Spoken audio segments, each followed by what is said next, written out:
never guess the places that I've been. You never guess the places that I've been. 'Cause everything is like a dream, yeah, but only in that dream that I live in. I'm never gonna let the day begin. Never gonna let the day begin. 'Cause everything is like a dream, yeah, but only in that dream that I live in. Oh, don't wake me up before you go, and I'll just make this bed my home. Oh, darling, please just let me sleep. Give me my dreams.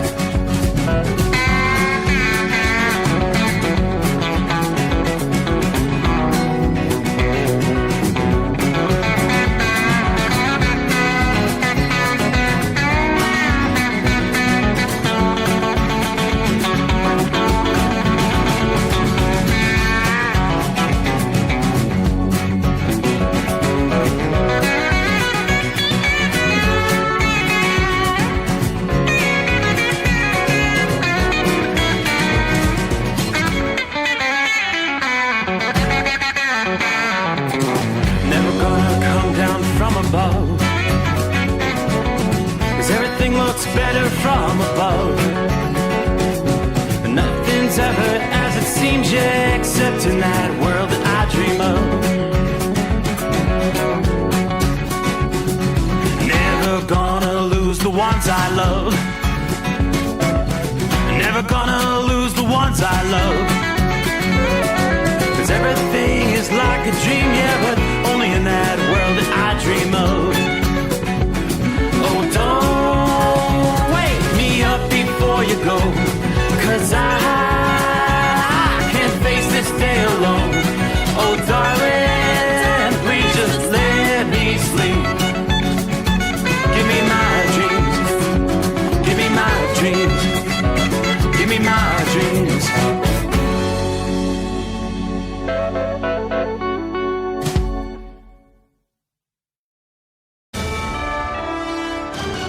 USA Radio News, I'm Anthony Lucero. House Minority Leader Hakeem Jeffries is calling for broad reforms at the Department of Homeland Security as the House prepares to vote on ending the government shutdown. ICE agents should conduct themselves like every other law enforcement agency in the country, as opposed to running around masked thugs, in many instances, unleashing brutality. Jeffries says Democrats are reviewing their path on DHS funding and called the Senate-passed deal a meaningful step forward. Venezuelan opposition leader Maria Corina Machado says she hopes to one day be president of Venezuela, telling CBS's Face the Nation that elected leadership should come through free elections. I will be president when the time comes, but it doesn't matter. That should be decided in elections by the Venezuelan people. Machado, who won the Nobel Peace Prize for her democratic activism, also praised U.S. support for Venezuelans, but has not yet received the backing to lead amid ongoing political uncertainty. Deputy Attorney General Todd Blanche is defending the Justice Department's release of more than 3 million pages of files tied to Jeffrey Epstein, saying only a tiny fraction of redactions were incorrect and that fixes are on the way. That, of course, the nature of this type of review was the volume of materials that were reviewed, that there would be times when this happened, and so we're working hard to make sure that we fix that, and I expect that will continue. Survivors and advocates, however, say the errors exposed victim information and demand fuller accountability and transparency. President Trump says newly released Jeffrey Epstein files absolve him of wrongdoing and is considering legal action against author Michael Wolff and the Epstein estate, alleging a political conspiracy to harm him. Justice Department officials stress the documents do not show criminal conduct by Trump, even as the political fallout continues. AAA reports the national average price for a gallon of gas is $2.87. Kauai, Hawaii is up to $4.91 a gallon, while Greer County, Oklahoma is down to $2.24. From America's News Network USA Radio News. Business owners, are you paying high phone bills for old school systems and lousy service? StrongTel cuts your phone bills in half and turns every phone you own into a feature-rich business system. Sean Roddy, CEO of Hennings Brothers Drilling, had this to say. We've been a StrongTel customer for over 10 years. It's great. It even includes an intercom with video to our equipment yard. I can watch live from anywhere with my smartphone. I'd recommend StrongTel to anyone. Never miss a customer call again with your StrongTel business system. StrongTel is a proud iTex partner and always welcomes your iTex dollars. You'll get award-winning StrongTel service, a business-class phone system, and cut your phone bill in half. Visit StrongTel.com. That's StrongTel, StrongTel.com. StrongTel. A powerful winter storm has killed at least 2 people in North Carolina, where officials report more than 1,000 traffic crashes. The storm brought snow and dangerous cold across the southeast and mid-Atlantic, with temperatures in parts of Florida colder than Alaska. Authorities warn power outages and life-threatening cold could linger on for days. A New Jersey man is in custody after being accused of repeatedly crashing his vehicle into the Chabad World headquarters in Brooklyn. Police say a driver rammed his vehicle into the main entrance of the synagogue in Crown Heights Wednesday night and then backed up and rammed the entrance again and again. He was quickly taken into custody. The matter is now being investigated as a hate crime. Mayor Zoran Mamdani is reacting. Any threat to a Jewish institution or place of worship must be taken seriously. Anti-Semitism has no place in our city, and violence or intimidation against Jewish New Yorkers is unacceptable. Police have stepped up security at places of worship in response. Scampering up New York. Denver Archbishop Samuel Aquila is calling for peace. Denver's Archbishop says both parties have failed on immigration, treating immigrants as pawns and objects without the dignity they deserve. In a statement, he says the current moment is both a political and spiritual crisis, leading to heightened anxiety, harmful rhetoric, and a growing disregard for the dignity of human life. While he recognizes the government's right to protect its borders and the law, he says immigrants deserve more respect. He's asking every school and parish to host a holy hour over the next 2 weeks. I'm Connor Shreve. And I'm Anthony Lucero, USA Radio News. iLocal.net is offering a free website analysis to improve the online presence of your business. Business owners across the U.S. turn to iLocal.net to improve their search engine rankings. Search engines are constantly changing their algorithms. You need the professionals who know how to use those changes to benefit your business. Don't hope for new customers. Get found and be chosen. Visit iLocal.net/go for your free website analysis. iLocal.net/go. At Hotshot Secret, we share the science behind common diesel problems and their solutions. For example, Hotshot Secret Diesel Extreme. Today's ultra-low sulfur fuels leave injector deposits causing frequent DPF regens and low throttle response. Diesel Extreme is a once every 6-month treatment that will clean your entire fuel system, including the tank, lines, pump, and the injectors. Hotshot Secret Diesel Extreme is available nationwide at truck stops, fine farm and auto stores, and online at hotshotsecret.com. Did you miss an episode of the Steve Sommers Overnight Drive? Or just want to relive a little bit of the magic? Don't worry. You can download the Steve Sommers Overnight Drive wherever you get your podcasts. Don't miss a single second of the show that was recently named one of the best late-night shows in America. Make sure you like and subscribe to the Steve Sommers Overnight Drive so you don't miss a single episode. The Steve Sommers Overnight Drive. Available wherever you get your podcasts or online at overnightdriveradio.com. Another dark night on the interstate. Another 100 miles in the pouring rain.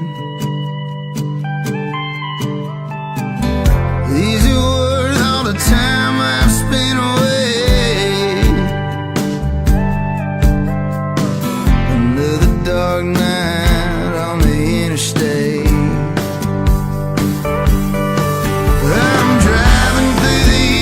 Trying to make it right, my baby's at home, hope she's doing alright. Miss my dogs and I miss my girls. I'm 1,000 miles away from my whole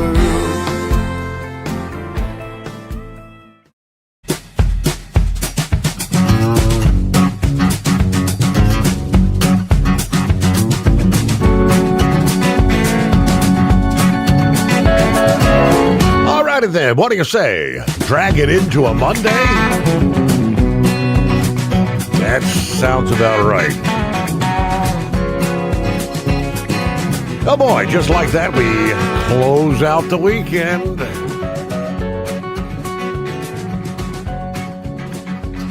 So indeed, we have pulled the first month off the calendar. January 26 in the books. From time zone to time zone, we're going to make our way into day number 2 here for February. So here we go. Welcome aboard the Steve Summers Overnight Drive, live from the Hot Shot Secret Studios. That's amazing. Temperatures in the 20s that don't actually feel so bad. That's how cold it's been. A little bit of a heat wave going. But just hang in there. Our next Arctic blast is on its way. Right on cue for Groundhog's Day. Today is the day. I don't know how many will be willing to deal with the elements and await Punxsutawney Phil later this morning. They're in Gobbler's Knob.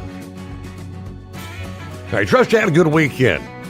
So here we're back in the saddle again, off and rolling. Folks in the Carolinas digging out. How about that? This storm did indeed live up to its billing, and then some. All the talk last week of a potential historic bomb cyclone. Boy, did it ever ramp up off the East Coast. So at the same time, still recovering from the previous weekend's monster ice storm in parts of the South. But indeed, we saw near blizzard conditions in portions of the Carolinas and southern Virginia over the weekend, burying some of the coastal towns. Well, after the snow finally wrapped up Saturday night, there was a swath of 12 to 16 inches of snow stretching from Charlotte to High Point there in North Carolina. Highest reports, a total of 22.5 inches at Faust in North Carolina in the mountains there. Some of the other impressive totals, 19.5 inches in Pelletier, 17.7 inches in Longwood. Both of those located in the southeast coastal plain of the state. Although amounts were generally lower in Tennessee, South Carolina, and Virginia, there were spots in those states that reported a foot of snow. With 11 inches officially, Charlotte, North Carolina, saw their fourth highest one-day snowfall total in history. Wilmington picking up 5.8 inches. That didn't rank in the top 10. National Weather Service office in Morehead City recording 11.4. That's their top snowstorm since records began in 1996 there. Of course, the storm comes thousands across the South, including the Nashville area, still without power after the ice storm knocked out electricity to more than 1 million customers. They are making very gradual progress, but more than 100,000 customers still without power in portions of Mississippi and Tennessee. They've been in the cold for an entire week now. It all kicked off Friday night. Accumulations ramping up across the state that intensified on Saturday night. Extreme forecaster Dr. Reed Timmer said conditions deteriorated rapidly over a snow-covered Interstate 85 near Spartanburg, South Carolina. Traffic was still moving, but slowed down considerably. Some vehicles going maybe 15 miles per hour. Half a foot of snow accompanied by extremely cold air in Asheville, North Carolina. Winds gusting to 40 miles per hour. Temperatures 10 degrees below zero Saturday afternoon. But as the storm intensified along the eastern seaboard, indeed, blizzard conditions began to unfold from the northeast Outer Banks to Norfolk and Virginia Beach. The main road on the Outer Banks, North Carolina 12, shut down due to the intensity of the storm. Over the weekend, winter conditions contributing more than 1,000 crashes in North Carolina, some 300 in Virginia, according to state troopers. Northeast of Charlotte, more than 100 vehicle crash, shutting down parts of Interstate 85 in Kannapolis. Snow, freezing temperatures slowed the cleanup National Guard called in to assist clearing the highway there. Out on the coast, parts of Carteret County had picked up several inches of snow by Saturday evening. Reports of 5 to 7 inches coming from the National Weather Service in Morehead City, which forecast for the Outer Banks. It was indeed an incredible weekend storm. Of course, numerous accidents reported on snowy South Carolina roads as well. Road conditions across the upstate were steadily worsening as the storm gathered strength. Even some flurries indeed reported at airports as far south as the Florida Panhandle on Saturday, including Jacksonville, Tallahassee, Marietta. Snowflakes were also indeed reported on the Gulf Coast of Florida, north of Tampa, in Hernando, in Citrus counties there.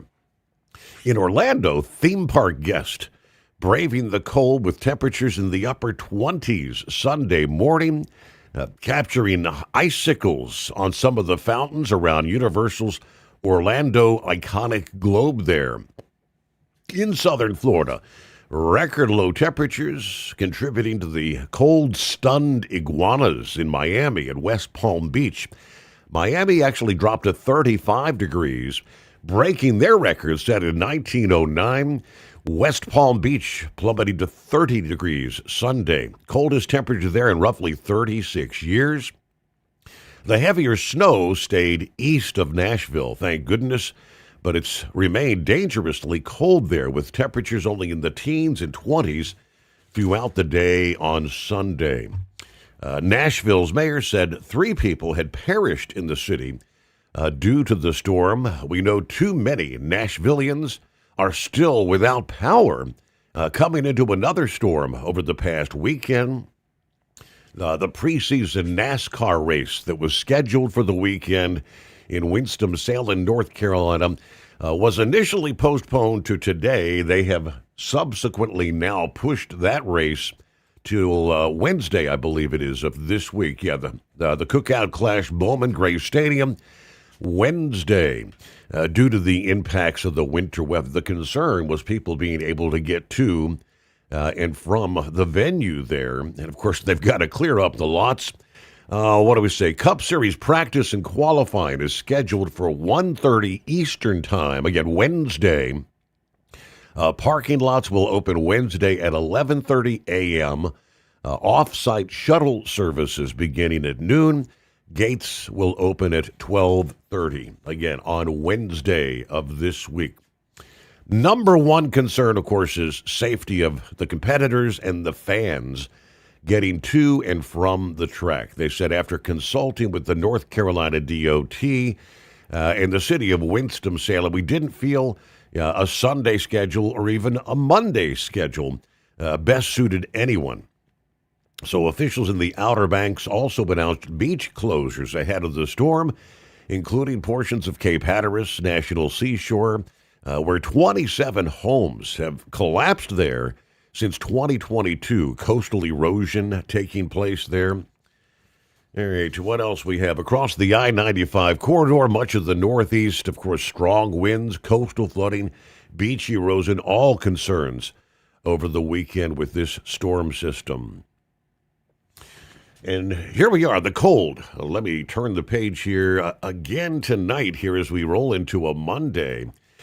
We are looking at freezing temperatures, cold, hard freeze warnings all the way down into the southernmost reaches of Florida once again.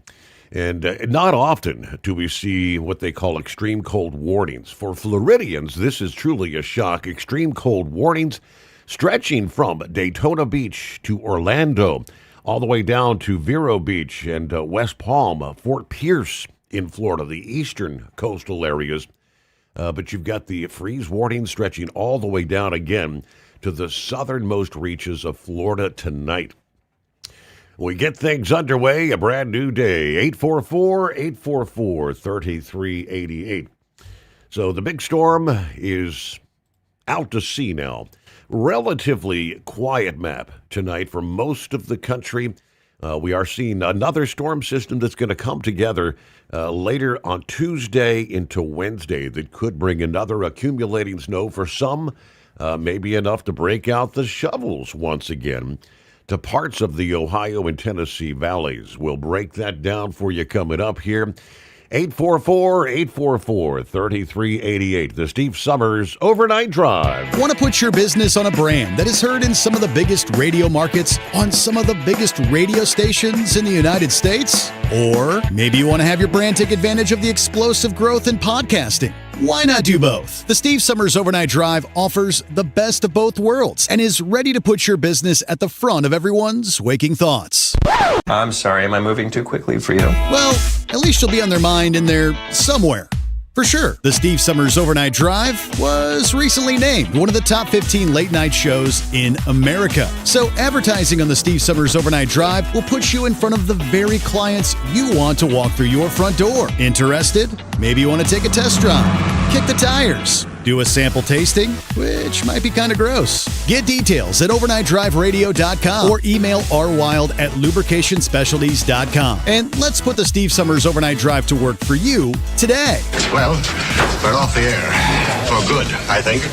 Your factory fuel filter is letting you down. AirDog heavy-duty diesel fuel systems don't just filter your fuel. The AirDog fully optimizes your truck's fuel system for peak efficiency. The factory-provided filter simply removes particulates and water from fuel. The AirDog system removes all contaminants, including entrained air, water, and particulates, and feeds the engine pump with optimal pressure. Check out airdogdiesel.com to learn how you can capture every bit of performance and efficiency from your fuel system.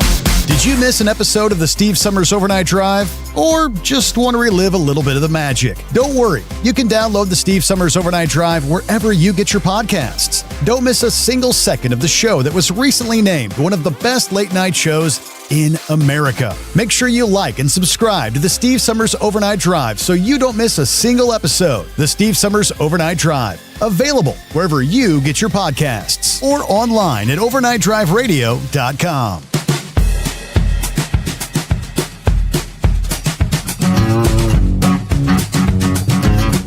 Alrighty, shout out to Philly Dan as we get things underway. It's that time again. Hope everybody had a great weekend. That groundhog better give us some good news today. Yeah, you think? Scrapyard waving all five. Happy Monday. Roy checks in from Northwest Illinois. 22 degrees. Feels like 13 at this hour. Hello to Jason. Morning, Steve. Down here in Houston, Texas. Waiting to get unloaded in the morning. 45 degrees. Clear, starlit skies, dry roads. Be safe out there to all the listening family. Thank you much. Hello to the 15 car. Happy Monday. A frigid 17 degrees just north of Charlotte, with a thick 11-inch layer of snow on the ground. Stay safe out there, everybody. All right, Jeffrey on board there, Southern Florida tonight. Hello to Michael. And there's Plowboy. Morning. Kansas City, Missouri, 27 degrees, clear tonight. Hopefully that blasted groundhog will oversleep in the morning, maybe. I bet the monkey gougers loving this snow there. How about Myrtle Beach? Yeah, incredible videos coming out of Myrtle Beach there. All right, a one-time shout-out to Philip. Does he need a plane ticket to Juneau, Alaska? It's 33 degrees there, while Orlando is a sweltering 24 degrees. How bizarre is that? Warmer in Juneau than Orlando this morning. Crazy. Morning, Steve, from Bill checking in. 21 feels like 10. Little light snow changing to some freezing drizzle, they tell us, after 2 a.m. Here at the Home 20 Hurricane, Wisconsin. Today is the day Punxsutawney Phil gets rudely awakened, drug out of the hole. All right. Yeah, they set a 6-pack of Yingling in front of him. If he can successfully finish all 6 beers without seeing a shadow and passing out, and holding up the 3 fingers test, it's an early spring. There you go. Have a great night, drivers. Everybody be safe out there. There's John. Morning, Steve, and the overnight family. Happy Monday, Groundhog Day. Hey, the big warm-up on the way. We're going all the way up to 30 degrees today. Everybody truck safe on the roads. We've got clear skies, 19 at this hour in Indianapolis. Santa Claus, top of the morning with 52 degrees, Elk Grove, California. Just came off Donner Summit about an hour ago. It's dry and dusty there. All right, Santa Claus out. Thanks for the update. Crazy Ray, West Michigan, checking in for the best 5 hours on the radio. 13 degrees at this hour there in West Michigan. Who else? There's Deborah. Morning, Steve. Everybody stay warm. Texas, beginning to thaw out here. And lastly, Michael. Morning, all. Once again, greetings from the crude condensate oil patches from northern Ohio. We're down here in the valley, 1 degree at the refinery at the separator hub tonight in Skyo. Been a dragging week with the cold temperatures. Couple more hours, then I'll get my weekend started here. All right, odd schedule, right? So forecasters monitoring yet another storm forecast to bring a swath of snow from the central U.S. to the East Coast. Others that have been in a deep chill finally getting a little bit of relief here. A storm moving into the cold air in West Tennessee Tuesday is expected to move east toward the Virginia coast into Wednesday, which is going to bring with a quick bout of snow, they tell us. Now, unlike the last few storms that passed through the region, this one's not forecast to strengthen rapidly, which will generally keep the snowfall totals on the lower end. Maybe a coating of snow forecast to be rather widespread from southern Illinois and eastern Missouri, stretching over on east into Virginia, Maryland, and Delaware. The heaviest snow amounts are forecast for southern Indiana, southern Ohio, Kentucky, and West Virginia. We're talking along the lines of several inches of snow there. It's not a blockbuster by any means. Cities like Washington, D.C. or Baltimore could see upwards maybe of an inch late Tuesday night into Wednesday morning. Even a stripe of snow that tries to make it to the eastern shores of Maryland. On the southern side of the storm, a break from the chill will bring some actual rainfall to some. Ahead of the rain, a brief uptick in temperatures, a welcome break for the cold for many there. In cities like Nashville and Raleigh, you could have high temperatures near 50 degrees on Tuesday and Wednesday of this week. Nashville in particular, been mostly in the 30s for the last 10 days, teens and 20s during the overnight hours for some area. So the warmer air, in addition to the rain, should help melt the snow across the southern Appalachians and the Carolinas. Of course, behind that storm, another wave of cold will be pushing into the Ohio Valley in the southeast, expected to bring high temperatures back to near the freezing levels once again. Overnight lows dipping back into the teens and 20s. Temperatures dipping back below freezing will give the opportunity, obviously, for any lingering wet or slushy areas to refreeze and turn icy, even late into the upcoming week here. All right, news break just around the corner here. We'll get to who we got, greatest day of the week, a.k.a. Horse Feathers, filling in for Cap and Ron. Grump on board as we get the new week started here. In Florida, we talked late last week, the Artemis mission, where they were slated to do what they call the full wet dress rehearsal over the weekend. But the bitterly cold temperatures we saw there, indeed, they opted to hold off on that. Right now, preparations are underway to begin the critical testing for the Artemis 2 mission.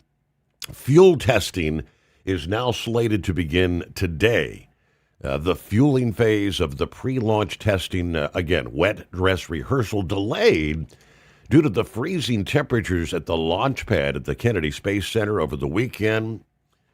Of course, the wet dress rehearsal is a designated time before launch when engineers, crew conduct testing during the final test, the Orion spacecraft that will house the astronauts and the Space Launch System rocket, all checked over the course of a detailed countdown schedule. So at some point in time today, more than 700,000 gallons of fuel containing liquid oxygen and liquid hydrogen scheduled to be loaded into the rocket. Launch teams will practice removing the fuel from the rocket and, of course, conducting a launch countdown. A simulated launch window looks like we'll start here at 9 o'clock Eastern Time this morning, lasting till about 1 a.m. There in Florida. All right. News on the Steve Summers Overnight Drive brought to you by Hot Shot Secret, the additive brand trusted by truckers, farmers, and gearheads to clean, protect, and extend engine life. Hot Shot Secret, available nationwide at truck stops, farm, and automotive retailers, and always online, hotshotsecret.com. USA Radio News, I'm Anthony Lucero. House Minority Leader Hakeem Jeffries is calling for broad reforms at the Department of Homeland Security as the House prepares to vote on ending the government shutdown. ICE agents should conduct themselves like every other law enforcement agency in the country. Jeffries says Democrats are reviewing their path on DHS funding and called the Senate-passed deal a meaningful step forward. President Trump says newly released Jeffrey Epstein files absolve him of wrongdoing and is considering legal action against author Michael Wolff and the Epstein estate, alleging a political conspiracy to harm him. Justice Department officials stress the documents do not show criminal conduct by Trump, even as the political fallout continues. AAA reports the national average price for a gallon of gas is $2.87. Kauai, Hawaii is up to $4.91 a gallon, while Greer County, Oklahoma is down to $2.24. From America's News Network USA Radio News.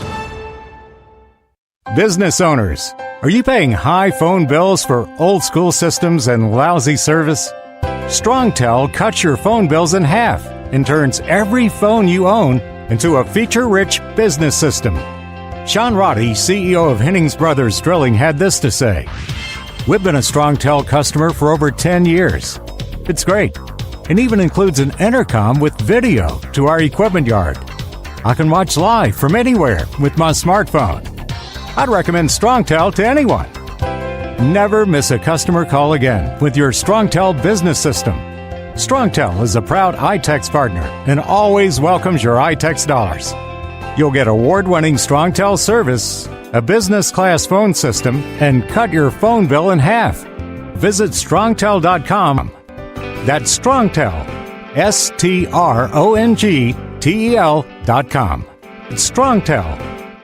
Want to put your business on a brand that is heard in some of the biggest radio markets on some of the biggest radio stations in the United States? Or maybe you want to have your brand take advantage of the explosive growth in podcasting. Why not do both? The Steve Summers Overnight Drive offers the best of both worlds and is ready to put your business at the front of everyone's waking thoughts. I'm sorry, am I moving too quickly for you? Well, at least you'll be on their mind in there somewhere. For sure, the Steve Summers Overnight Drive was recently named one of the top 15 late-night shows in America. So advertising on the Steve Summers Overnight Drive will put you in front of the very clients you want to walk through your front door. Interested? Maybe you want to take a test drive, kick the tires, do a sample tasting, which might be kind of gross. Get details at overnightdriveradio.com or email rwild@lubricationspecialties.com. And let's put the Steve Summers Overnight Drive to work for you today. Well, we're off the air. For good, I think. Truck downtime costs you money. One hidden killer on Cummins ISX 15 engines is weak injector cups. When they leak, coolant gets into the cylinders and suddenly you're facing a big repair bill. Industrial Injection has the fix. Our Torque Lock Injector Cup Kit with a threaded Torque Lock design. These cups stay sealed for good. No more coolant leaks. No more surprise downtime. Keep your truck on the road. Ask your shop for Industrial Injection Torque Lock Injector Cups today. At Hot Shot Secret, we share the science behind common diesel problems. For example, fuel additives. Most fuel additives either impact performance or provide protection. Hot Shot Secret Everyday Diesel Treatment provides both performance enhancement and fuel system protection. Everyday Diesel Treatment delivers a 6-in-1 premium fuel treatment for every fill-up, every time. Everyday Diesel Treatment is available at truck stops, Tractor Supply, O'Reilly's Auto Parts, and online at HotShotSecret.com. Your factory fuel filter is letting you down. AirDog heavy-duty diesel fuel systems don't just filter your fuel. The AirDog fully optimizes your truck's fuel system for peak efficiency. The factory-provided filter simply removes particulates and water from fuel. The AirDog system removes all contaminants, including entrained air, water, and particulates, and feeds the engine pump with optimal pressure. Check out airdogdiesel.com to learn how you can capture every bit of performance and efficiency from your fuel system. Did you miss an episode of the Steve Summers Overnight Drive? Or just want to relive a little bit of the magic? Don't worry, you can download the Steve Summers Overnight Drive wherever you get your podcasts. Don't miss a single second of the show that was recently named one of the best late night shows in America. Make sure you like and subscribe to the Steve Summers Overnight Drive so you don't miss a single episode. The Steve Summers Overnight Drive, available wherever you get your podcasts or online at overnightdriveradio.com. The Overnight Drive with Steve Summers, live from the Hot Shot Secret Studios. Call Steve now, 844-844-3388. That's 844-844-3388.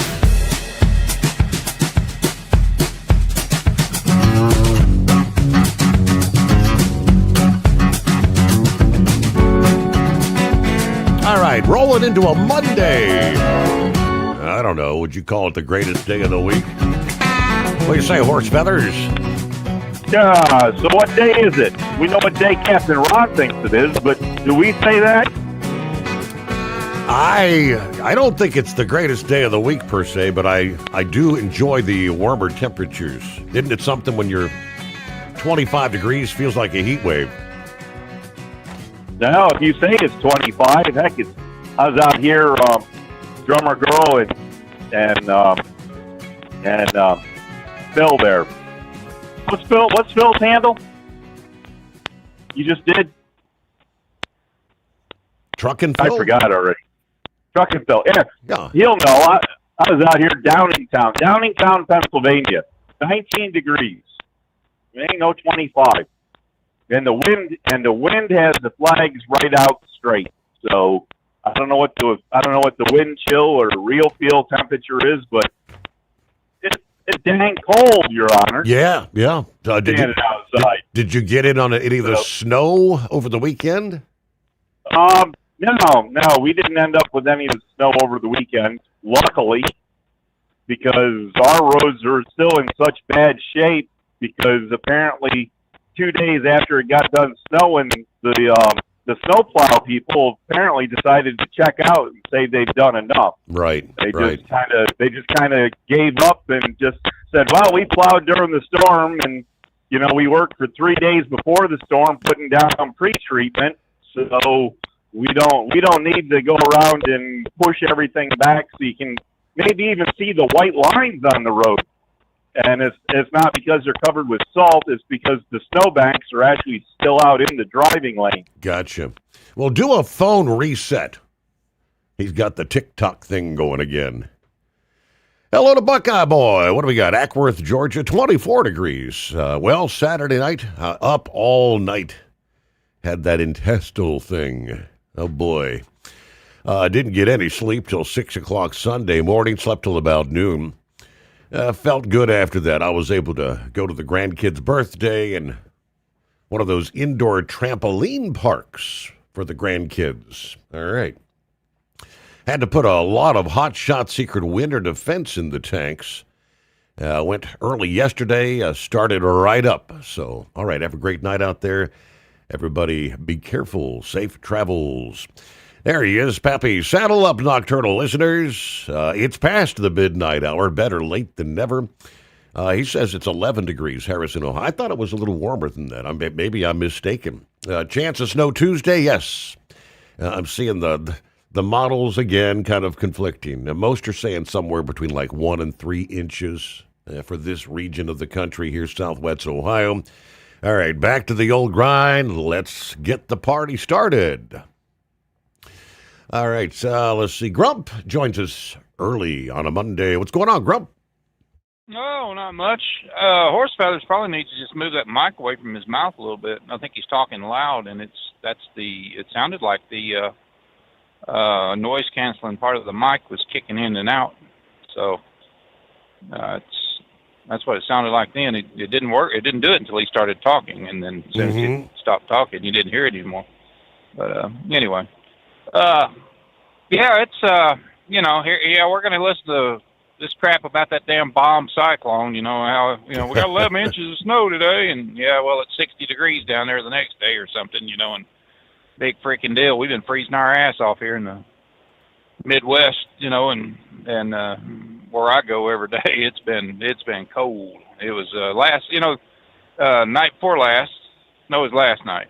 No, night before last. I was coming south out of I was on Highway 30 coming down toward Omaha and seeing something new. It was here it is, 6 degrees out, snowing to beat the band, slick, roads are slick, and this big 4-wheel drive, he was jacked up there, comes easing up beside me, and there was a chick in the front seat and one in the back seat hanging out the damn windows, completely naked, waving their butts off, and they had these little American flags they were waving in that damn snowstorm.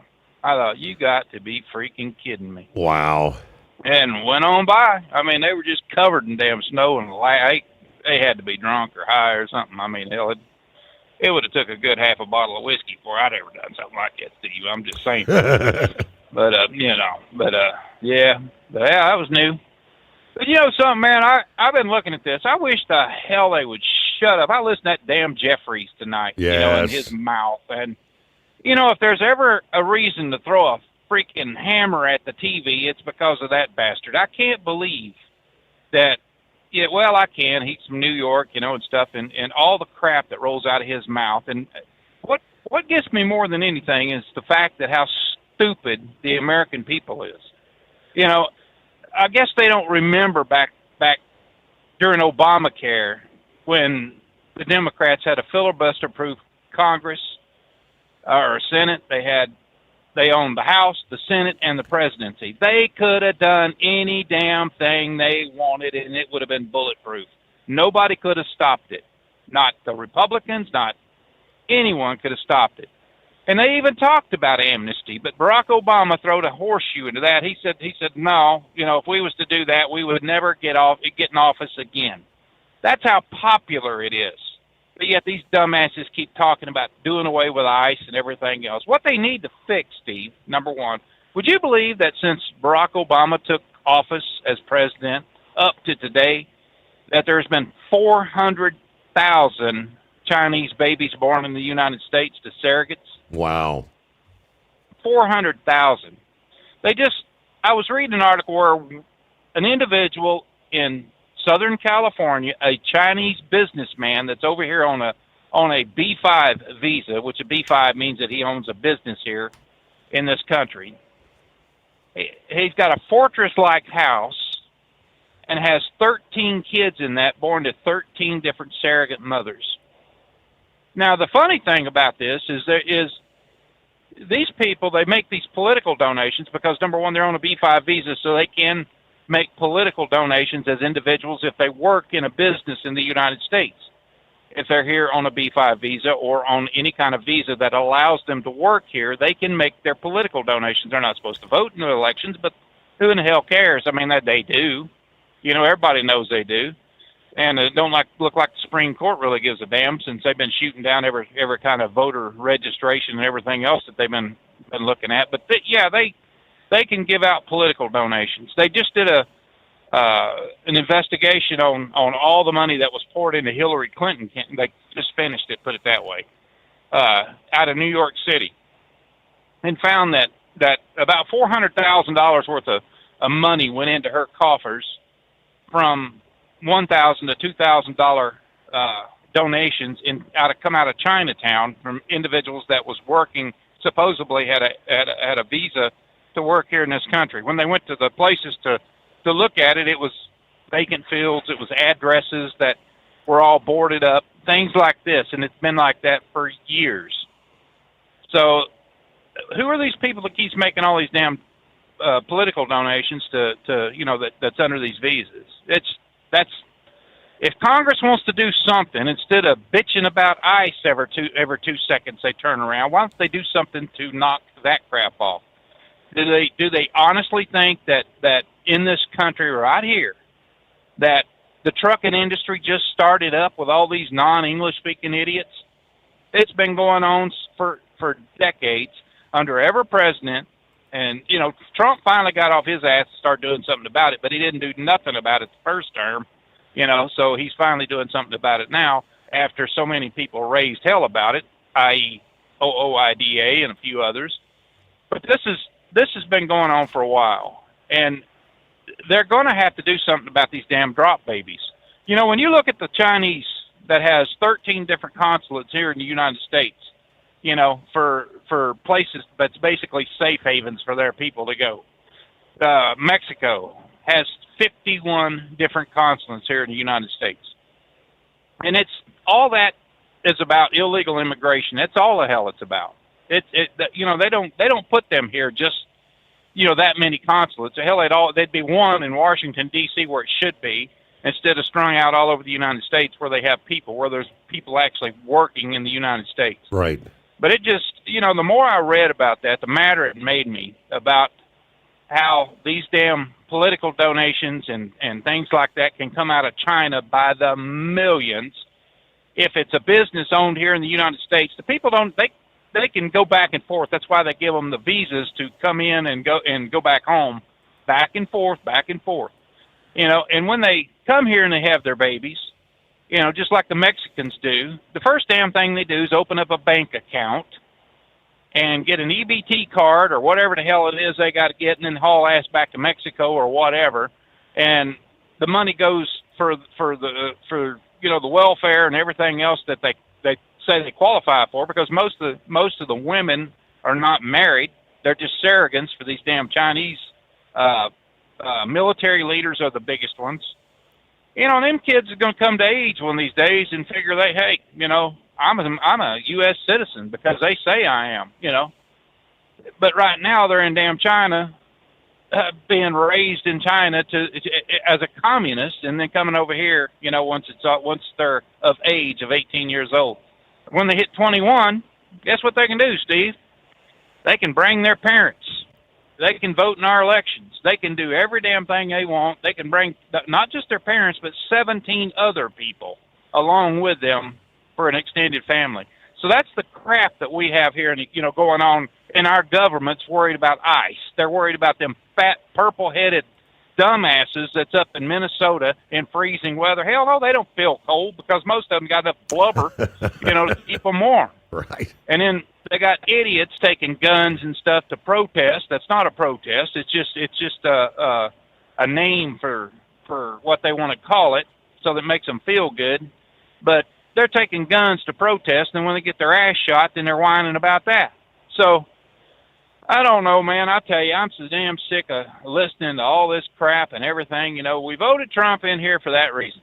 Now, could it have been handled different? Maybe. I don't know. When you look at the amount of immigration judges that's here, they're not judges, number one. They're usually lawyers, retired lawyers, that's appointed by Pam Bondi. The Attorney General appoints these immigration judges to adjudicate these immigration cases, but yet every turn you turn, you got the freaking federal government, the federal judges that are appointed, number one, for life, that is throwing their will in there saying, well, I don't like what they're doing, so I want to keep the guy here, like that guy that they deported with a 5-year-old and had to bring his ass back. He would have stayed wherever in the hell it was he was at. Because, number one, the federal judges don't decide immigration issues. They do not decide it. Now, if they want to decide whether or not it's civil rights issues that's being violated, he don't even have that. Because when they're here, number one, illegally, and they violate the damn law on top of already violating the law by entering a sovereign nation, when they violate the law, they just forfeited every damn thing. They have no leg to stand on. But yet nobody's bitch slapped these damn federal judges back down into the criminal crap and the divorces and all this other garbage that you do, and leave the immigration alone. That's what Pam Bondi ought to be doing, is filing some complaints through the Bar Association against some of these federal judges that seems to, stick their big-ass noses in everybody else's business. This country would be a hell of a lot better off if they would just let the immigration judges adjudicate this crap and get rid of these idiots and be done with it. But no, they don't do that. What they do is allow federal judges and other judges to make decisions on behalf of the United States on immigration that they have absolutely no authority over. It's the Secretary of State, it's the Attorney General, and it's the immigration judges that are here. So, I don't know. We got to get control of this damn justice system, start slapping these judges down and trying to strip them of their power, period. But as long as you got the Democrats doing the crap that they're going to do, like Jeffries and all the rest of them, we need to get rid of ICE because ICE is bad. They shooting people everywhere. I like it. What the hell is wrong with that fool? I mean, my God, everything he touches turns to crap, number one. They've been in there for eons. And the problems that we see, if you look at 60% of the damn people that's in Congress right now, Senate and Congress, has been in there over 20 freaking years. They have broke the system. And you would think they'd pull their collective heads out of their collective asses and start trying to fix it. But they don't. They've had, like I said, when Barack Obama was in there, they could have had amnesty. They could have had free health care. They could have had every damn thing under the sun that they wanted. That was a once-in-a-lifetime deal where they have a filibuster-proof everything, and they didn't do a damn thing except pass this ridiculous debacle of health care that you can't even afford anymore. Yeah, we got to get health care for 10 million people. Now there's 30 million that don't have it. The only people that gets free health care is the people that cross the border illegally. Everybody else has got to foot the bill for it. So anyway, that's my little rant for the night. I thought I'd get on it and let you know exactly how I feel about a few things, but that is it. All right, Grump. Well, hey, good to hear from you. Appreciate you tuning in, being a part of the program. Safe travels. Have a good week. Over the weekend, it was, how do they put it, raining iguanas there in southern Florida. I'm looking at some of the video. People had rounded up dozens, and they got them all lined up. They're all they look like they're dead.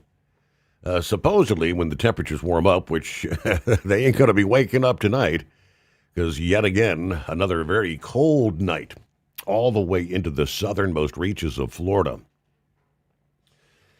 All right, underway, a Monday, the Steve Summers Overnight Drive. Hello to Drummer Girl. What are you at? 16 degrees. Feels like 1 with the wind in northeast Philly tonight. All right. I hope the grandson tells us, the groundhog tells us an early spring. Yeah, we're not going to be more than a degree or two above freezing. They tell us for like the next 10 days. Old man winter just hanging on. Hey, well, we're to turn into the Steve Summers Overnight Drive. Want to put your business on a brand that is heard in some of the biggest radio markets on some of the biggest radio stations in the United States? Or maybe you want to have your brand take advantage of the explosive growth in podcasting. Why not do both? The Steve Summers Overnight Drive offers the best of both worlds and is ready to put your business at the front of everyone's waking thoughts. I'm sorry, am I moving too quickly for you? Well, at least you'll be on their mind in there somewhere. For sure, the Steve Summers Overnight Drive was recently named one of the top 15 late-night shows in America. So advertising on the Steve Summers Overnight Drive will put you in front of the very clients you want to walk through your front door. Interested? Maybe you want to take a test drive, kick the tires, do a sample tasting, which might be kind of gross. Get details at overnightdriveradio.com or email rwild@lubricationspecialties.com. And let's put the Steve Summers Overnight Drive to work for you today. Well, we're off the air. For good, I think. Your factory fuel filter is letting you down. AirDog heavy-duty diesel fuel systems don't just filter your fuel. The AirDog fully optimizes your truck's fuel system for peak efficiency. The factory-provided filter simply removes particulates and water from fuel. The AirDog system removes all contaminants, including entrained air, water, and particulates, and feeds the engine pump with optimal pressure. Check out airdogdiesel.com to learn how you can capture every bit of performance and efficiency from your fuel system.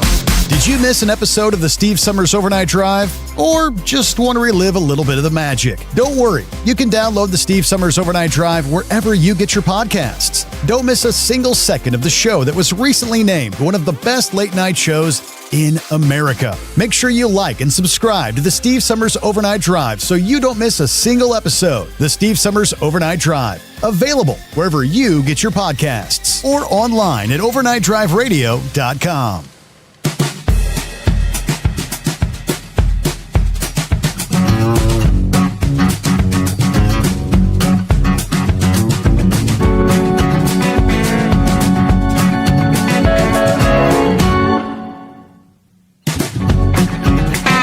Trump was referencing the non-domiciled CDL holders, the non-English-speaking drivers out there. It's not something that just suddenly happened in the last couple of years. It's been growing and festering.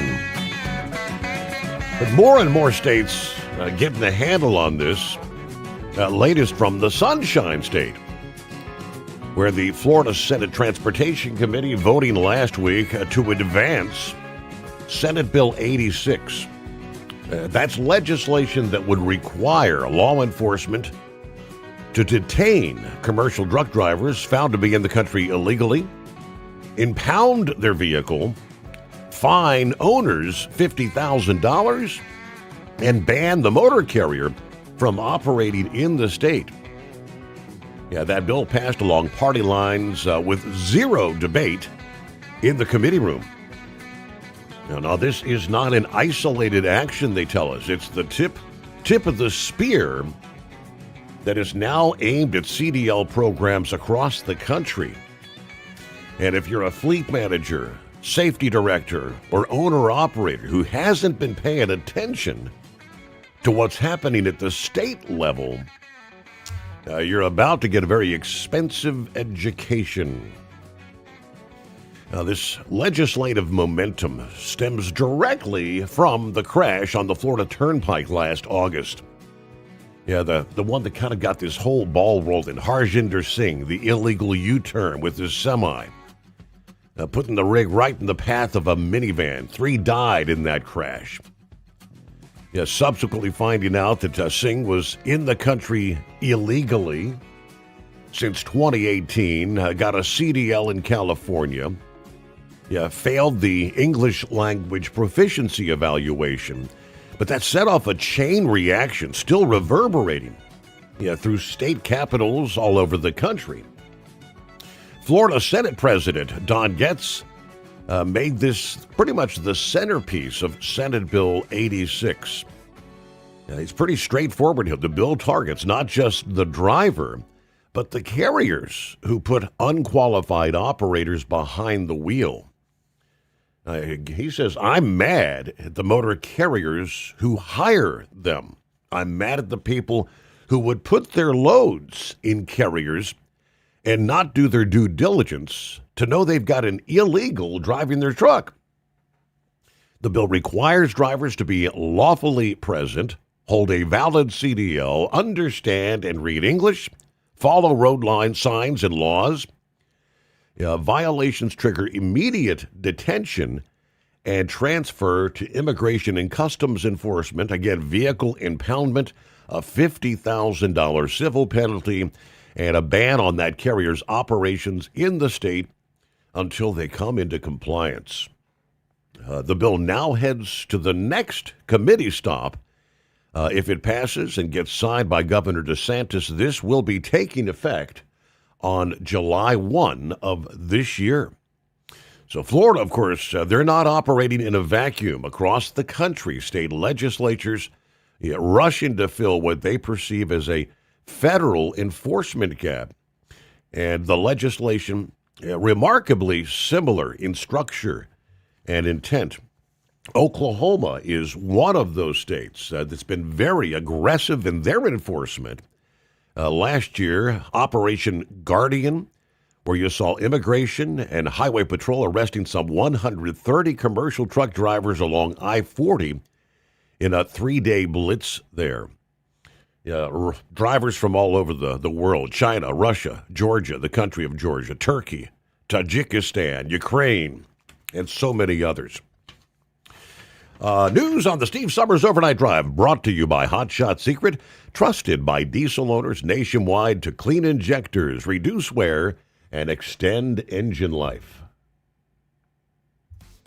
Did you miss an episode of the Steve Summers Overnight Drive? Or just want to relive a little bit of the magic? Don't worry. You can download the Steve Summers Overnight Drive wherever you get your podcasts. Don't miss a single second of the show that was recently named one of the best late-night shows in America. Make sure you like and subscribe to the Steve Summers Overnight Drive so you don't miss a single episode. The Steve Summers Overnight Drive, available wherever you get your podcasts or online at overnightdriveradio.com. Truck downtime costs you money. One hidden killer on Cummins ISX 15 engines is weak injector cups. When they leak, coolant gets into the cylinders and suddenly you're facing a big repair bill. Industrial Injection has the fix. Our Torque Lock Injector Cup Kit with a threaded Torque Lock design. These cups stay sealed for good. No more coolant leaks. No more surprise downtime. Keep your truck on the road. Ask your shop for Industrial Injection Torque Lock Injector Cups today. Want to put your business on a brand that is heard in some of the biggest radio markets on some of the biggest radio stations in the United States? Or maybe you want to have your brand take advantage of the explosive growth in podcasting. Why not do both? The Steve Summers Overnight Drive offers the best of both worlds and is ready to put your business at the front of everyone's waking thoughts. I'm sorry, am I moving too quickly for you? Well, at least you'll be on their mind in there somewhere. For sure, the Steve Summers Overnight Drive was recently named one of the top 15 late-night shows in America. So advertising on the Steve Summers Overnight Drive will put you in front of the very clients you want to walk through your front door. Interested? Maybe you want to take a test drive, kick the tires, do a sample tasting, which might be kind of gross. Get details at overnightdriveradio.com or email rwild@lubricationspecialties.com. And let's put the Steve Summers Overnight Drive to work for you today. Well, we're off the air. For good, I think.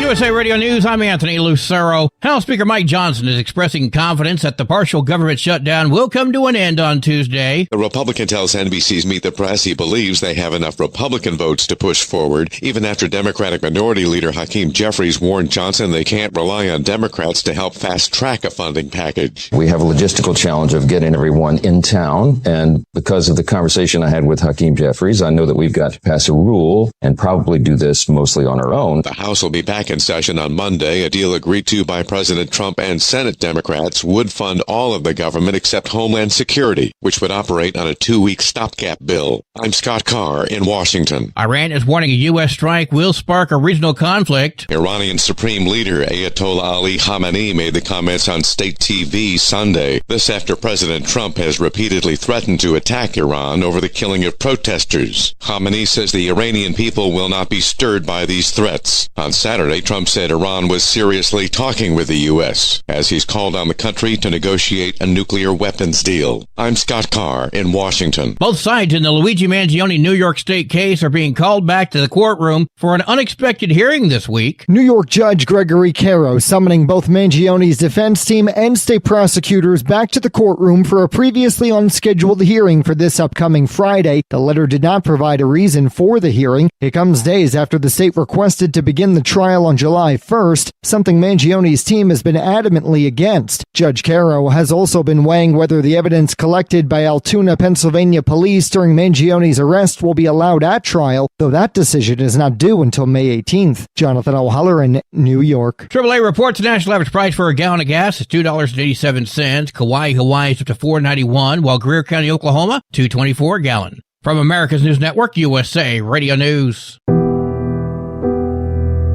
No matter who we are or where we come from, we all experience difficulties in life. Military veterans know that sometimes it takes strength and determination to make it through. Whether it's obvious physical challenges or struggles on the inside, it takes strength to ask for help when you need it. I knew that I had to get support, not just for me, but for the sake of my wife and kids. Talking about it has helped me feel more like myself again. Honestly, it was hard to open up at first, but it's changed my life for the better.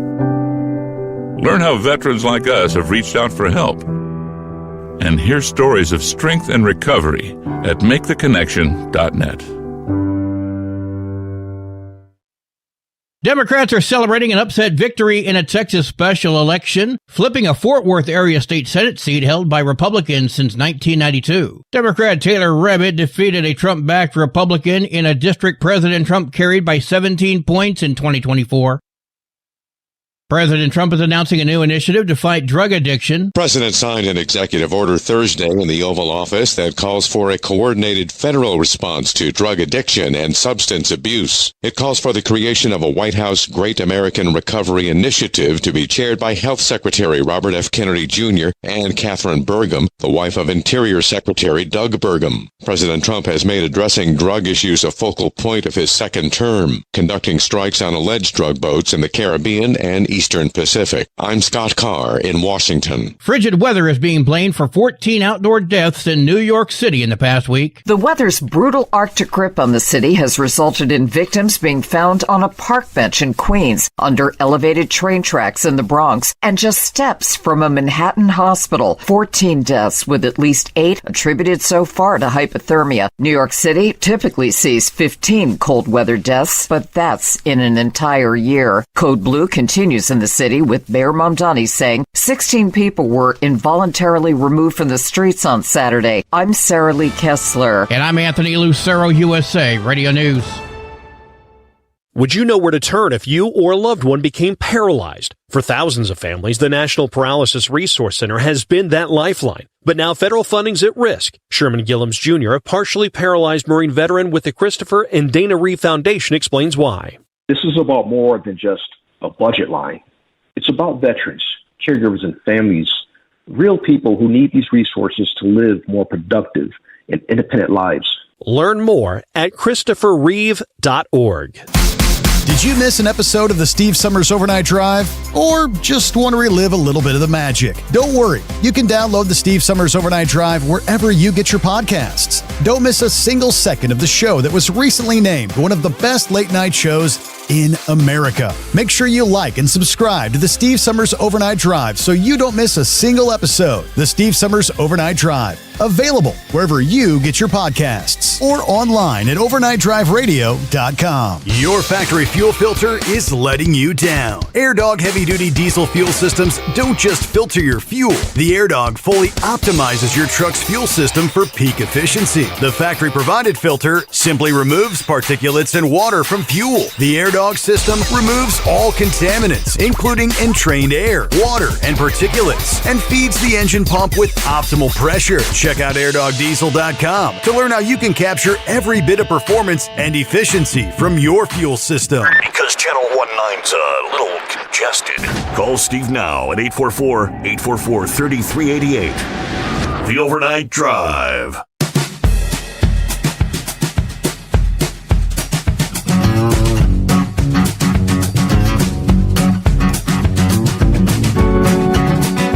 And away we go. Welcome back. Welcome aboard for those joining us as we get the new week underway. From coast to coast, we turn the page on the calendar. Second day of February, Groundhog's Day. What will Punxsutawney Phil have to say? We'll find out in a matter of hours. We're actually closing out an anniversary date, a significant anniversary date in space travel. It was actually February 1 of 2003, when NASA at the time was once again dealing with tragedy, when the Space Shuttle Columbia and a crew of 7 astronauts were lost after the shuttle broke up during re-entry. 2003. We'll kind of go back in time and remember the 7-member crew that perished that day. Meanwhile, in the state of Ohio, now I saw some various reports on social media out of the Springfield, Ohio area where some were saying there were numerous tour buses seen around the area over the weekend. Some questioning, are these protesters being bussed in? Or was it in relation to there were some sort of sporting events going on there? We're not exactly sure, but we do know Immigration and Customs Enforcement is supposedly going to be rolling in this week, due to the fact that the temporary protected status, that designation for Haiti, that was supposed to end last September. But here you had another case where an activist judge preserved the status until February 3rd, tomorrow, Tuesday. Springfield, Ohio, a region that was featured prominently in the 2024 election time debates. Kind of a case study in the fallout of the Biden-Harris administration's disastrous immigration policies, a place where the president suggested migrants were eating the pets at the time for the people that lived there. Recall that.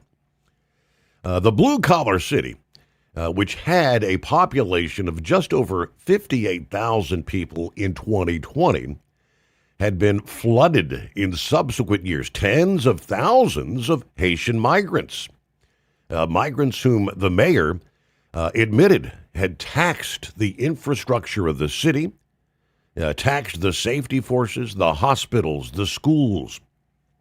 According to this city, there were upwards of 15,000 migrants presently residing in Clark County alone. Temporary means temporary. Many of those Haitians who overwhelmed Springfield and other American cities initially entered the U.S. illegally, but then were spared deportation on the account of the temporary protected status. That status, which Haitian migrants have enjoyed since January of 2010, and roughly 350,000 Haitian migrants enjoy today, indeed will expire Tuesday. In anticipation of the potential immigration crackdown following that designated expiration date, Mayor Rue and members of the Springfield City Commission approved a resolution last week urging federal law enforcement to comply with city policies when it comes to masks and officer identification to preserve the public peace in the community. Former Homeland Security Secretary Alejandro Mayorkas reinstated that Haitian temporary protected status in 2021 and then doubled down in subsequent years, expanding the eligibility for protection along the way. The Trump administration, the Homeland Security, announced last July that temporary status is indeed coming to an end. After reviewing country conditions and consulting with appropriate U.S. government agencies, the secretary determined Haiti no longer continues to meet the conditions for that designation for temporary protected status. The secretary, therefore, is terminating the designation of Haiti as required by statute. Back in November, the Homeland Security noted that in compliance with the U.S. District Court for the Eastern District of New York's final judgment, the temporary status, the designation for Haiti will end February 3 of 2026. The loss of status would not only mean that previously covered Haitians will lose their work authorization, but they could be given the boot. Ohio State University, Moritz College of Law Immigration Clinic Director tells the Ohio Capitol Journal at that point they could potentially be arrested, detained, and put in removal proceedings unless they've already applied for some other form of release that they have in addition to the temporary protected status, or maybe if they're applying for in addition to TPS. The ACLU of Ohio was one of the liberal activist groups panicking over the prospect of ICE targeting Haitian migrants in Springfield starting on Wednesday. This despicable surge of lawless ICE officers descending on Springfield will ignite swells of fear in the Haitian community, they say. It will terrorize our black and brown neighbors, considerable damage to citizens and non-citizens alike. Jay Bennett Guess is the executive director of the ACLU of Ohio.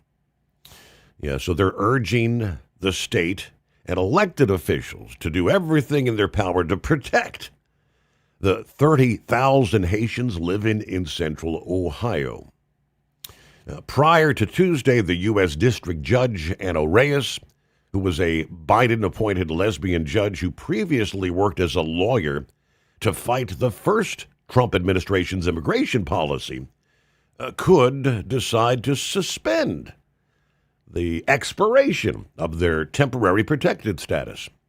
She may be emboldened, after all, by a ruling on Wednesday from a 3-judge panel of the 9th U.S. Circuit Court of Appeals.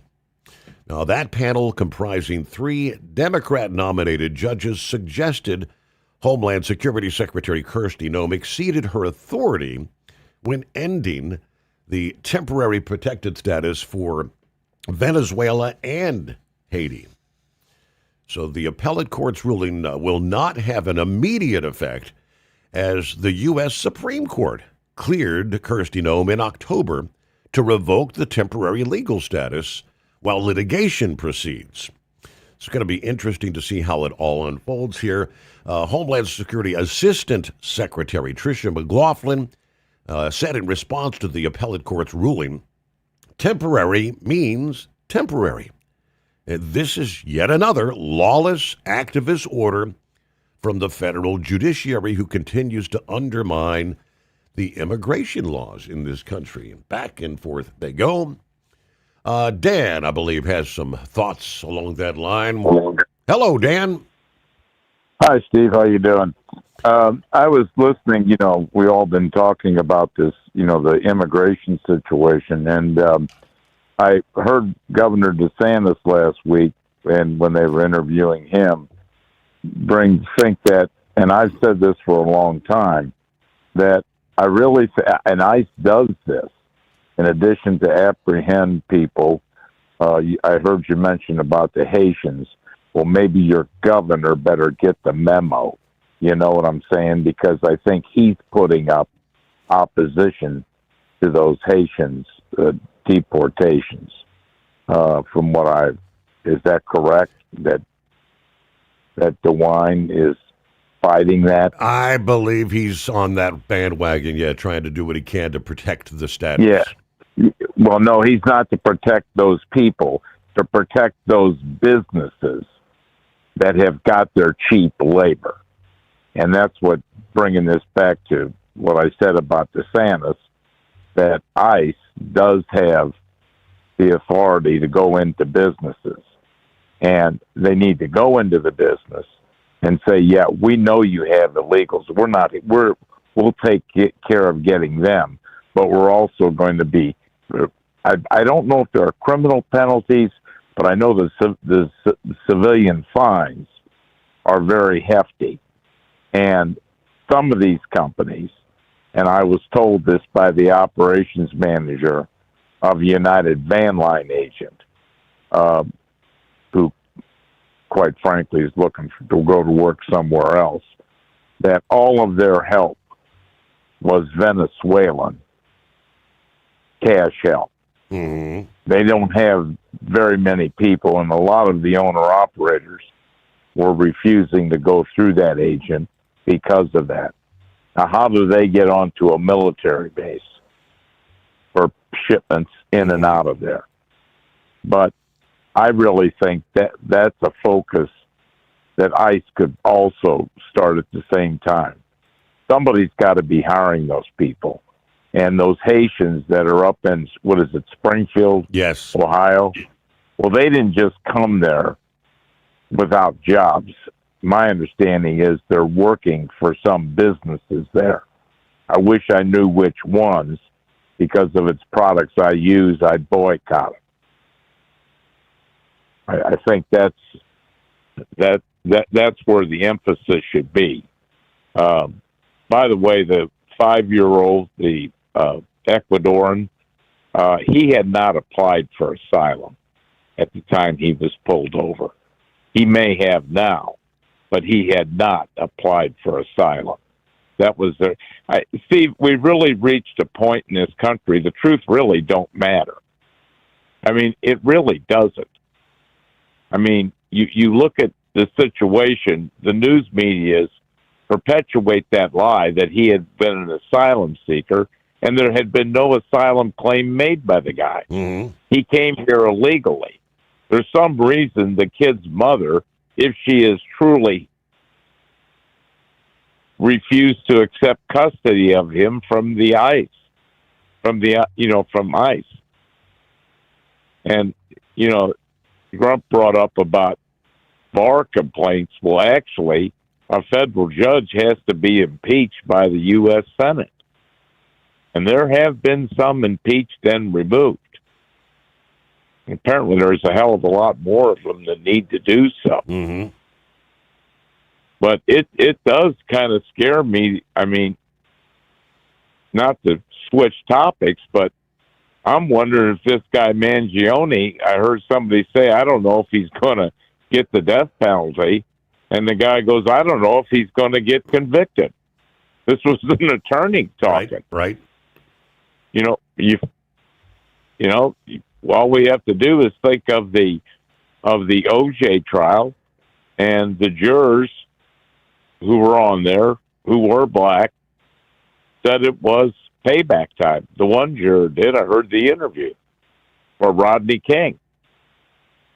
Didn't care the fact that he did it, but it was payback time.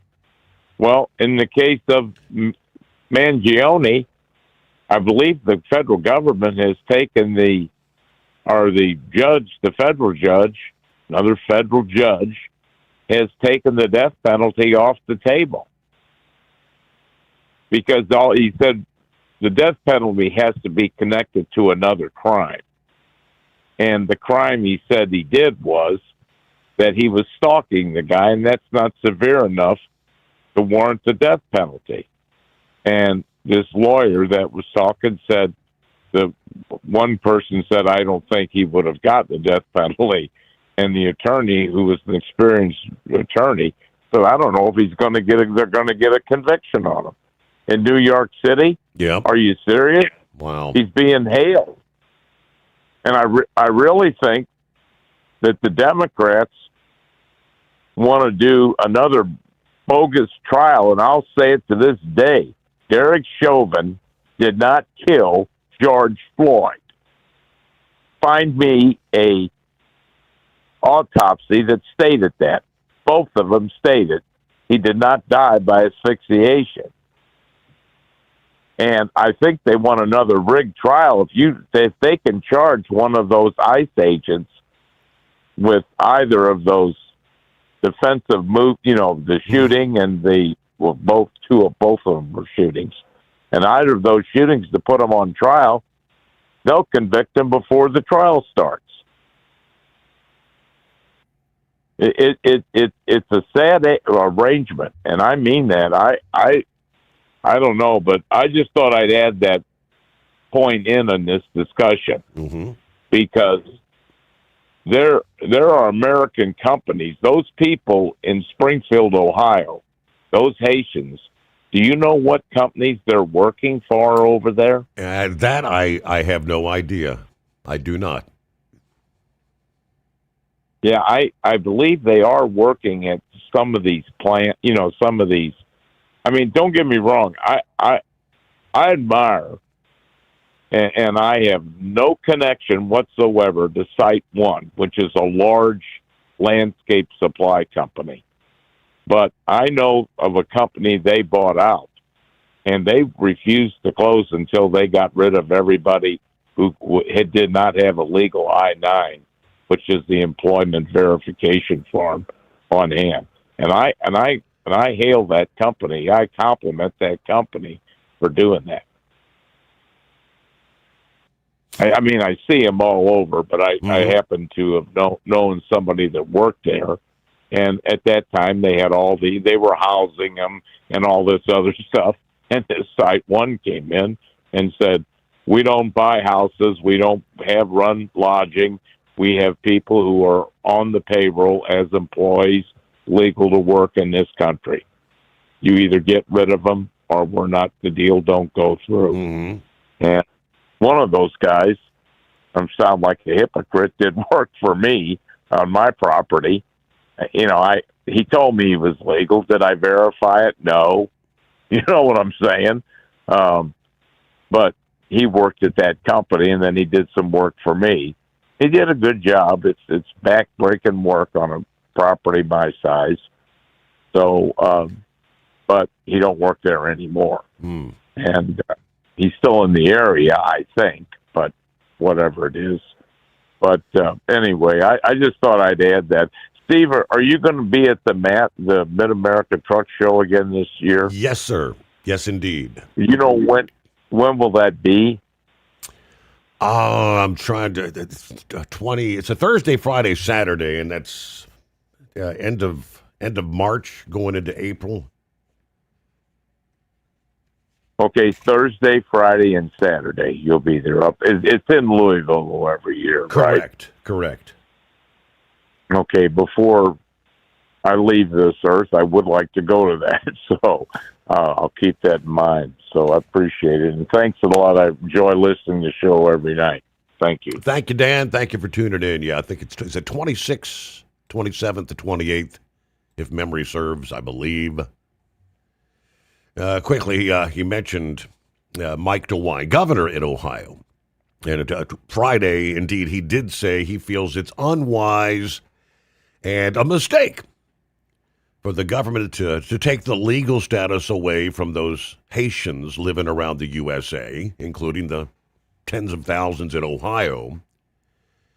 He said the gangs are controlling a good part of Haiti. It's extremely violent. The economy is in shambles. The government doesn't function. The police are virtually worthless. And refugees from the island, he says, have contributed to both state and local economies. Having said that, that's not my decision, though. I am the governor of Ohio. This is a decision for the federal government. This is a decision for the President of the United States. Absent court action, the Department of Homeland Security will terminate protected status for about 350,000 Haitians on Tuesday at 11:59 p.m.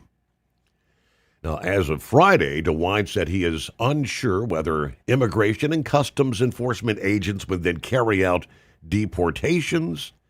They're in the Springfield area, where there's 12 to 15,000 immigrants from Haiti living. Yeah, Ohio's got mixed signals, he said, on action by ICE, but state and local law enforcement agencies are getting ready either way.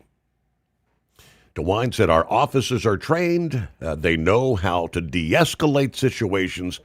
We expect ICE to follow good police procedures. If that's a big if, if ICE comes in, we expect them to follow good police procedures as well. All right. In an interview late last week with the State House News Bureau, U.S. Senator Bernie Moreno said he wants action by ICE to not be necessary. He believes the Haitians should have self-deported.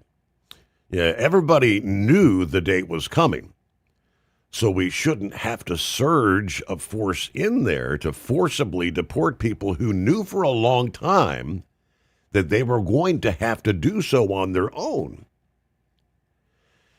Okay, there you go. So, barring any sort of activist judge, pushing things back once again as far as enforcement date, Wednesday's kind of the D-Day. But we know most of them are not going to self-deport, even with, they've got the incentives. What is it, $2,000, $2,500, something like that, and a plane ticket back to their country if they would go to the app that was initially created for people to legally try to come into the country.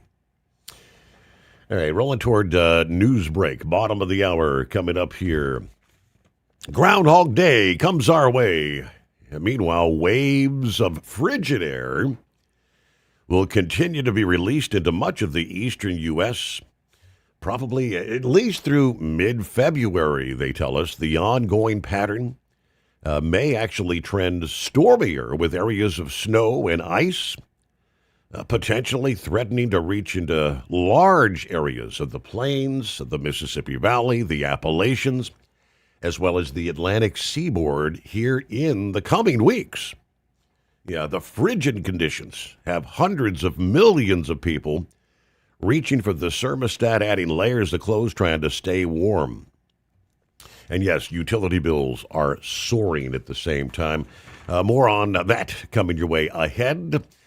This news update on the Steve Summers Overnight Drive brought to you by Hot Shot Secret. From diesel and oil additives to oils and lubricants, Hot Shot Secret keeps that rig running strong mile after mile.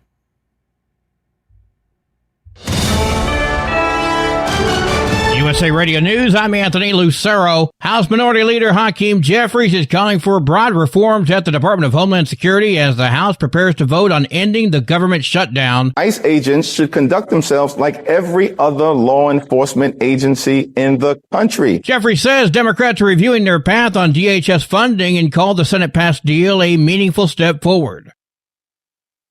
President Trump says newly released Jeffrey Epstein files absolve him of wrongdoing and is considering legal action against author Michael Wolff and the Epstein estate, alleging a political conspiracy to harm him. Justice Department officials stress the documents do not show criminal conduct by Trump, even as the political fallout continues. AAA reports the national average price for a gallon of gas is $2.87. Kauai, Hawaii is up to $4.91 a gallon, while Greer County, Oklahoma is down to $2.24. From America's News Network USA Radio News. Business owners, are you paying high phone bills for old school systems and lousy service? StrongTel cuts your phone bills in half and turns every phone you own into a feature-rich business system. Sean Roddy, CEO of Hennings Brothers Drilling, had this to say.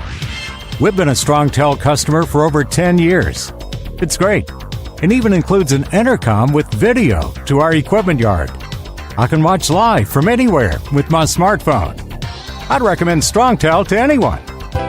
Never miss a customer call again with your StrongTel business system. StrongTel is a proud iTex partner and always welcomes your iTex dollars. You'll get award-winning StrongTel service, a business-class phone system, and cut your phone bill in half. Visit strongtel.com. That's StrongTel, StrongTel.com. It's StrongTel. Want to put your business on a brand that is heard in some of the biggest radio markets on some of the biggest radio stations in the United States? Or maybe you want to have your brand take advantage of the explosive growth in podcasting. Why not do both? The Steve Summers Overnight Drive offers the best of both worlds and is ready to put your business at the front of everyone's waking thoughts. I'm sorry, am I moving too quickly for you? Well, at least you'll be on their mind in there somewhere. For sure, the Steve Summers Overnight Drive was recently named one of the top 15 late-night shows in America. So advertising on the Steve Summers Overnight Drive will put you in front of the very clients you want to walk through your front door. Interested? Maybe you want to take a test drive, kick the tires, do a sample tasting, which might be kind of gross. Get details at overnightdriveradio.com or email rwild@lubricationspecialties.com. And let's put the Steve Summers Overnight Drive to work for you today. Well, we're off the air. For good, I think. Like the men and women who power America, the people at Hot Shot Secret work hard and play harder. We're the fastest growing diesel and oil additive brand in the country. We solve problems. We protect engines. We save you money. And more importantly, time. Hot Shot Secret, powered by science. Truckers, meet the SpeedMax Pro Max, the tire built for serious hauls and serious peace of mind. With rugged construction and performance you can count on, Pro Max is made for the long road ahead. And here's the best part. It comes with an 8-year warranty. That's right, 8 years of confidence, mile after mile. Ask SpeedMax. Drive far. Drive strong. For more info, call 860-436-4100 or buy online at digitire.com. At TEL, we know what it takes to succeed as an owner-operator because we were founded by one. The big secret? Affordable new trucks. New equipment keeps you moving, improves cash flow, and delivers reliability. For over 20 years, we've helped drivers take the next step in their careers. Call TEL at 866-404-6289 and use promo code OVERNIGHT100. We look forward to meeting you. Did you miss an episode of the Steve Summers Overnight Drive? Or just want to relive a little bit of the magic? Don't worry, you can download the Steve Summers Overnight Drive wherever you get your podcasts. Don't miss a single second of the show that was recently named one of the best late-night shows in America. Make sure you like and subscribe to the Steve Summers Overnight Drive so you don't miss a single episode. The Steve Summers Overnight Drive, available wherever you get your podcasts or online at overnightdriveradio.com. Because Channel 19's a little congested. Call Steve now at 844-844-3388. The Overnight Drive.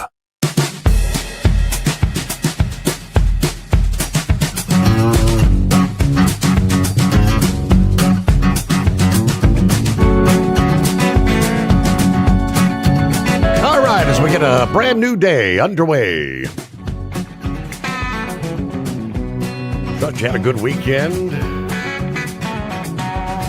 Honestly, it went by way too fast.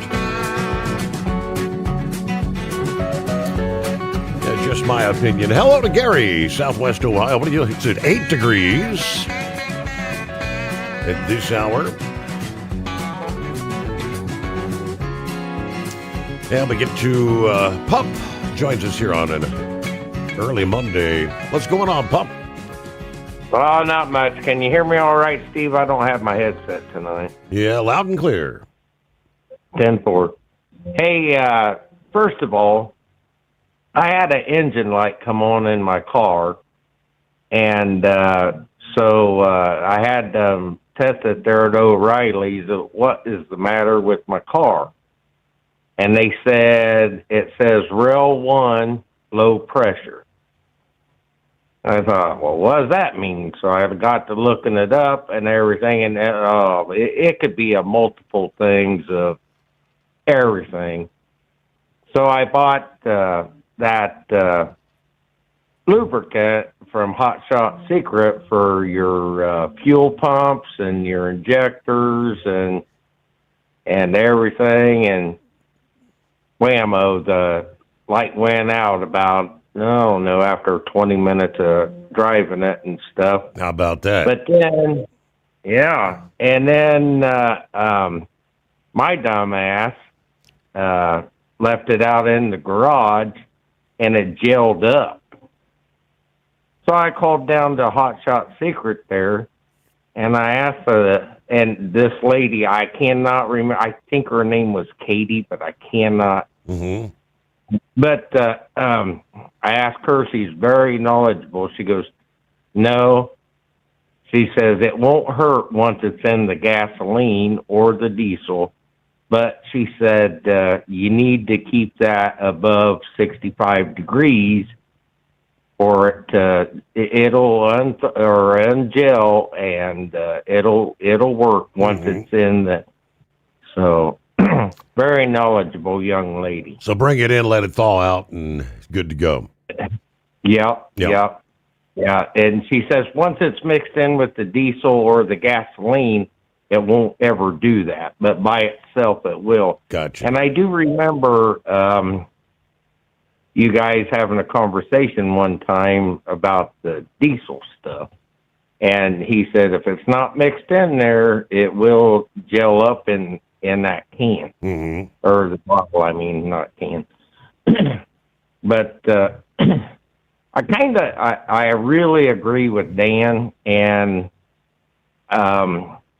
I don't know if Grump's correct or not because they are appointed, but if Pam Bondi, and this is the point that he brought up, can get them judges disbarred, that would be awesome. So, but the point that I was going to call you about, Steve, is Elon Omar. Have you seen all of this stuff about that $5 million winery that her and her husband have? Right. That doesn't exist. It's all on paper, right? Yeah, no wine actually being manufactured, nothing being sold. That's an ongoing investigation. So where's the money coming from? Yeah, right. Well, she passed that food bill, or she's the one that brought that food bill up and everything, and that's where all the scamming started. So it's going to be pretty interesting. I would love for her to get deported. My gosh.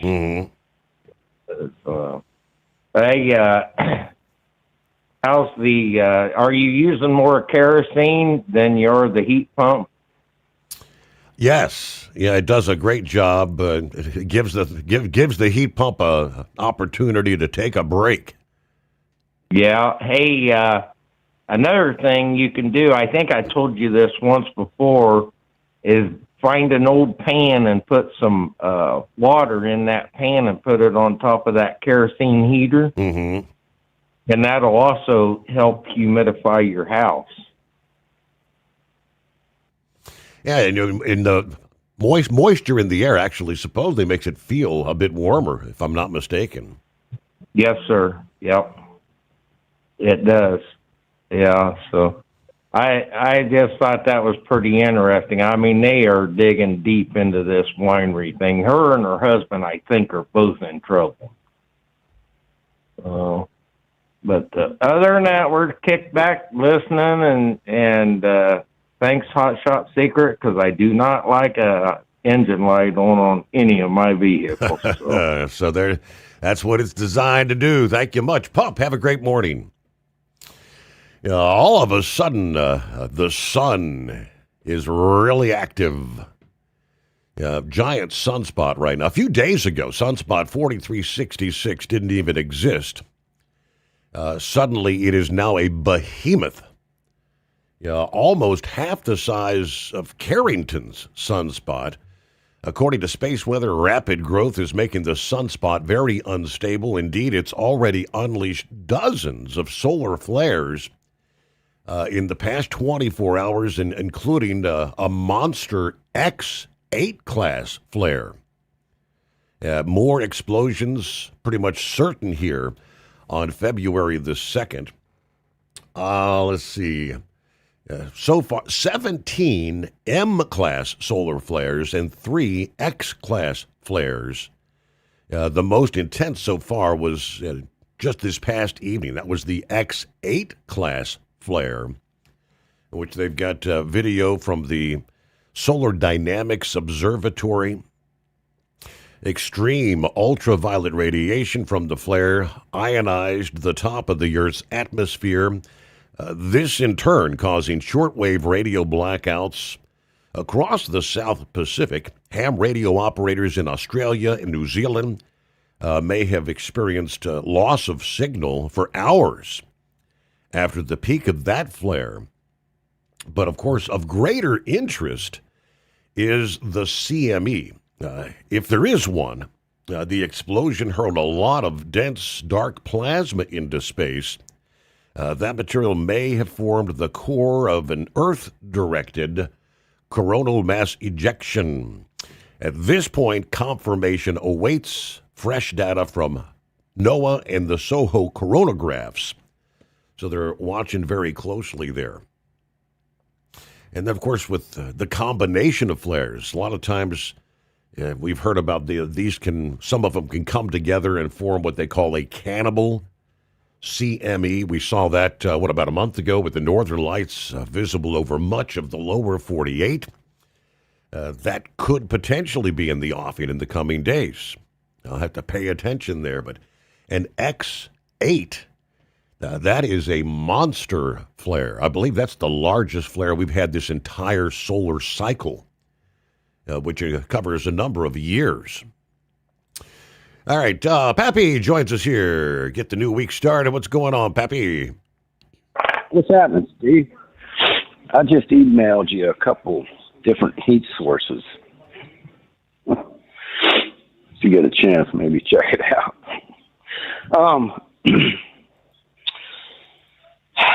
Let's talk about a couple things here first, Steve. First of all, the Democrats are all about impeach, right?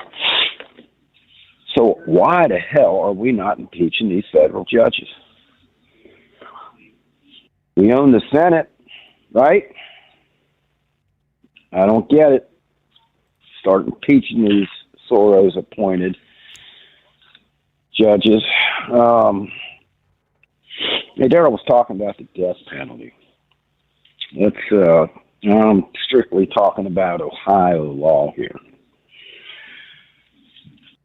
There's different charges for causing the death of a person, right?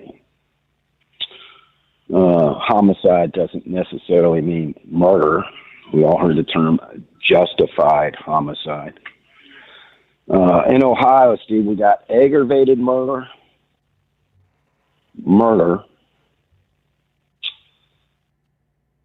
involuntary homicide, voluntary homicide, and negligent homicide.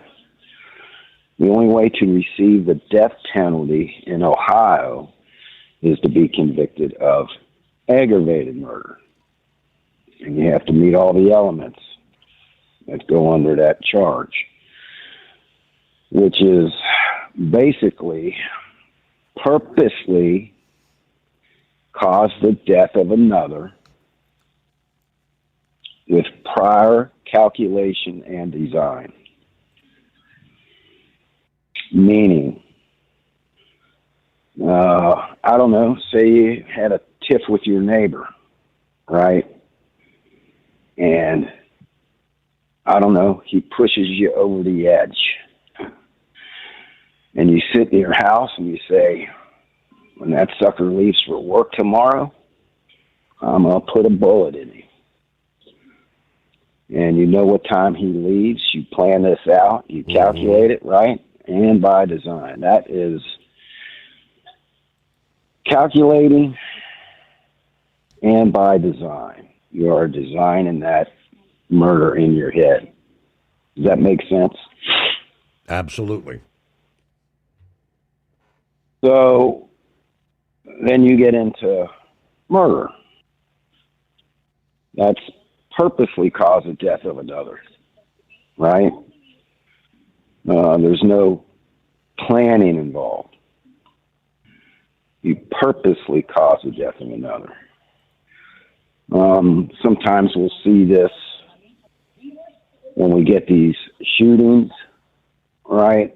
Depending on why the shooting goes down, but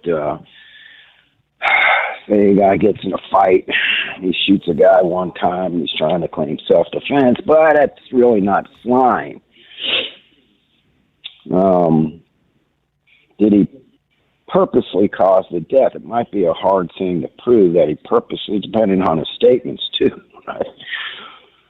Now, if he shot him 10 times, I think you could say he was purposely trying to kill that dude. Then you get into involuntary homicide, voluntary homicide. Involuntary homicide is where you cause the death. I didn't say purposely. I said where you cause the death of another in the commission of a crime. Mm-hmm. You rob a bank. You walk into a bank. You hand the teller a note. The note says, "This is a robbery. Give me all the money or I'm going to kill you." She reads the note. She drops over dead from a heart attack. You will get charged with involuntary homicide. You didn't intend to kill that lady. It wasn't by purpose, but you caused her death in the commission of a crime.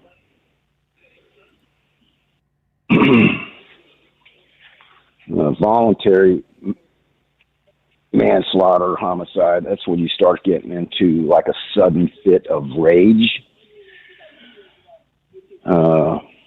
Say a guy comes home, just say he carries a gun for whatever reason. He comes home, walks into the bedroom, and what does he find, Steve? He's got his wife in the bed with the milkman, right? Mm-hmm. Sudden fit of rage. He pulls out his gun, shoots this guy, and kills him. Probably going to get charged with voluntary manslaughter, homicide. Now, that can change. Say the man keeps a gun in his car, and he walks into the house, catches the milkman in bed with the wife, and he runs out to the car to retrieve his firearm, and then comes back in and kill him. So what Daryl was getting at is when they talk about, you could probably upgrade that charge then to aggravated murder. The calculation and design, it doesn't require a long period of time in planning and calculation, right? Doesn't require days, doesn't require hours. It can just require a minute or two. Where that guy comes in, he finds his wife in bed with the milkman. Now he's thinking, I got a gun in my car. I'm going to go out and get that gun, and I'm going to get it, and I'm going to come back in and shoot this dude. That was prior calculation and design. It didn't last very long, and it doesn't have to under that charge. If that clears anything up. But the only way in Ohio to get the death penalty is to get charged with aggravated murder. You cannot get the death penalty on all these other homicide charges. Steve, did you hear this? What is the term for women that have babies for other people? They get paid with surrogate. Surrogate, yeah. Surrogate mother. I heard this the other day, that China is paying American women to be surrogate mothers to give birth to these babies, keep them here for a year or two, or maybe shortly after birth, they get sent to China. Right. Grump brought that up here in the first hour. Did he bring it up? Yeah. I was listening to it. And the number was off the rails. I mean, how many thousands and thousands of them? Yeah, they were talking could be as high as 1 million. Yeah, I must have missed that when he talked about it, but didn't mean to double tap you here. But that is, yes, it's astounding. You see, it said they go back to China, and then I guess they raise them there under the communist regime, and then communizing. And then send them back over here as a U.S. citizen. And then he said they can not only bring a couple of up to 17 family members. Is that crazy or what? Man, the plot just keeps getting thicker and thicker on entities trying to bring down this country. Unbelievable. I guess you heard about Cuba's blackout. But again, no, I didn't catch that. What, the grid over the weekend. Grid down again, huh? Yeah, they don't have the oil. I think I said something shortly after Venezuela happened. Give it a couple weeks and Cuba's going to be a hurting puppy. So apparently they were blacked out for, what the heck did they say? Many, many hours. I should have wrote it down, I guess. But they don't have the oil. This could lead to a regime change in Cuba, Steve, which would be nice. You notice what Trump is doing. He is trying to get our hemisphere under control. Correct. Right? I don't know if you heard this or not, but China has moved in to Canada. That they are wheeling and dealing with China. Big time. So that ain't good. What about these? See, what about these riots now in L.A.? I don't know if you've seen the video of them. The federal building. Yes. That's why all of this should have been snuffed out a long time ago. Not allow things to get out of control. And things are out of control. I did see a clip somebody put out on TikTok. I don't have TikTok. Somebody else shared it. It was one of these protesters, air quotes, right, that got maced. And after she got maced, she was like, I'm done. I'm done with this. I'm tired of getting maced. I'm tired of being cold. It's, So the point was, I think it was Alex Jones that actually posted that. And I was listening to a different podcast. I don't know if you ever heard, what's that guy's name? Turley? He's a well-known. I haven't listened to him in a while, but I was listening to him. And he was like, you're seeing a lot of the demonstrators, these paid agitators, are starting to diminish. I don't know if it's the cold weather, but a lot of them are, I don't know if I want to get shot. I didn't think they were going to be allowed to shoot us, Steve, if we tried to run them over. Right. So I think the numbers are shrinking a little bit. However, the ones that are still there are getting more and more violent. And we're going to have to deal with this. And if you notice, it's only in the red states, red cities. Right? It's not happening in the conservative ran cities. Only in the well-known Portland, L.A., right, Philly, Minneapolis, Chicago, all the main ones. I swear, Steve, part of me just wants to say, you know what? Just let them have their crap hold, man. Let them have what they want and see what happens. But when you do that, it's kind of like saying, okay, you win. We'll back out. And I don't know if I still say in Minneapolis that we need to take a chill pill just for a little while. Regroup. Nothing wrong with that, Steve. I'm not saying totally pull out and just Forget about things there. But man, Tampon Tim, he's in some trouble, man. They're getting the goods on this dude. I venture to say there might be some bracelets coming out for him here in the future, just like good old Dom Lemon. We'll see. Let's hope, man. I mean, Steve, I could post pictures. I got pictures of all these Trump lawyers, attorneys. We talked about it, how many of them they got indicted and arrested and took mug shots and perp walked them. Attorneys to the president, Steve. We're not just, right. They went out and arrested his attorneys.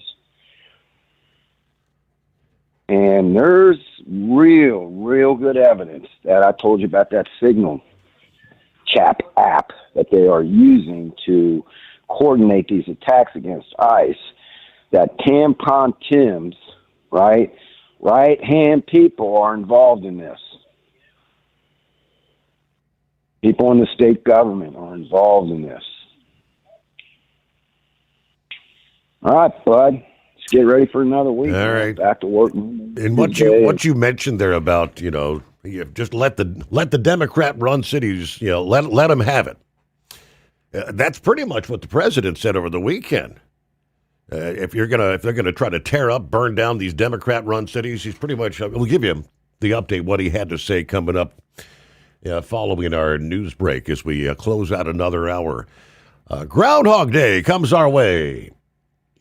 Want to put your business on a brand that is heard in some of the biggest radio markets on some of the biggest radio stations in the United States? Or maybe you want to have your brand take advantage of the explosive growth in podcasting. Why not do both? The Steve Summers Overnight Drive offers the best of both worlds and is ready to put your business at the front of everyone's waking thoughts. I'm sorry, am I moving too quickly for you? Well, at least you'll be on their mind in there somewhere. For sure, the Steve Summers Overnight Drive was recently named one of the top 15 late-night shows in America. So advertising on the Steve Summers Overnight Drive will put you in front of the very clients you want to walk through your front door. Interested? Maybe you want to take a test drive, kick the tires, do a sample tasting, which might be kind of gross. Get details at overnightdriveradio.com or email rwild@lubricationspecialties.com. And let's put the Steve Summers Overnight Drive to work for you today. Well, we're off the air. For good, I think. Your factory fuel filter is letting you down. AirDog heavy-duty diesel fuel systems don't just filter your fuel. The AirDog fully optimizes your truck's fuel system for peak efficiency. The factory-provided filter simply removes particulates and water from fuel. The AirDog system removes all contaminants, including entrained air, water, and particulates, and feeds the engine pump with optimal pressure. Check out airdogdiesel.com to learn how you can capture every bit of performance and efficiency from your fuel system. Did you miss an episode of the Steve Summers Overnight Drive? Or just want to relive a little bit of the magic? Don't worry. You can download the Steve Summers Overnight Drive wherever you get your podcasts. Don't miss a single second of the show that was recently named one of the best late-night shows in America. Make sure you like and subscribe to the Steve Summers Overnight Drive so you don't miss a single episode. The Steve Summers Overnight Drive. Available wherever you get your podcasts or online at overnightdriveradio.com. USA Radio News, I'm Anthony Lucero. House Minority Leader Hakeem Jeffries is calling for broad reforms at the Department of Homeland Security as the House prepares to vote on ending the government shutdown. ICE agents should conduct themselves like every other law enforcement agency in the country, as opposed to running around masked thugs, in many instances, unleashing brutality. Jeffries says Democrats are reviewing their path on DHS funding and called the Senate-passed deal a meaningful step forward.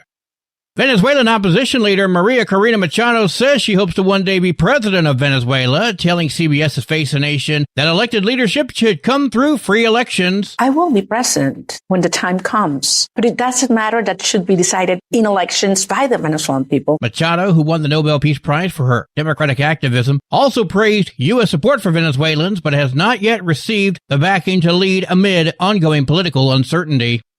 Deputy Attorney General Tom Blanche is defending the Justice Department's release of more than 3 million pages of files tied to Jeffrey Epstein, saying only a tiny fraction of redactions were incorrect and that fixes are on the way. That, of course, the nature of this type of review was the volume of materials that were reviewed, that there would be times when this happened, and so we're working hard to make sure that we fix that, and I expect that will continue. Survivors and advocates, however, say the errors exposed victim information and demand fuller accountability and transparency.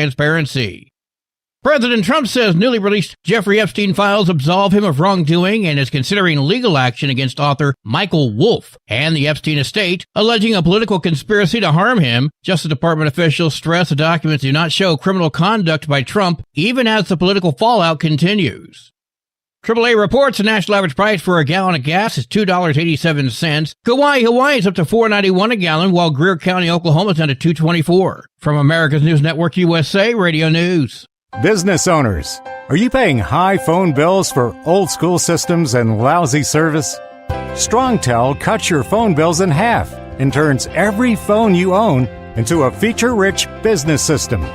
Sean Roddy, CEO of Hennings Brothers Drilling, had this to say. We've been a StrongTel customer for over 10 years.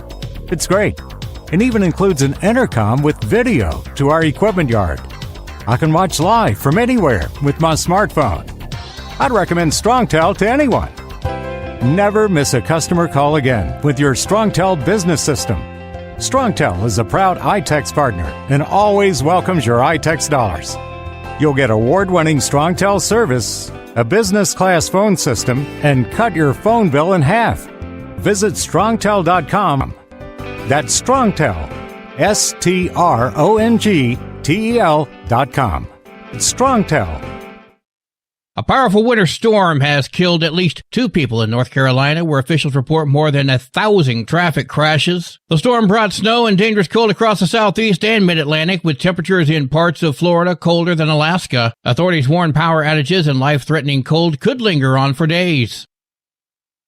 A New Jersey man is in custody after being accused of repeatedly crashing his vehicle into the Chabad World Headquarters in Brooklyn. Police say a driver rammed his vehicle into the main entrance of the synagogue in Crown Heights Wednesday night and then backed up and rammed the entrance again and again. He was quickly taken into custody. The matter is now being investigated as a hate crime. Mayor Zoran Mamdani is reacting. Any threat to a Jewish institution or place of worship must be taken seriously. Anti-Semitism has no place in our city, and violence or intimidation against Jewish New Yorkers is unacceptable.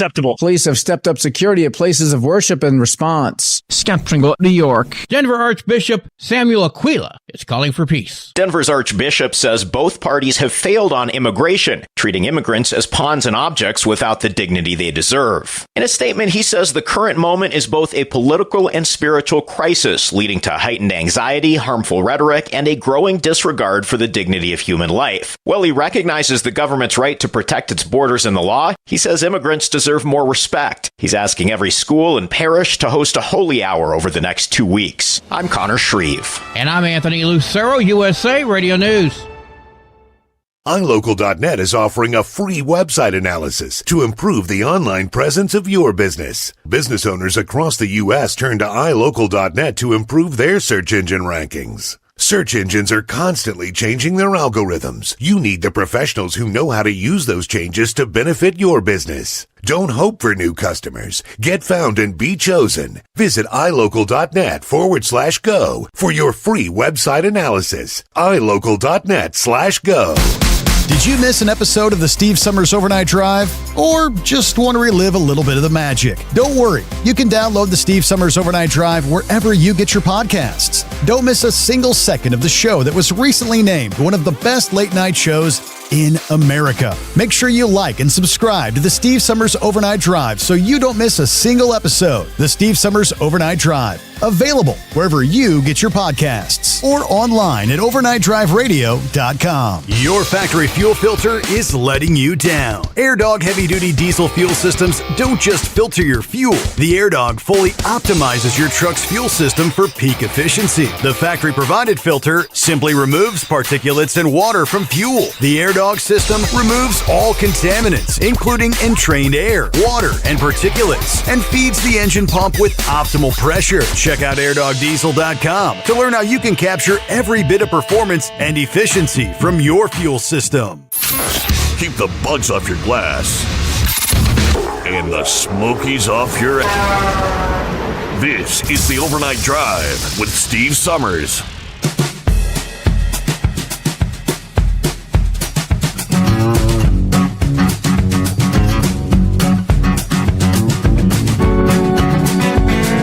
All right, another hour underway. Indeed, closing out the anniversary of another NASA tragedy, February 1 in 2003, when the space shuttle Columbia, they were just 16 minutes from landing at the Kennedy Space Center when Mission Control at the Johnson Space Center in Houston lost contact. By the time Mission Control was aware that Columbia was overdue, the fiery white streaks had appeared in the skies over Texas as Columbia disintegrated, killing all 7 crew members. Having taken off from the Kennedy Space Center on January 16, during that launch, a piece of foam from the shuttle's orange external tank broke off, slamming into the left wing of the orbiter.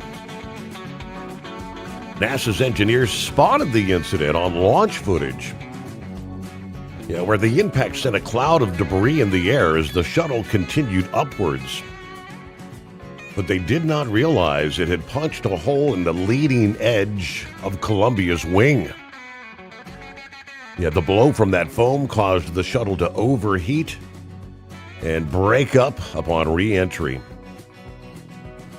The investigation then determined NASA had underestimated the potential danger of foam debris that had been a problem on a number of other launches. The review board also looked at whether the astronauts could have been saved if NASA had known about the wing damage.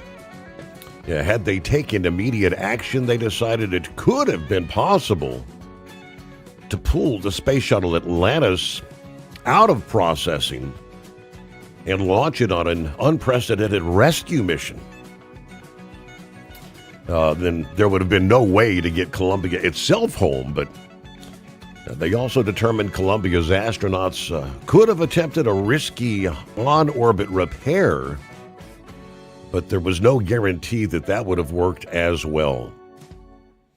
Very sad day, and I remember that very well in the history of NASA. All right.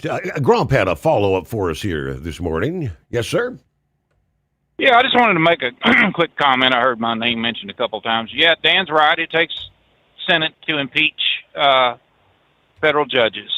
But Harry Reid in 2004 come up with a nuclear option that would seat a federal judge on a simple majority. It did not do anything to lower the threshold for impeaching a federal judge, which is still under a supermajority of 60 votes. There is not 9 Democrats going to flip over and impeach a federal judge, so that's out of the question. So what happens then? All right, you look at it, what's going on with them. When you're ignoring federal law, when a judge specifically ignores federal law, he's actually violating federal law. All right, that you can file a federal complaint over that. You can file it through. Let's see, it's what is that? The 1980 they had the Judges Conduct and Disabilities Act that was included in on it. You file it through that. You file it through the Judicial Review. You file it through the Bar Association. And the reason you do that is because you build a case against that judge that just continually ignores the law and kind of paves their own way and say, I'm going to do this, I'm going to do that, I don't care what the law says, this is what the judge says. That's a violation right there. That's a violation. So when you bring everything in front of the Ethics Committee and you see that they're violating the federal law themselves, it goes in front of the appellate court on appellate review. The appellate court is the one that's going to slap that judge down. They're the ones going to issue the admonishment. They're the ones that's going to issue the punishment, and they can also be the ones that issues the impeachment request that judge is no longer acting as a judge. He's violating the oath of office, so get his ass out of there, or her. That's why I said it needs to go in front of the ethics. You need to file ethics complaints and stuff like that. And I'm sure Pam Bondi and them are doing that. And they're doing that so that it does go in front of the appellate review whenever, and it will come up in the appeals court on all these cases right now that they're trying to adjudicate. But yes, Pam Bondi is the one that and they had a lot of holdovers from the Biden administration on these federal judges, on these immigration judges. They're not judges. They are impaneled as a judge, number one, to adjudicate cases. They're lawyers. They know the law. They know the immigration law. Most of them come out of the immigration courts from years ago. So that was what I was talking about on this. And and when Pappy was talking about those, all those, Chinese and stuff, it's, they estimate that there could be over 12 million drop babies out there floating around, from all these surrogates. And, I know for the last 25 years they've been 400,000 Chinese alone. Now, the problem that I have with all this, number one, is they have a citizenship, number one, which they shouldn't have. And most of these people that's working as surrogates in the 113 different surrogate offices that is actually owned by the Chinese government in the state of California, and they know that, they've got it documented, is that they are green card holders or whatever that comes over here, permanent residents come over here from China that is supposed to be working at some of these Chinese businesses, some of the offices and things like that. Now, yes, they do pay American women a good hefty sum to have their babies over here, but what they want is purist. They want the pure Chinese kids. They want so that they can send them back and they can get involved in the CCP as they grow up, and then they come over here and then they want to screw things up over here. So it's a lot of stuff. But we was talking about the Haitians there.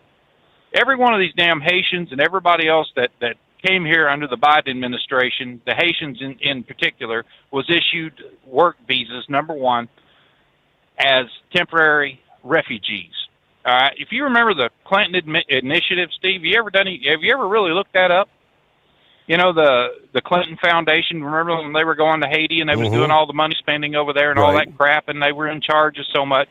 Since 2018, the Clinton administration's made about I think they said about $2 billion, something like that, as far as donations and stuff. But when you look at the 22 people that are officers of that foundation, every damn one of them's making about $300,000 a year salary, and then you get on down to the three other Clinton parts of the Clinton Foundation. How in the hell can they survive? When you look at it, and they got a $300 million endowment, but yet their salaries and everything exceed the amount of money that's coming in. I still don't understand it. I tried reading the tax records and everything. I was like, damn, this is, this looks like a scam in itself. But apparently, it's passing through the IRS.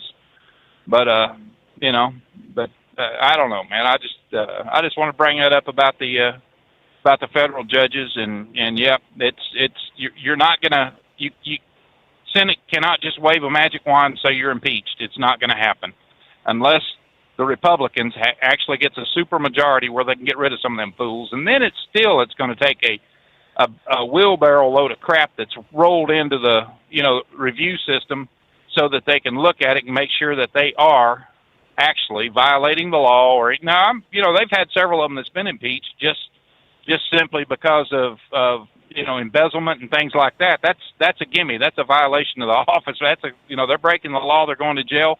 Boom. They don't need an impeachment. Then they're just gone.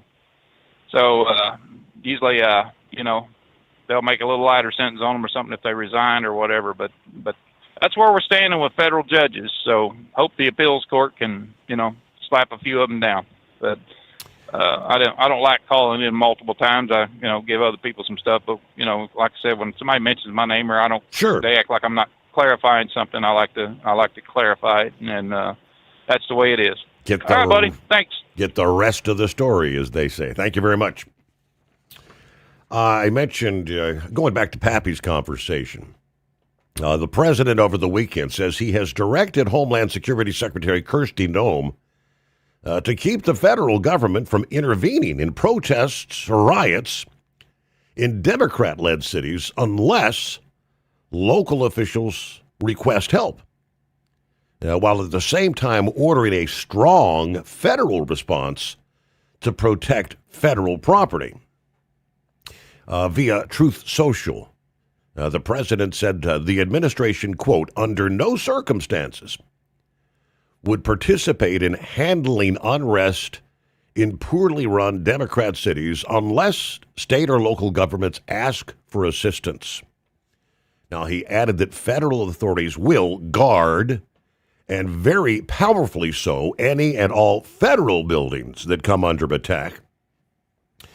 He said he's instructed Immigration and Customs Enforcement and Border Patrol to be very forceful in protecting federal government property, warning that people who assault officers or damage federal vehicles will face severe consequences. There will be no spitting in the faces of our officers. The administration will not tolerate attacks such as rock or brick throwing at law enforcement vehicles.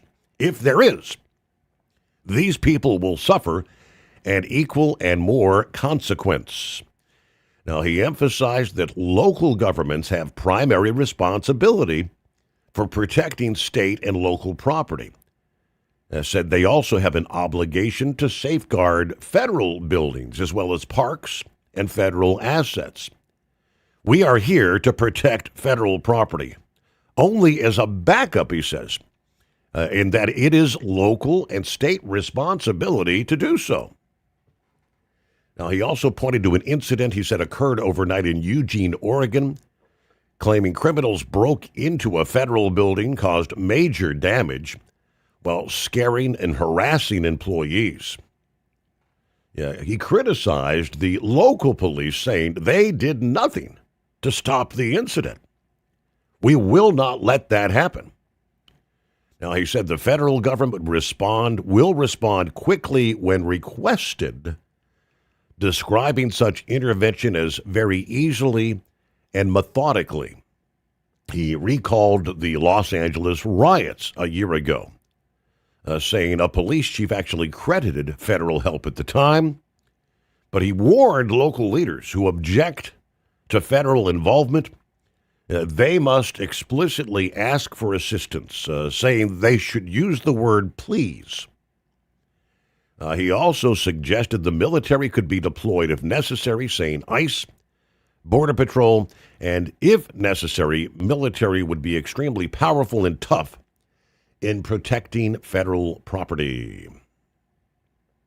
So he's closed by framing his approach as part of the broader agenda, saying he was elected on border control, national security, and law and order. That's what America wants, and that's what America is getting. Did you miss an episode of the Steve Summers Overnight Drive? Or just want to relive a little bit of the magic? Don't worry. You can download the Steve Summers Overnight Drive wherever you get your podcasts. Don't miss a single second of the show that was recently named one of the best late night shows in America. Make sure you like and subscribe to the Steve Summers Overnight Drive so you don't miss a single episode. The Steve Summers Overnight Drive. Available wherever you get your podcasts or online at overnightdriveradio.com. Truck downtime costs you money. One hidden killer on Cummins ISX 15 engines is weak injector cups. When they leak, coolant gets into the cylinders and suddenly you're facing a big repair bill. Industrial Injection has the fix. Our Torque Lock Injector Cup Kit with a threaded Torque Lock design. These cups stay sealed for good. No more coolant leaks. No more surprise downtime. Keep your truck on the road. Ask your shop for Industrial Injection Torque Lock Injector Cups today. Winter is here. When the temperature drops, so does your truck's performance. Avoid fuel gelling by using Hot Shot Secret's EDT Plus Winter Defense, a 7-in-1 fuel booster and anti-gel that improves cold weather performance. The 7-point cetane boost decreases DPF regens and increases fuel economy. Be confident that your engine is running smoothly and trouble-free, even in the coldest temperatures. Hot Shot Secret EDT Plus Winter Defense, available at Pilot Flying J, Amazon, O'Reilly Auto Parts, and HotShotSecret.com. Hot Shot Secret,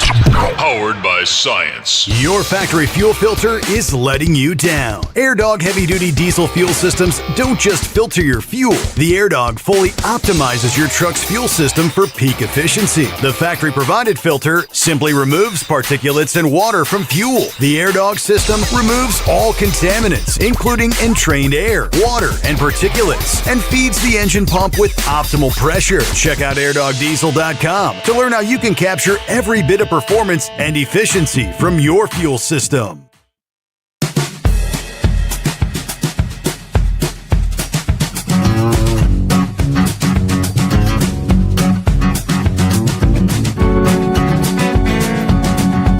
All right, let's take it on down to a very chilly Sunshine State. Boy, oh boy. What's the groundhog going to tell you? 6 more weeks of winter? Morning, Philip. I don't know about Punxsutawney Phil, but Florida Phil's going to tell you it's a little chilly right now. How you doing, buddy? No doubt about it. Yeah, we down around 30 degrees right now. But, it is what it is. I lived up in Illinois for 10 years, and when I moved back in 2002, I made sure I brought my clothes back with me that I had from up there, and I got a lot of the stuff on today that I had back when I was up there. So it's all good, Steve. We're good. You just got to adapt to your situation, just like you guys do up there in Cincinnati. So it is what it is. I hadn't done any checking, but obviously, I presume like all the water parks and whatnot are shut down with these kind of temperatures. Yeah, the water parks are all shut down. Typhoon Lagoon and the volcano at Universal, that Volcano Bay, it's shut down. They're not running any of those parks. Our park will be open today, as far as I know. I haven't heard anything. All of our water rides that we have, like, Tiana's and all that, that'll probably be shut down. I would think they don't want to, put people in there. Now, Pirates of the Caribbean, that's a water ride. That's inside a building. That's not a big problem. Same way with It's a Small World. It's a small world. You're just going around the boat. You're not getting thrown around or anything. But any of the outdoor water rides are they're going to be shut down with this, and it's about the equipment and stuff, and you don't want to get people wet in this kind of weather. So, but we're coming out of it today. We're going to warm up. And as the week goes on, we'll be getting better, but then it's going to go down a little bit toward the end of the week because we're going to have another front moving through, but we don't have it as bad as you guys, and I respect you guys. You guys are going through a lot more crap than we are. I mean, we're trickling water, and I was out yesterday, and it was about 10 o'clock in the morning. I think the wind chill outside was about 11 or 12 was what our wind chill was. We had some heck of a winds Saturday into Sunday. We had 40-mile-an-hour winds sustained at a few points during the day. That wind gradient was just going nutso with the wind coming across us, coming down the state. Mm-hmm. We did have snow flurries yesterday, but it was hit and miss. We didn't have any where I was at. It just was in like where the water would come up off the Gulf, and it would, it would hit the warm air and then come back down as flurries. It wasn't nothing that accumulated or that was going to pose a threat to anybody. So, it is what it is. I mean, it's winter, right? We've had this before. We had it in 2010. So, but I do appreciate you bringing up Columbia, buddy. That was a pretty horrific accident with that space shuttle. A lot of people don't know that those heat tiles on those shuttles can go everywhere. They can put them anywhere they want on a flat surface. But there's one place they can't put them, and that's on the leading edge of the wings. And it's like an airplane. It's got a rounded front wing. So what they use is a carbon-on-carbon fiber. It's kind of like carbon fiber, what you see, but it's a lot heavier and a lot more durable, and it takes the heat a lot more. And that's what got punched on that takeoff with that foam. And who would think a piece of styrofoam would take a piece of carbon-on-carbon, right? It's almost as hard as steel, and take it out, but it did. And they have all the video footage to prove it. If anybody wants to see what happens when you come back in a situation like that, I strongly recommend anybody watching the previous Starship flights, especially the ones that they show the Starship burning up in space, and you'll see what Columbia went through. You can actually see the plasma going around. It's like a torch, just like a plasma cutter that cuts metal, and it just eats it up. And that's what happened with them. It had a hole in it. When they hit the plasma, they come back, the transition from space to gravity and all that stuff. And that plasma is up there. It's 3,000 degrees and 4,000 degrees in some instances. And you just can't put any kind of metal through that heat and not have it, deteriorate. Mm-hmm. And they had a direct hole in the wing, basically, is what they had, and it just stayed in there. And it was like a torch going in there and just cutting it apart. And eventually it got into the shuttle itself and tore it completely apart. So, I mean, that's just the way it works. That's the physics. Steve, when you see these Falcon 9 boosters come back and land on that drone ship, when you see them do what they call the re-entry burn, you hear, they go through that stage. Okay, so what they're doing is that plasma starts forming around it at the time they do that re-entry burn. And what they do is they put fire, like basically a shield of fire from the engine, and it goes around the whole lower surface of that booster. And that re-entry burn gets them through that plasma stage, if that makes sense. That's what they're doing. They're killing fire with fire. And you can't do that with a shuttle when you're on re-entry. You couldn't do it. You can't do it with these capsules. That's the reason they have this heat shields on the bottom of them that they pay very close attention to. Even this one that's out on the launch pad right now, that heat shield on that thing was protected like it was gold or something, because you just don't want any kind of damage to it, because it could kill people. And that's one thing you got to look at when you're coming back. The descent can be as dangerous as the ascent, if that makes sense. So when you're coming back, it's just as dangerous as when you're going up. And when you're staying up there, it's just as dangerous as well. I mean, it's a very fine line you're going through with technology when you're up there in space. And it's something you got to pay attention to when you're looking at these things, and what this is what our future is going to be. So, But Steve, what's up with it? I know we have protesters down here, and I know it's happening. Everybody says it's just in Minnesota. We have them down here, but they're not. Yeah, well, hold the thought there, because we got to pause for the news break. USA Radio News, I'm Anthony Lucero. House Minority Leader Hakeem Jeffries is calling for broad reforms at the Department of Homeland Security as the House prepares to vote on ending the government shutdown. ICE agents should conduct themselves like every other law enforcement agency in the country. Jeffries says Democrats are reviewing their path on DHS funding and called the Senate-passed deal a meaningful step forward. President Trump says newly released Jeffrey Epstein files absolve him of wrongdoing and is considering legal action against author Michael Wolff and the Epstein estate, alleging a political conspiracy to harm him. Justice Department officials stress the documents do not show criminal conduct by Trump, even as the political fallout continues.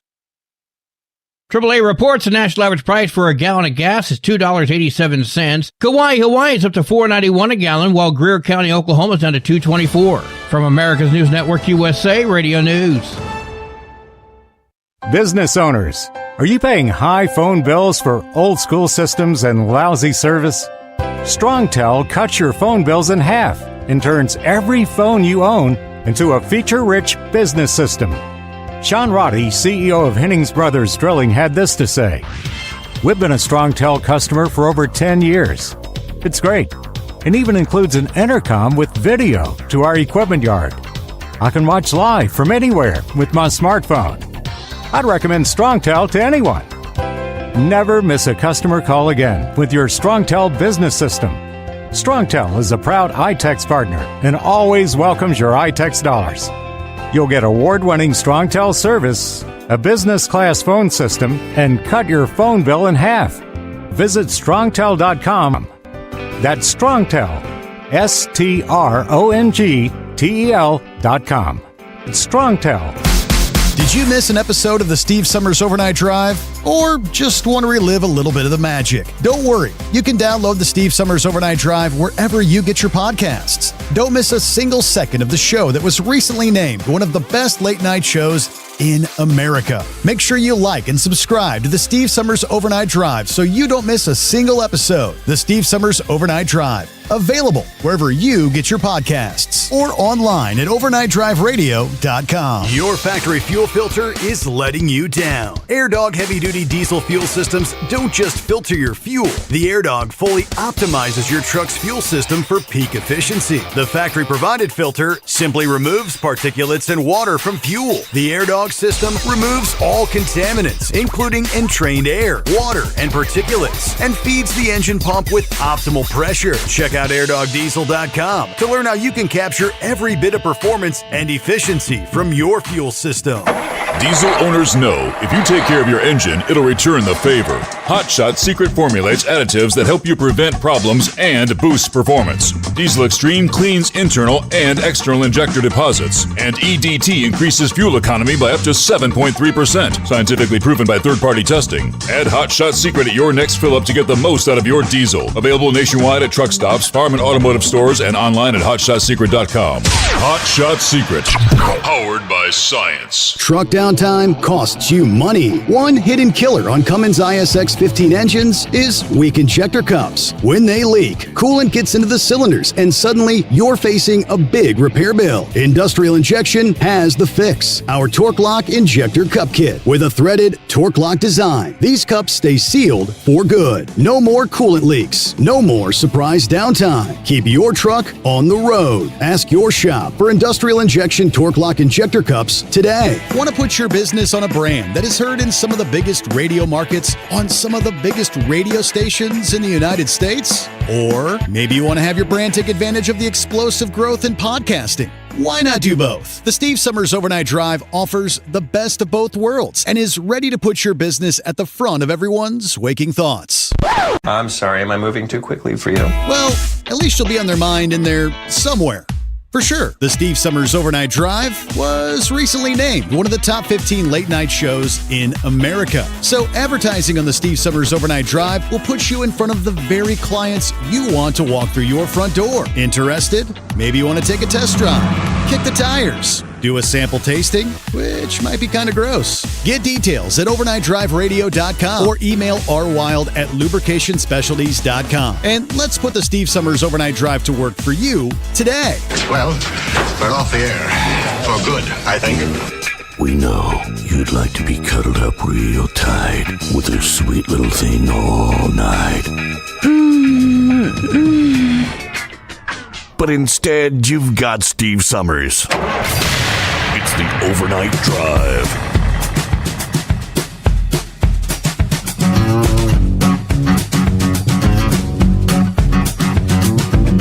All right, here comes Groundhog Day.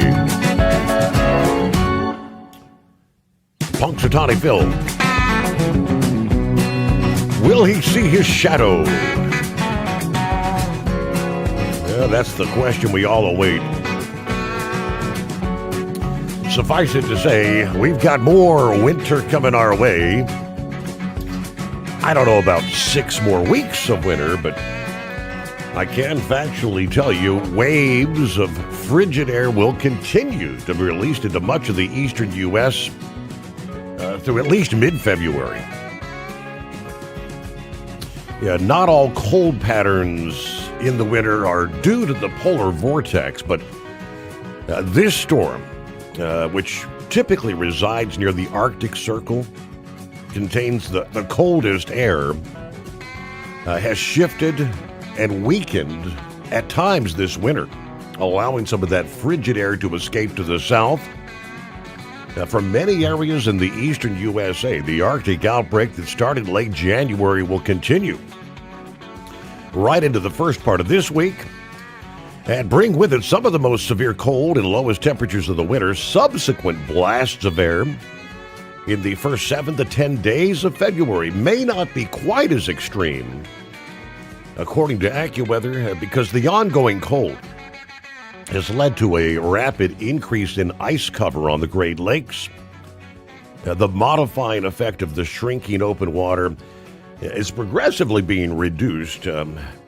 This means that there will be less open water to take the edge off the Arctic air as it moves southward. And many areas now have an extensive snow cover, which insulates the ground and keeps the cold air, helps the cold air travel further and more efficiently. Both of these conditions allow temperatures to plummet during the overnight hours where the winds are light, the sky is clear. You might have a day or two here and there where the frigid conditions back off a little bit, thanks in part to strengthening February sunshine. But any sort of a warming trend is going to be very brief. Now, they say we are monitoring a potential polar vortex disruption in early February that might give an extra boost to the cold in the eastern U.S. about 7 to 10 days later. So the frequent Arctic outbreaks in the coming weeks are basically a continuation of what started about mid-January.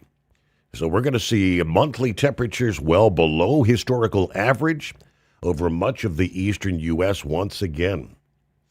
The long-term team, the long-range team, not only looks at conditions in North America, but current conditions and anticipated changes around the planet to make their extended forecast. In terms of upcoming storms, there will be a rather moisture-starved feature that spreads an area of snow from portions of the Missouri to Virginia Tuesday to Wednesday. Another clipper storm may follow that a day or two later over the upper Midwest, with a second, more southern storm with some snow and ice maybe to end the upcoming week. So there you go. The much larger storm that they were talking about prior to the middle of the month, that's going to be studied very closely in the coming days. That storm would have the potential to bring snow and ice to much of the northern half of the country from Montana and Wyoming, Colorado, all the way to New York, New Jersey, New England. We're talking the neighborhood of February 12th through the 15th. All right, we left off there. We were chatting with Philip. Protesters around the country. And, we don't hear a whole lot out of Florida, but you were saying you've got them there as well. Yeah, we do. We got them here. And but I was kind of shocked the other day. They were on the local TV channel. They were talking with them, and they're actually they're paid ones. And we do have them down here, too, as well. The only thing is they're being a little bit more civil down here than they are being in Minnesota. But one question, I know you guys have talked a lot about this immigration thing and ICE and all this kind of stuff, and we've been talking about it for a while now. This is the question I want to leave with everybody as far as this goes. I'm going to go on to something else, but if that guy that got took down, the last one they had, why would you bring a gun with you if you didn't have an intention to use it? Now, I know people use them for protection. Don't get me wrong. I get that. But why would you carry a weapon? Mm-hmm. If he truly carried a weapon, Steve, if he truly had a weapon on him, I'm just saying, why if you had to understand he had that weapon for a reason. And there has to be a reason why he had that weapon. Now, we don't know it, obviously, because the guy has passed away. But that's my question that I have about it. That's what I've questioned about it for the whole deal. Now, one thing that people are not understanding about us in cold weather down here is, and think about this, Steve. I'm a fourth generation Floridian, and I'm used to 90% humidity all the time, right? And look at our dew points that we've had in the last 24 to 48 hours. This dryness it's like going out to Arizona for the first time for us. You know what I mean? And that's one thing that a lot of us are coping with down here right now. I know we have a lot of people that are probably having allergy issues, and you can tell my voice is a little different because of it. And it's something that we go through in winter, and it's something that we're going to be coping with. Now, we're not as bad as you guys. You guys have a lot of moisture hanging out with you up there with that snow, but still, that's one thing that a lot of people don't realize when they come live down here is it ain't just the temperature that changes with your body down here. It's also the moisture content in the air. And when your body becomes used to this kind of moisture content and then it's taken away, it's a big deal. So, but everybody, y'all be safe out there. I appreciate you having me, and we'll talk to you later. All right. Stay warm, Philip. Bundled up in the deep south. Yes, indeed. About 19 before the hour. Hey, it's been a while since we've heard from the Knucklebuster. What's going on? Morning, Mr. Steve Summers. I'm just sitting back here watching Ziggy sleep there, because I can't, right? Well, I got news for you. We've always got 6 more weeks of winter. The spring equinox is not going to be here until Friday, March 20th, 2026 at 09:46. That's military time or computer time. And for those that don't understand that, that's 9:46 a.m. in the Central Time, but that'll be 10:46 your time, see? Because you're an hour ahead of me. I'd like to pick that fat rodent in the backside myself. Philip, I always carry my water blaster everywhere I go. I'm 100% Second Amendment, just to protect myself there, right? You protect yourself too, don't you, Steve? That and your family? Well, absolutely. But I'm not going to take. I ain't going to go to a protest and start fighting with ICE officers, though. That's the dumbass. Yeah, well, I ain't either. I just let them go on down there and do what they got to do. They can protest all they want. They mess with ICE and or the police and get shot. Ain't no big deal to me. I'm still in my house. So I read on PopularScience.com there that there's a rare copy of the Declaration of Independence going to auction. So you and I will not be able to afford that piece of paper. So they didn't say what it was going for. So, and did you know that Tesla just killed 40% of its lineup so it can build robots? I saw that. Yes, I had that story. They're kind of getting. I guess car sales are down. They're kind of adjusting their business model, I guess. Right. Yeah. They're. Elon said that the automaker will end production of the Model S, Model X, with no replacement set to arrive. Let's see. That's out in Fremont, California, and they're going to build Optimus robots. Now, that was my next question. What the hell is an Optimus robot? Is that one of them sex robots, see? I don't believe. I think that's the robot that's supposed to help us with our everyday help around the house, folding laundry, maybe? Oh, yeah. Yeah. What was that? Rosie. That was the robot on the Jetsons, right? Yes. Yep. Well, it's a 5'8", 125-pound humanoid robot. So, well, all I know one thing, Steve, is, and I'm ready for this cold weather you left down here to go back on up north where you belong with it. So I won't tell you Mama's funky britches there. Did you hear about the cheese factory that exploded in France? I did not hear about that. Yeah, debris was everywhere. I bet it was. Yeah, this is for Rambler and Pappy. Did you hear they arrested the devil? Yeah, they got him on possession, see? Yep. And I've told this Jimmy Hoffa joke before. They found him in the hospital in the maternity ward trying to organize labor. Do you know what you call a mobster who's buried in cement? What is it? A hardened criminal. That would be true. Yep. Let's get that Semper Fi shout out to Truck and Field, Captain Ron, Donut Man, all my Marine Corps brothers and sisters, and especially our gracious host, Mr. Steve Summers.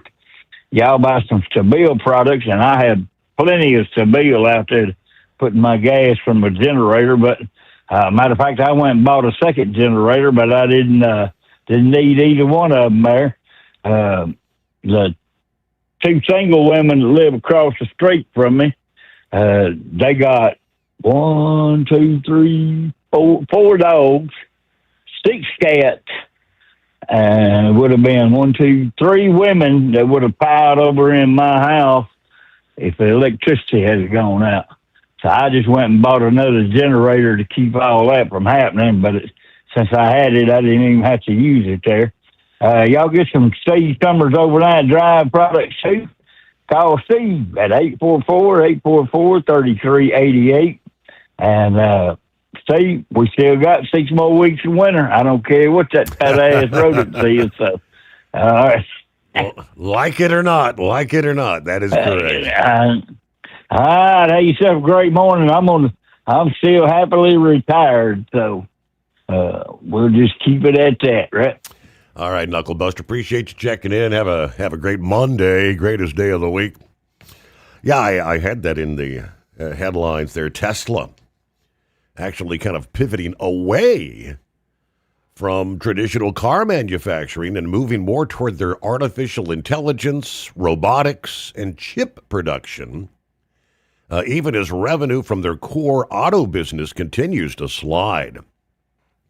At the Fremont, California factory, Tesla plans to stop producing some of the older vehicles and convert that plant to build, as Knucklebuster mentioned, humanoid robots.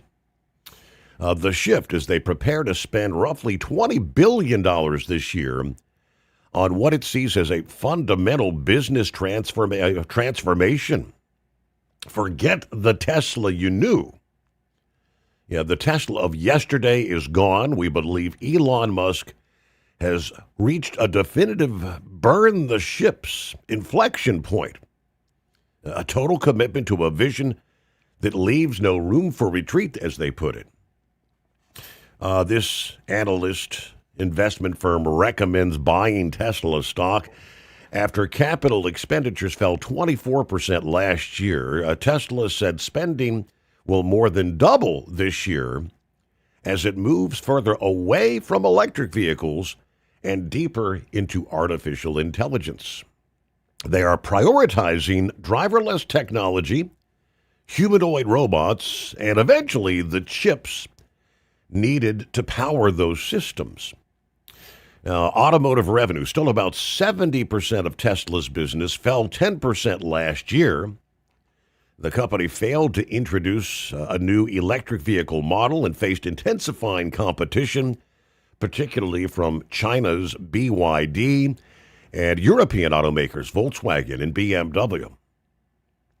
Overall revenue declined for the first time in Tesla's history.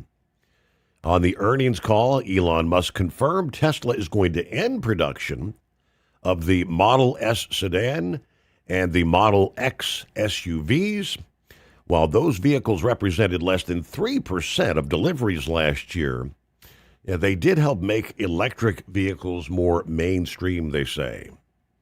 So the end of the Model S and X marks the symbolic passing of the baton into physical AI. It is more than abundantly clear now that Tesla is not an auto company per se. Okay, the humanoid robots. They've promoted Optimus as a bipedal robot capable of performing tasks as varied as factory work, surgery, babysitting. You're going to let your robot babysit? All right, Musk's preview says Optimus could make Tesla a $25 trillion company. and that robots could eventually represent 80% of Tesla's value. Are the robots going to go mainstream? All the bets on electric vehicles didn't really pan out, did they? All right, plenty of room for you. It's 844-844-3388, the Steve Sommers Overnight Drive. Did you miss an episode of the Steve Sommers Overnight Drive? Or just want to relive a little bit of the magic? Don't worry. You can download the Steve Sommers Overnight Drive wherever you get your podcasts. Don't miss a single second of the show that was recently named one of the best late night shows in America. Make sure you like and subscribe to the Steve Sommers Overnight Drive so you don't miss a single episode. The Steve Sommers Overnight Drive. Available wherever you get your podcasts or online at overnightdriveradio.com. Truck downtime costs you money. One hidden killer on Cummins ISX 15 engines is weak injector cups. When they leak, coolant gets into the cylinders and suddenly you're facing a big repair bill. Industrial Injection has the fix. Our Torque Lock Injector Cup Kit with a threaded Torque Lock design. These cups stay sealed for good. No more coolant leaks. No more surprise downtime. Keep your truck on the road. Ask your shop for Industrial Injection Torque Lock Injector Cups today.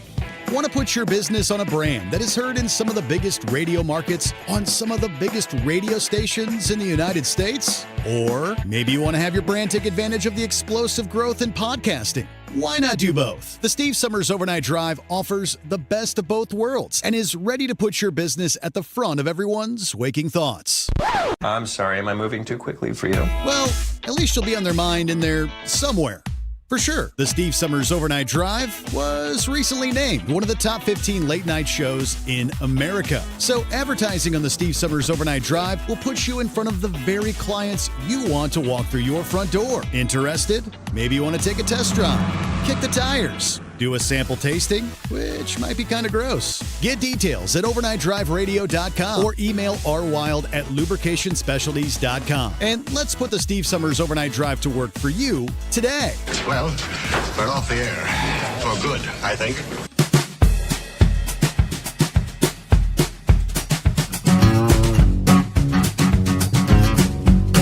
All right, let me pass this your way. Let's see. Jeff said, heads up, Steve. I-70 eastbound in the state of Illinois at the 145 yardstick. Big truck on its side, sideways, blocking all eastbound lanes.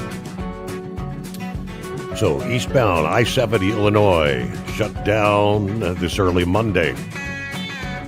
Thanks for the heads up. Meanwhile, in the trucking industry, phishing schemes and other forms of cyber theft are not unique. Anybody with an email or a cell phone, you're probably confronted by some type of a scam multiple times a month, if not more often than that. But there's a recent phishing scam you need to be on the lookout for. This one specifically targets motor carriers.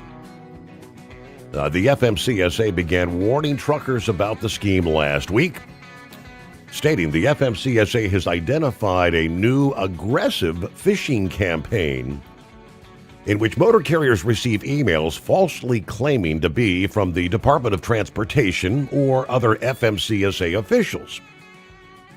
Now, these emails often contain professional-looking documents and legitimate-looking links, but they are fake and designed to steal sensitive information or demand illegal payments. To protect carriers from this phishing scam, the FMCSA provided a need-to-know list. These emails do not come from the DOT or the FMCSA. Official FMCSA correspondent almost always using an email address ending in .gov, G-O-V. In special circumstances such as customer satisfaction surveys, after contacting the FMCSA contact center, emails may come from a non.gov address.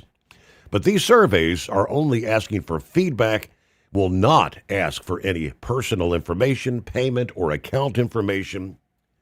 Links in phishing emails typically lead to suspicious non.gov domains. For example, fmcsa.web.saferwebdataconnect.pro. The FMCSA will never request payment or sensitive information like your UCR, your PIN, your social security number, bank details. If you have any doubts, avoid clicking links and verify all communication directly through the FMCSA's official channels, including the call center. So again, if you suspect a suspicious email, do not click on any links or open any attachments. Do not reply to the sender. File a complaint with the FBI through their IC3 site. It will report suspicious emails to the FMCSA Contact Center. And you can visit the Federal Trade Commission site for more information on phishing and email verification. Always looking to make a cheap buck, aren't they? All right, it's 844-844-3388. Coming up, we'll get a news break as we roll up toward the midnight hour on the West Coast. We'll welcome you into a Monday. Meanwhile, more details in the coming hour. AGX Freight Group has indefinitely suspended operations, citing a dispute with a senior secured lender that restricted their access to working capital. According to the report, the Jacksonville, Florida-based freight brokerage and logistics provider said the lender dispute prevented the company from accessing funds they needed to support day-to-day operations and forced them to halt business, with all current operations, closing over the past weekend, shut down. Like I said, more details forthcoming in our next hour. First, news update. News on the Steve Summers Overnight Drive brought to you by Hot Shot Secret, the additive brand trusted by truckers, farmers, and gearheads to clean, protect, and extend engine life. Hot Shot Secret available nationwide at truck stops, farm, and automotive retailers, and online at hotshotsecret.com.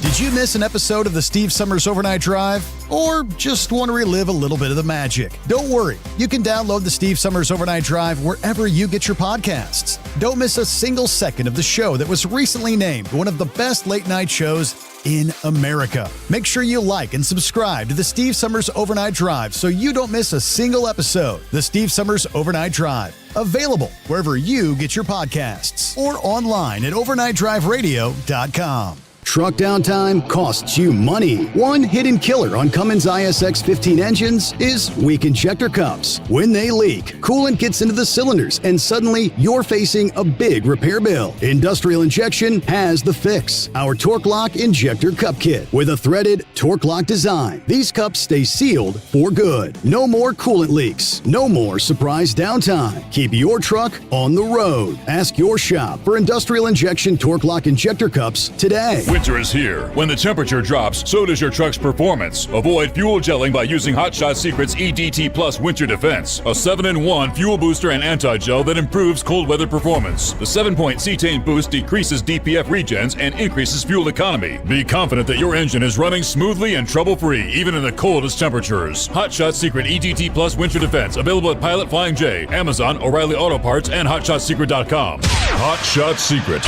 powered by science. Your factory fuel filter is letting you down. AirDog heavy-duty diesel fuel systems don't just filter your fuel. The AirDog fully optimizes your truck's fuel system for peak efficiency. The factory-provided filter simply removes particulates and water from fuel. The AirDog system removes all contaminants, including entrained air, water, and particulates, and feeds the engine pump with optimal pressure. Check out airdogdiesel.com to learn how you can capture every bit of performance and efficiency from your fuel system.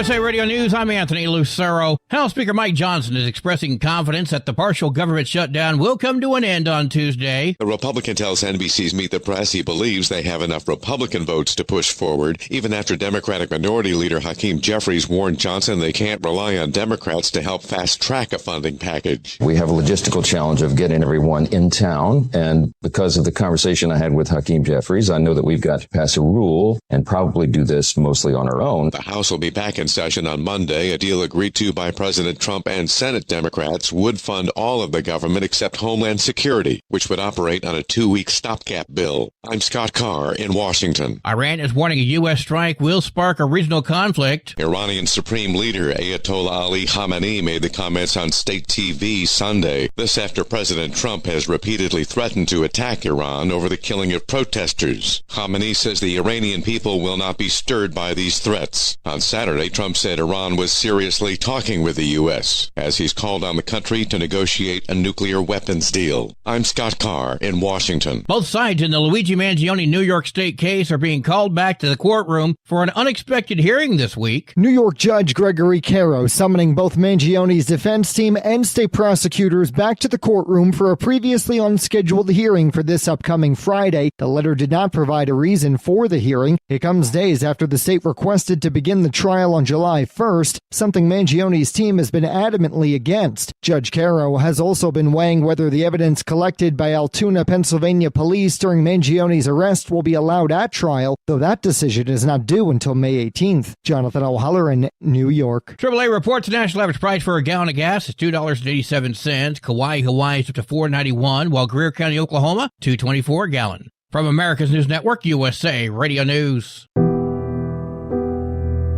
No matter who we are or where we come from, we all experience difficulties in life. Military veterans know that sometimes it takes strength and determination to make it through. Whether it's obvious physical challenges or struggles on the inside, it takes strength to ask for help when you need it. I knew that I had to get support, not just for me, but for the sake of my wife and kids. Talking about it has helped me feel more like myself again. Honestly, it was hard to open up at first, but it's changed my life for the better. Learn how veterans like us have reached out for help. And hear stories of strength and recovery at MakeTheConnection.net. Democrats are celebrating an upset victory in a Texas special election, flipping a Fort Worth area state Senate seat held by Republicans since 1992. Democrat Taylor Rebbitt defeated a Trump-backed Republican in a district President Trump carried by 17 points in 2024. President Trump is announcing a new initiative to fight drug addiction. The president signed an executive order Thursday in the Oval Office that calls for a coordinated federal response to drug addiction and substance abuse. It calls for the creation of a White House Great American Recovery Initiative to be chaired by Health Secretary Robert F. Kennedy Jr. and Catherine Burgum, the wife of Interior Secretary Doug Burgum. President Trump has made addressing drug issues a focal point of his second term, conducting strikes on alleged drug boats in the Caribbean and Eastern Pacific. I'm Scott Carr in Washington. Frigid weather is being blamed for 14 outdoor deaths in New York City in the past week. The weather's brutal Arctic grip on the city has resulted in victims being found on a park bench in Queens, under elevated train tracks in the Bronx, and just steps from a Manhattan hospital. 14 deaths, with at least 8 attributed so far to hypothermia. New York City typically sees 15 cold weather deaths, but that's in an entire year. Code Blue continues in the city, with Mayor Mamdani saying 16 people were involuntarily removed from the streets on Saturday. I'm Sarah Lee Kessler. And I'm Anthony Lucero, USA Radio News. Would you know where to turn if you or a loved one became paralyzed? For thousands of families, the National Paralysis Resource Center has been that lifeline. But now federal funding's at risk. Sherman Gillums Jr., a partially paralyzed Marine veteran with the Christopher and Dana Reeve Foundation, explains why. This is about more than just a budget line. It's about veterans, caregivers, and families, real people who need these resources to live more productive and independent lives. Learn more at ChristopherReeve.org.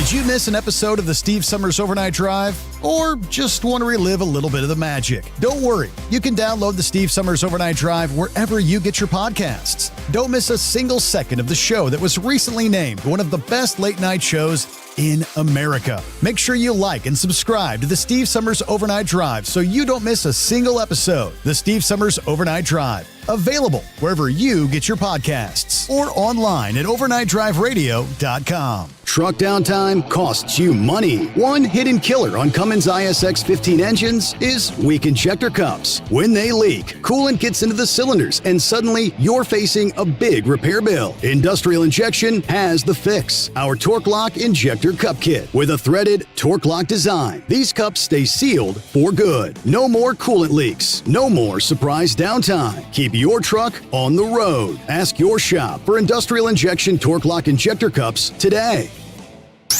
The Overnight Drive with Steve Summers. Live from the Hot Shot Secret Studios. Call Steve now. 844-844-3388.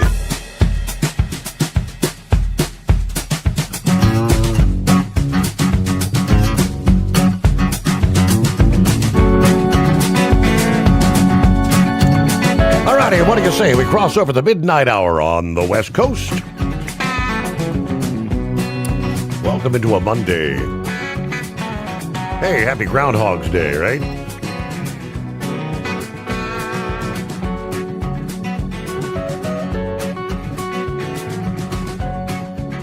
So I guess right about this time, folks begin gathering there. Spending hours out in the cold awaiting Punxsutawney Phil coming out of his burrow.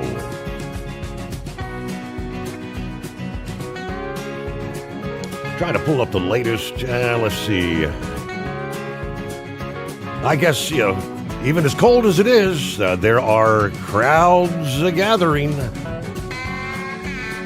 Just looking at some of the live feed from Punxsutawney, PA.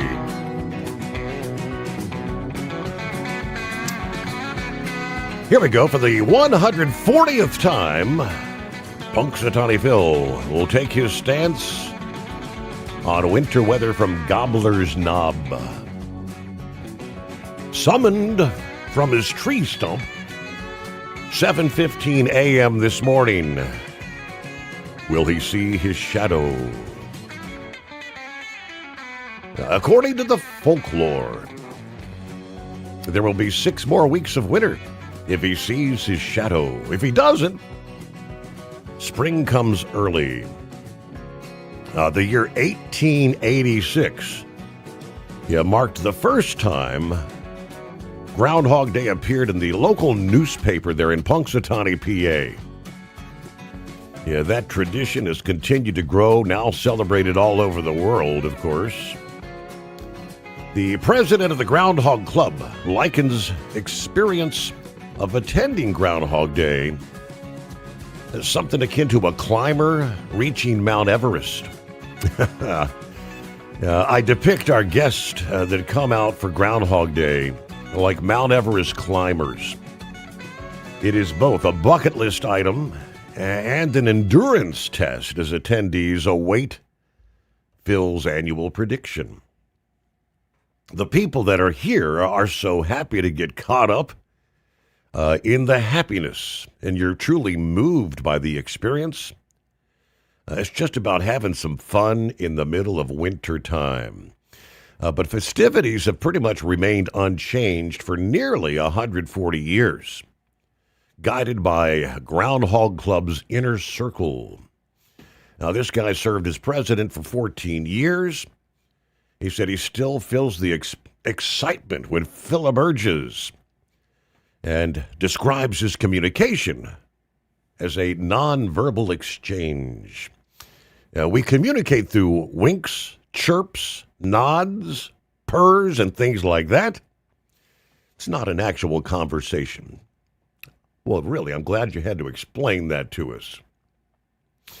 All right, Phil, not the only groundhog making predictions, of course. In New York, there are multiple groundhog predictors. Staten Island Chuck, Dunkirk Dave, Unlike the very much alive Phil, the taxidermied makes a prediction in Quarryville, Pennsylvania. Last year, Orphe is the name. Predicted early spring, disagreed with Phil's decision that there would be 6 more weeks of winter. Don't have a groundhog in Nevada. There's Mojave Max, a tortoise whose weather prediction actually sits at maybe 25%. Where does Phil stand? In 2024, it was unfortunately only a little bit above max at 35% accuracy. That according to the National Oceanic and Atmospheric Administration. Staten Island Chuck allegedly has the best track record, coming in at 85%. All right, everybody sticks with Phil, though. Meanwhile, we got a Monday, greatest day of the week. Eagle, what's going on, Eagle? Did you have a good weekend? Yeah, I'm still out here on the road. Trying to make my way back to Texas. I'm stuck over here in Alabama right now. Yeah, it's pretty cool outside tonight. The cold went down pretty far. It's all the way down Alabama, Florida, all that, 20 to 30 degrees. Yep. Yeah, it's pretty cold. So hopefully by the time I get to Texas on Wednesday, Thursday, or Friday, it'll be a little bit warmer. Because then after that, once I get to Texas, I'm going to take a couple of days off, and then I'll be headed. Hopefully the weather will be good for Daytona in another week or two. The Super Bowl next week, and then Daytona is the next Sunday. So hopefully the weather will be good in Florida. Hopefully it'll at least be in the 70s for the race. Yeah, then I'm going to be headed that way when I leave my house. Get me a load back over to the east somewhere, maybe Pennsylvania, and then work my way back down to Florida. I don't know if I'm gonna go to the Saturday race or not. I might go to the Saturday race too in Daytona. I'm not sure if I'm gonna make that one, but I'll definitely be there on that Sunday race. I'm definitely gonna be there as long as they don't have no rain or nothing like that. So you're still a little bit of time to predict the weather right now. So anything can happen in the next week or two, but hopefully they won't have to cancel. Because they already had to cancel one race already, Steve. The first race, they had to move it to Wednesday. They said they had snow. Yep. in North Carolina, snow. They couldn't race today. I don't know why they probably had to get the track clean. So the next 2 days, I guess that's why they made it for Wednesday instead of tomorrow. They probably take time to get the track cleared and the snow and all that. So they rescheduled it for Monday. I mean, not my fault, for Wednesday. They rescheduled the race for Wednesday. So in a way, it's kind of good because I wasn't able to watch it today because I was driving. So hopefully I'll be home by then. I'll be able to watch the race. So that's good. In a way, it's kind of good because I've been driving all day long today. But Steve, before I get into the politics thing and a dream come true for a person like me, I just wish it would have happened. I just wish it would have happened on Thursday when you was on the radio, so I could really raise some hell. But didn't happen like that. But before I say this, I told you this about a week or so ago, Steve, about the Super Bowl, and I've talked to some of my other family members and other people that I know, and I'm not gonna watch the Super Bowl. I don't like neither one of the teams that are playing anyway, but I don't like what they're advertising for the halftime performance. Yeah. I don't agree with a man performing with a dress on. I don't agree with that type of lifestyle, and I don't want my kids and my family to be involved in something like that. And if the NFL, if the NFL thinks that that's appropriate for people, for millions and millions of people all over the world to watch a man perform in a dress, then I got a big problem with that. So I say to hell with the NFL, and I'll find something else to do on Sunday. I won't miss the Super Bowl. I don't give a damn about it. I'd rather watch the Daytona 500 something that's family oriented than to watch a man perform in a dress. That's ridiculous. It's ridiculous. And Donald Trump said the same thing. Donald Trump said he's not going to even watch the Super Bowl. And there's a lot of other people that's not going to watch it. It's not just me. So I say to hell with the NFL. If they can't find somebody if they can't find all these performers they got in the world, if they can't find nobody better than that, then shame on the NFL as far as I'm concerned. Now, getting to another subject, Steve, I've talked to you about this guy for years and years and years and years. And finally, they got rid of him at CNN, and Donald Trump made some more comments about him. He's a failed loser, a loudmouth, a racist, you name it. That's what he is.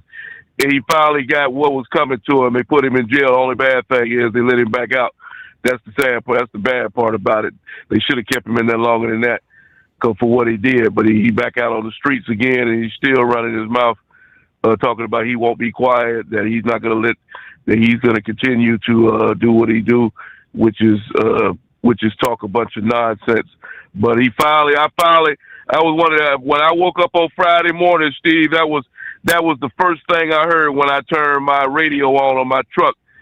It was all over the news. Don Lemon has been arrested in a midnight arrest. They got a Thursday night or something. They had arrested him that night after you went off the radio. They had arrested him. And like I said, I had you should have seen the smile on my face when he finally got what was coming to him. But like I said, the bad part about it is that he back out on the streets again.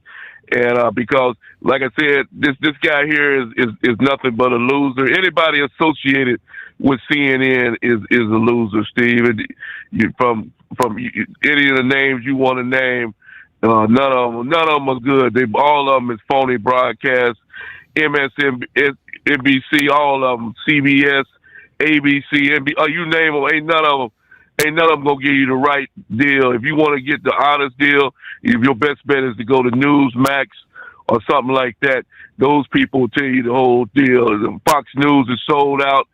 Fox News, they got one or two guys on their station that actually try to do the right thing, but they try to keep them quiet. So I'm through. I don't even waste my time with Fox anymore because you're not gonna get the whole story with them guys either. So it's a shame what it's don't come to in terms of journalism, like Trump says, where you got these fake phony journalists that only look at one side, which is the left side, and they still with this story about good old innocent man up there in Minnesota that got shot by the police. They still talking about he was a nice guy, he was a nurse, he was this, he was that. They never say, you never say nothing on AB. You never hear him say nothing about the gun that he had on his possession. They don't talk about that, Steve. So it's the same old thing. So my advice is for people, stop listening to that guy. Don't even waste your time listening to those broadcasts because you're not going to get the whole story. Now, as far as the other situation goes, Steve, with Ilhan Omar, the same deal. Ilhan Omar, you notice how quiet she is because she knows that deal that happened last week was a staged event. She's quiet as a mouse, and hopefully they'll investigate that and she'll get some justice for her for doing what she did, the spectacle that she put on, and she only embarrassed herself. Because anybody, a blind man, could see that guy didn't pose no threat to her, and she's still with the same old rhetoric. And now we got a new person on the scene, Steve. I thought this person she had disappeared and she'd been quiet for so long. I thought that she had got out of the game, but now she back in the news again. Probably the ugliest woman in the history of politics that I've ever seen, and that's good old Maxine Waters. She back out there in California telling these people to protest. They raising all kind of hell out there in California right now. I was watching that on TV yesterday and the other day on YouTube. And they out there in front of the ICE facility. These people are so stupid, Steve. It's above my imagination, the stupidity of these people. They sit out there all night long and yelling and screaming at this ICE building they really think that ICE is telling ICE to F off and go away, leave the city, and this is what they call a protest, is standing out in the middle of the street and just yelling and screaming all night long at the ICE facility, thinking that they actually gonna release all the prisoners release all the detainees that's in the building. This is how stupid they are, and then they got the nerve to get mad when the cars try to pull out of the place and they stand in front of the cars, and then when one of them get almost hit, then they want to claim that that the ICE people are being aggressive. If you stand in front of a car, what do you think is going to happen, you idiot? So like I said before, Steve, I'm fed up with the whole deal. I'm fed up with all these people that's with the protests, because at this point, it's not a protest. People are showing up with a gas mask, and like they said, like one of the other callers said, Grupp said, they get more and more violent. The few people that are showing up, which is Antifa, they're getting more and more violent. They're bringing guns, they're bringing tear gas, they're bringing weapons with them to these protests. And it's just a matter, like I say, I'm shocked, to be honest with you, Steve, that an Iceman hasn't been killed yet. And all these protests we don't have night after night over the last couple of weeks and months, we still, ICE patrol hasn't been killed yet. But I believe that day is coming with the hatred that these people have for ICE and the government that they live in. By the way, Steve, for the government that they hate so much, but guess what? They're not trying to lead the country. They hate the country, though. They say they hate the United States. They don't like living here. But guess what? They not buying no plane ticket to leave. So that just shows you the stupidity of these people. Because last time I checked, if you hated the United States that much, you'd be going to your local airport, wherever you live at, and purchase you a ticket. Because last time I checked, Donald Trump wasn't stopping nobody from leaving the United States of America. And I thank you for taking my call. Very good. Thank you, Eagle. Have a good morning. About 21 past the hour of the Steve Sommers Overnight Drive. Did you miss an episode of the Steve Sommers Overnight Drive? Or just want to relive a little bit of the magic? Don't worry. You can download the Steve Sommers Overnight Drive wherever you get your podcasts. Don't miss a single second of the show that was recently named one of the best late night shows in America. Make sure you like and subscribe to the Steve Sommers Overnight Drive so you don't miss a single episode. The Steve Sommers Overnight Drive. Available wherever you get your podcasts or online at overnightdriveradio.com. Truck downtime costs you money. One hidden killer on Cummins ISX 15 engines is weak injector cups. When they leak, coolant gets into the cylinders and suddenly you're facing a big repair bill. Industrial Injection has the fix. Our Torque Lock Injector Cup Kit with a threaded Torque Lock design. These cups stay sealed for good. No more coolant leaks. No more surprise downtime. Keep your truck on the road. Ask your shop for Industrial Injection Torque Lock Injector Cups today. Want to put your business on a brand that is heard in some of the biggest radio markets on some of the biggest radio stations in the United States? Or maybe you want to have your brand take advantage of the explosive growth in podcasting. Why not do both? The Steve Sommers Overnight Drive offers the best of both worlds and is ready to put your business at the front of everyone's waking thoughts. I'm sorry, am I moving too quickly for you? Well, at least you'll be on their mind in there somewhere. For sure, the Steve Sommers Overnight Drive was recently named one of the top 15 late night shows in America. So advertising on the Steve Sommers Overnight Drive will put you in front of the very clients you want to walk through your front door. Interested? Maybe you want to take a test drive, kick the tires, do a sample tasting, which might be kind of gross. Get details at overnightdriveradio.com or email rwild@lubricationspecialties.com. And let's put the Steve Sommers Overnight Drive to work for you today. Well, we're off the air. For good, I think.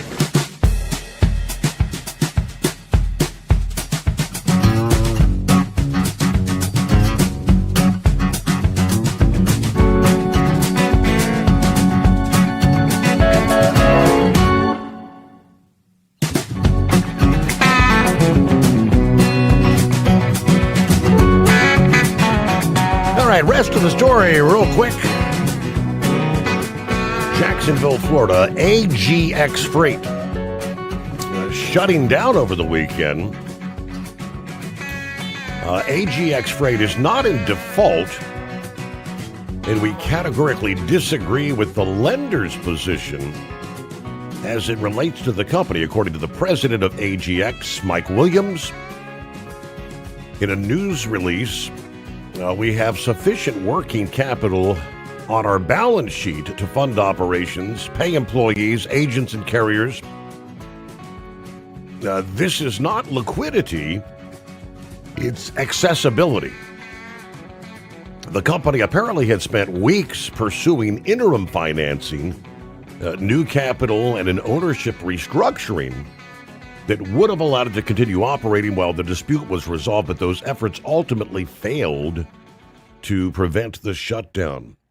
Founded in 2016, AGX Freight grew into a full-service logistics and transportation platform offering truckload, less than truckload, intermodal, and specialized freight services, according to the company profile. Prior to the shutdown, the company reported up to 50 employees. The carrier concerns after the shutdown, since the suspension was announced, some carriers and logistics partners have posted across some of the industry forums and social media seeking clarity about outstanding invoices and the next steps following the abrupt halt in operations. Industry fraud monitoring groups have separately warned that broker shutdowns are often followed by impersonation attempts or urging carriers to verify load tenders, payment requests, and email domains, anything referencing AGX Freight Group. So there you have it. Well, what do you say? Horse feathers? I guess we'll try again there. So I don't know if that's any better or not for you. I don't hear any TikTok. Not this time. Yeah, I don't know what goes on with your trying to connect in with your electronic internet system there. So must be it's the first call of the night or something that it does it with. But anyway, so hey, speaking of the night there, what was it? Was it the snow moon? Is that what we had for a full moon at 5:09 p.m. there yesterday? That is correct. Yes, the snow moon. Yeah, that was out bright and sunny, or bright and moony, I guess. Not sunny, bright and moony. Well, I guess it'd be sunny because it's the reflection of the sun that causes it to be bright. So, but there was actually shadows on the ground from that last night. So anyways, we'll take that where you're at. I'm not sure. Can't really tell. Don't really see any stars out there now, so I don't know if it's clouded over yet or a little bit or not. But yeah, as I was saying earlier, this breeze is quite stiff, so it's good and chilly here. And I guess most of the snow they're predicting for Tuesday night, I guess it's Tuesday night into Wednesday morning, that it'll be more south on the southern side of Maryland. So from DC south is expected to get some more, probably at least an inch, maybe up to 2, and northern Maryland up to the Mason-Dixon line there is kind of predicted to have about an inch across that area there. So, and I'm not sure. They don't really say too much. Maryland people don't like to tell you too much about what's going to happen up in Pennsylvania. So I don't know if too much more is going to come there or not. So so the race got postponed a little bit more because it got postponed from the weekend, and they had it all build up to be Monday night there at 6 o'clock. Yep. Now they said Wednesday. I guess with the snow on the ground, the concern was the people being able to get to the track safely, and then I guess obviously they've got to get the parking plowed, cleared, and whatnot. So hold the thought there. Wednesday will be the race. News on the Steve Summers Overnight Drive, brought to you by Hot Shot Secret, trusted by diesel owners nationwide to clean injectors, reduce wear, and extend engine life. Learn more at hotshotsecret.com. USA Radio News, I'm Anthony Lucero. House Speaker Mike Johnson is expressing confidence that the partial government shutdown will come to an end on Tuesday. The Republican tells NBC's Meet the Press he believes they have enough Republican votes to push forward, even after Democratic Minority Leader Hakeem Jeffries warned Johnson they can't rely on Democrats to help fast-track a funding package. Because of the conversation I had with Hakeem Jeffries, I know that we've got to pass a rule and probably do this mostly on our own. The House will be back in session on Monday, a deal agreed to by President Trump and Senate Democrats Democrats would fund all of the government except Homeland Security, which would operate on a 2-week stopgap bill. I'm Scott Carr in Washington. 5-year-old Liam Conejo Ramos and his father have returned to Minnesota after being detained by Immigration and Customs Enforcement in Texas. A federal judge ordered their release. Democratic Representative Joaquin Castro escorted them home. The case drew national attention after images of Liam in custody sparked outrage over immigration enforcement practices. From America's News Network, USA Radio News. This is Denny Gillum, host of Frontlines of Freedom, here to tell you about an amazing new book, The Miracle Man, written by a good friend of mine. It's a remarkable, true account of faith, healing, and restoration in the face of impossible odds. Through a harrowing series of events and miraculous answers to prayer, Bill receives a donor's heart with only hours left to live. His rapid recovery and return to normal life is a story that shows God's power to heal and his faithfulness in answering prayers. The Miracle Man is available online through Amazon, Barnes & Noble, and other booksellers. Lisa Wolf here to tell you about our newest website for old-time radio lovers. It's 100radioshows.com. At this site, there are 5 old-time radio shows waiting for you to download free as our gift to you. And be sure to browse the additional 700 old-time radio shows available to you for 70% off by using the promo code RADIO at checkout. This is a limited-time offer, so log on to 100radioshows.com. That's 100radioshows.com. Did you miss an episode of the Steve Summers Overnight Drive? Or just want to relive a little bit of the magic? Don't worry. You can download the Steve Summers Overnight Drive wherever you get your podcasts. Don't miss a single second of the show that was recently named one of the best late-night shows in America. Make sure you like and subscribe to the Steve Summers Overnight Drive so you don't miss a single episode. The Steve Summers Overnight Drive. Available wherever you get your podcasts or online at overnightdriveradio.com. TEL's Independent Owner-Operator Program gives you the power to operate under your own authority or choose the carrier you want to run for. Drive a new truck with full factory warranties, solo or team. TEL has a lease that fits your business. Call us at 866-404-6289 or visit tel360.com and use promo code OVERNIGHT100. Like the men and women who power America, the people at Hot Shot Secret work hard and play harder. We're the fastest growing diesel and oil additive brand in the country. We solve problems. We protect engines. We save you money. And more importantly, time. Hot Shot Secret, powered by science. Looking to stretch every mile and every dollar? Go with Speedmax tires. Designed specifically for U.S. roads and built tough for long hauls. With a best-in-class mileage-to-cost ratio, you'll get more miles, fewer swaps, and more money in your pocket. Built strong, priced smart. That's Speedmax. Speedmax, built for the long haul. Priced for the smart hauler. For more info, call 860-436-4100 or buy online at digitire.com. Want to put your business on a brand that is heard in some of the biggest radio markets on some of the biggest radio stations in the United States? Or maybe you want to have your brand take advantage of the explosive growth in podcasting. Why not do both? The Steve Summers Overnight Drive offers the best of both worlds and is ready to put your business at the front of everyone's waking thoughts. I'm sorry, am I moving too quickly for you? Well, at least you'll be on their mind in there somewhere. For sure, the Steve Summers Overnight Drive was recently named one of the top 15 late-night shows in America. So advertising on the Steve Summers Overnight Drive will put you in front of the very clients you want to walk through your front door. Interested? Maybe you want to take a test drive, kick the tires, do a sample tasting, which might be kind of gross. Get details at overnightdriveradio.com or email rwild@lubricationspecialties.com. And let's put the Steve Summers Overnight Drive to work for you today. Well, we're off the air. For good, I think. The Overnight Drive with Steve Summers. Live from the Hot Shot Secret Studios. Call Steve now. 844-844-3388. That's 844-844-3388.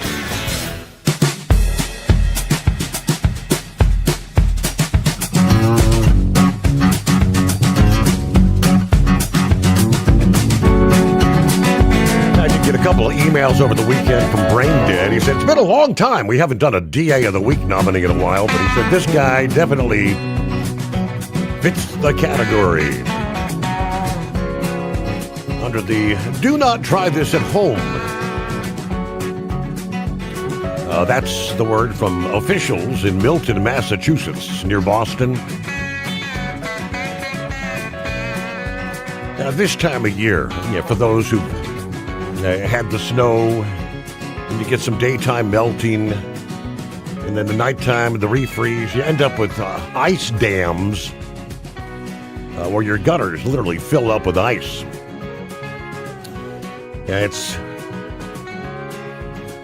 His idea was, well, I'll melt the ice with a torch. I guess you know the rest of the story, right? He set his house on fire. The blaze started in the front left corner where he was trying to melt ice in the gutters there. And when fire officials arrived, they thought it was going to be a small fire there in the corner. There wasn't much showing. As soon as they got into that corner, they realized the entire attic was engulfed in flames. Ice dams form in the gutters on the edge of a roof. Oftentimes, they can cause water to pool and kind of go leak back up and leak into the home. All right, the homeowner later admitted that this was not the right way to take care of the problem. All right, so I guess live and learn, but I think the whole house was a loss. All right, Horse Feathers, welcome back.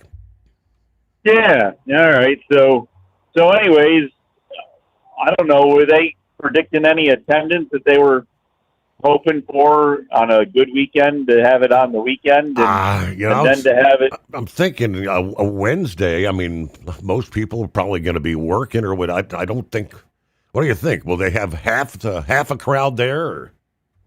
I would be lucky to say if they would have half a crowd on the weekend and then having it pushed back to Sunday night or Monday night there. And that was going to be, I'm sure, very low attendance. But Wednesday, is that still in the evening on Wednesday, or is that in the daytime now? All I know is they said the gates open at 12:30. Okay, because I thought there was a qualifying race that was early, but then I didn't know when the regular other part of the race was. But anyways, so I don't know. I guess we'll have to see if NASCAR pulls out and able to do. But wish them the best. But they're still on the decline, it looks like there. So maybe they have some good ideas, but we'll have to wait and see. I think as long as they keep running the cars they do, I don't think any real improvement will come along unless for the fans to have entertainment to watch, because it's just the car. I think it's the cars themselves that just are limiting what the drivers are able to do, and of course what the teams and crews are able to do to make the cars run. And there's you can't get any advantage from your skill or coming up with a little gimmick that would possibly give you a little bit of an advantage. It's just too much IROC at this point, and I don't know. None of the cars, as I say, none of the cars are different there. All the only thing different about them is which decals they stick on them. Pretty much, there's no real definition of the body that makes it be what what's supposed to be out of the dealership. But anyways, that's NASCAR, and that's where they're at. So the truck show coming up here, and I keep hearing this thing on Hot Shot Secret about you doing taste tests and sampling. Are you and the Princess going to have like shot glasses set up there at the Steve Summers booth there in the Hot Shot Secrets booth, giving out taste testing samples of the products, or what's going on? Are you guys gonna have like beer taps pouring out everyday diesel treatment for people to taste, or? Hey, they will have free samples of the everyday diesel treatment. They always do. Yeah, I'm just wondering if you and Princess are going to be pouring them into shot glasses for everybody to take a taste of them while they're there. Yeah, I hear all this advertisement going on here about. He says it might be kind of gross. Yeah, possibly, but I guess you don't know until you try, right? Mm-hmm. I don't know. But anyways, I don't know. We had a couple other things for you there, but in the whole process of trying to get back through and supposed to go one place to load, can't load, so we got to go to another place. So we've been back and forth with a whole bunch of stuff. And anyways, there. So train of thoughts about wore out for the morning here, I think. So other than that, I guess just if you guys are everybody's around anywhere in the area for Tuesday there, just keep an eye of the sky and see what starts coming down and be aware of your surroundings because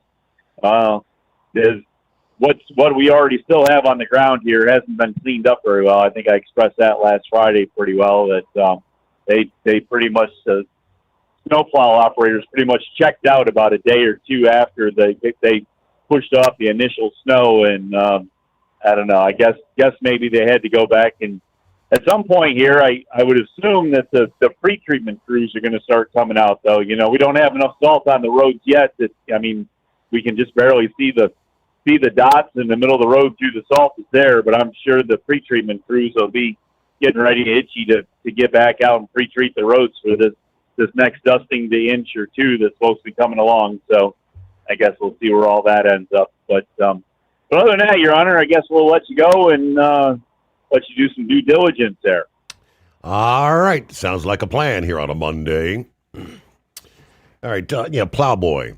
Yeah, he mentioned say a prayer for Lou Holtz, the legendary football coach. And I saw one of those headlines over the weekend stating that he had passed, but apparently that is a false report. Lou Holtz entered hospice care last week, 89 years old. Now, that news itself was difficult enough, but Saturday it got worse when rumors began circulating on social media that he had passed. Skip, Lou's son, says those rumors are false. He shut him down early Sunday morning saying, quote, "I appreciate everyone's text and prayers. Dad is 89. He's still fighting the fight. Only the man upstairs knows how much time is left on the clock. Cherishing the time we still have together in Orlando." Earlier in the weekend, Lou's other son, Kevin, had released a statement on the family's behalf, saying the family's focused on keeping Lou comfortable at his home in Orlando and ask for privacy as they spend time together. His entry into hospice care was first reported on Thursday of last week, 89 years old. He's been out of coaching since 2004. Appearances in recent years have been limited, although he was still generating some headlines as recently as this past college football season with his back-and-forth exchanges with Ohio State head coach Ryan Day during Notre Dame's playoff run.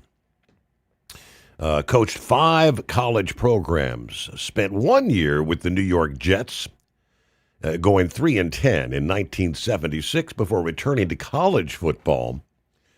He found success at nearly every stop along the way. Arkansas gave him a 60-21-2 record. The famous upset of Oklahoma in the 1977 Orange Bowl. Minnesota was a brief 2-year stint before he moved on to Notre Dame, where he spent 11 seasons building one of the most successful runs in college football in history. His teams went 130-2 in South Bend, won a national championship 1988, and captured 5 major bowl titles. Finished his career at South Carolina before retiring in 2004 with some 249 wins overall. But after retiring, he kind of became a staple on ESPN. He spent a decade as an analyst, settling into the role of 1/3 of the college football final trio, alongside Mark May and Reese Davis. Holtz and May recapped the day's games, argued about everything. While Davis kept the segment from going completely off the rails, it was actually one of the more entertaining parts of ESPN's Saturday coverage for quite some time. So prayers for the family there. Difficult times that we all know we're going to have to face. There was more in racing news. President Trump signed an executive order Friday directing the Interior and Transportation Departments to move quickly toward staging an IndyCar street race in Washington, D.C. this summer as part of the events marking the 250th birthday of America. This order instructs the agencies working in coordination with the mayor to design a route near the National Mall that would showcase the majesty of our great city as drivers navigate a track around the iconic national monuments. It also calls on the departments to expeditiously secure permits and approvals needed to hold the race. According to the White House, the event is expected to be called the America 250 Grand Prix. IndyCar saying it plans to host the race on the weekend of August 21st through the 23rd in coordination with the Trump administration and the office of D.C. Mayor Muriel Bowser. IndyCar owner Roger Penske, in a statement, said the president has given the sport an incredible distinction and called this planned event truly memorable, a celebration of patriotism, innovation, and excellence. Bowser said she was thrilled to welcome the Freedom 250 to the nation's capital this August. The race weekend is going to boost hotels and restaurants and spotlight the city as a destination for major sports events.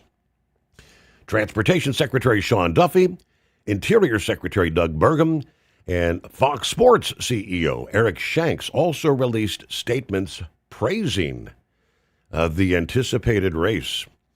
Duffy said, "Freedom doesn't ring, it revs." All right, but beyond the compressed timeline of planning a downtown street race in a matter of months, the effort could face practical and could face legal hurdles.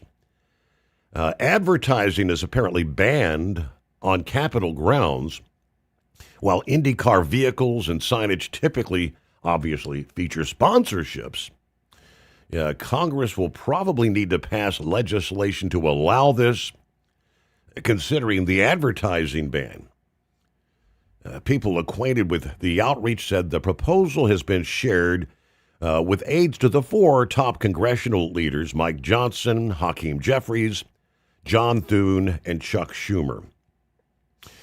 Democrats have cited concerns about security and logistics for the race, voicing concerns the event could place too much strain on the Capitol Police and on the Capitol's congested roadways.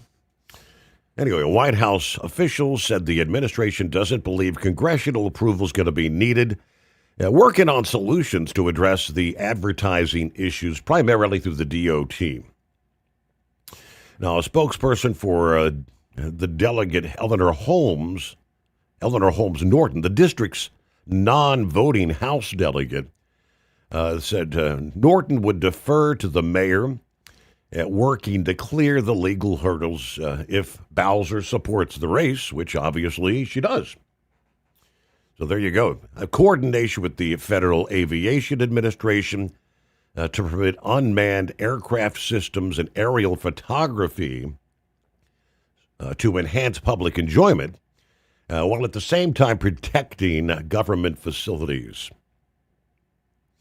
So under the order, it looks like they gave the DOT and the Interior like 2 weeks to try to designate a route that would be suitable for the race and ensure that roads, trails, or bridges used for the course are properly maintained. But that could be interesting in our nation's capital as we celebrate 250 years.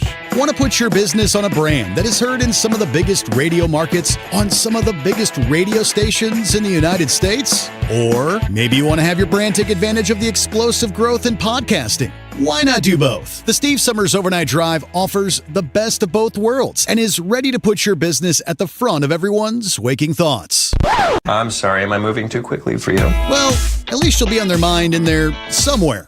For sure, the Steve Summers Overnight Drive was recently named one of the top 15 late-night shows in America. So advertising on the Steve Summers Overnight Drive will put you in front of the very clients you want to walk through your front door. Interested? Maybe you want to take a test drive, kick the tires, do a sample tasting, which might be kind of gross. Get details at overnightdriveradio.com or email rwild@lubricationspecialties.com. And let's put the Steve Summers Overnight Drive to work for you today. Well, we're off the air. For good, I think. Like the men and women who power America, the people at Hot Shot Secret work hard and play harder. We're the fastest growing diesel and oil additive brand in the country. We solve problems. We protect engines. We save you money. And more importantly, time.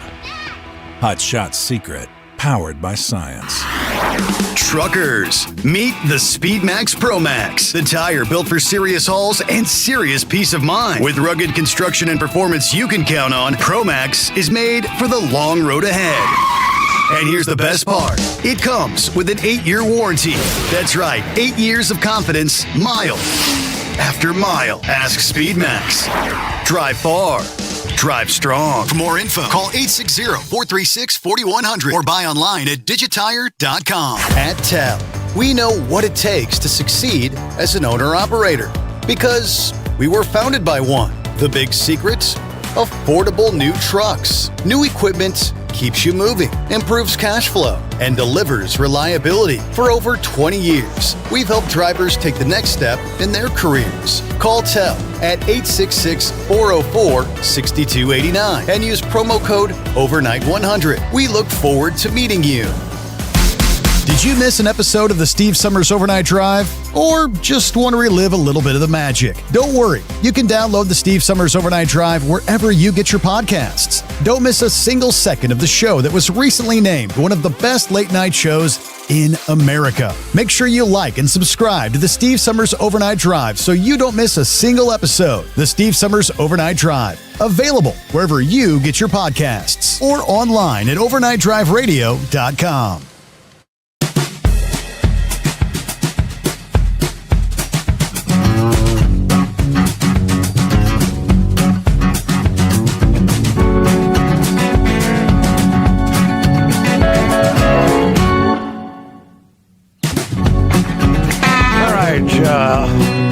In other news, there have been rumors and rumblings that some sort of a strike on Iran would be imminent. Some were even speculating something could occur as early as Sunday, which obviously, to my knowledge, it has not yet. But we did hear officially this past afternoon, the Pentagon, they tell us, is moving additional air defense systems into the Middle East as the U.S. prepares for the possibility of an Iranian retaliation should President Trump make the order. According to the Wall Street Journal this past day, U.S. officials told the Journal American airstrikes on Iran are not imminent, but military planners are accelerating defensive deployments to protect Israel, Arab allies, and U.S. forces in the event of a conflict erupting. Now, while the U.S. could conduct limited strikes immediately if ordered, officials said a more decisive campaign, the type the president has asked the military to prepare for, would likely trigger a proportional Iranian response. Now, we already have significant air defenses in the region, Navy destroyers, capable of intercepting missiles and drones, but the Pentagon is now deploying an additional terminal high-altitude area defense. In other words, they call them THAAD, T-H-A-A-D, a THAAD battery and Patriot air defense systems to bases housing U.S. troops in Jordan, Kuwait, Bahrain, Saudi Arabia, and Qatar. The air defense question is key. The extent to which we have sufficient material to ensure that troops in the region are going to be protected from some sort of Iranian retaliation.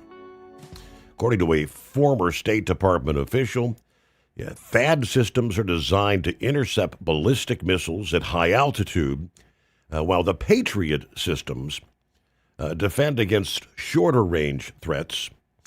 White House spokeswoman Anna Kelly said the president has many options at his disposal right now with regards to Iran. He said he hopes that no action will be necessary. But the Iranian regime should make a deal before it's too late. He's been saying that for days. Trump told reporters he believes Iran is negotiating seriously, but warned that the big, powerful ships heading in that direction remain an option if diplomacy fails. Iran's supreme leader, Khomeini, responded this past day saying, quote, "The Americans should know if they start a war, this time it will be a regional war." The crucial role of air defense had been highlighted back in June, of course, when our forces assisted Israel in intercepting Iranian missile barrages, operations to neutralize their nuclear program. Iran did later file missiles at the air base in Qatar, home to the U.S. Regional Air Command. American and Qatari Patriot systems intercepting most of those missiles in that case. Now, U.S. officials believe Iran would likely respond more forcefully to a broader campaign, potentially using ballistic missiles and proxy forces throughout the entire region. Now, they tell us Gulf states are also preparing. Saudi Arabia has actually purchased 7 of those THAAD batteries. And we just had word last week, I think I've got the report over here still, where, remember when the president brought in the leaders of some of the big military contractors, the Raytheon, Northrop Grumman, and several others, and calling some of them on the carpet for not producing weapons at a fast enough pace. There it is. The THAAD system is one of those. Lockheed Martin, the defense contractor, announcing last week that they have made an agreement with the Department of War to quadruple the production of thermal high-altitude area defense interceptors. That's the THAAD system. Production, they say, will increase from 96 to 400 interceptors per year. That after the agreement in the meeting earlier to accelerate production of the PAC-3 missile segment enforcement interceptors. An update, the Steve Summers Overnight Drive brought to you by Hot Shot Secret. From diesel and oil additives to oils and coolants, Hot Shot Secret keeps that rig running strong mile after mile. Put your business on a brand that is heard in some of the biggest radio markets on some of the biggest radio stations in the United States? Or maybe you want to have your brand take advantage of the explosive growth in podcasting. Why not do both? The Steve Summers Overnight Drive offers the best of both worlds and is ready to put your business at the front of everyone's waking thoughts. I'm sorry, am I moving too quickly for you? Well, at least you'll be on their mind in there somewhere. For sure, the Steve Summers Overnight Drive was recently named one of the top 15 late-night shows in America. So advertising on the Steve Summers Overnight Drive will put you in front of the very clients you want to walk through your front door. Interested? Maybe you want to take a test drive, kick the tires, Do a sample tasting, which might be kind of gross. Get details at overnightdriveradio.com or email rwild@lubricationspecialties.com. And let's put the Steve Summers Overnight Drive to work for you today. Well, we're off the air. For good, I think. It's no secret, today's diesel isn't as good as it should be. Diesel lacks lubricity. That can lead to fuel system failure, costing thousands in repairs. But you can prevent those issues with Hot Shot Secret products. Clean injectors boost cetane, increase fuel economy while adding 4 times more lubricity than the leading competitor. Claims proven by real-world use and confirmed by third-party ASTM testing. Available nationwide at truck stops, farm and automotive stores, and online at hotshotsecret.com. Hot Shot Secret. Powered by science. Did you miss an episode of the Steve Summers Overnight Drive? Or just want to relive a little bit of the magic? Don't worry, you can download the Steve Summers Overnight Drive wherever you get your podcasts. Don't miss a single second of the show that was recently named one of the best late night shows in America. Make sure you like and subscribe to the Steve Summers Overnight Drive so you don't miss a single episode. The Steve Summers Overnight Drive, available wherever you get your podcasts or online at overnightdriveradio.com.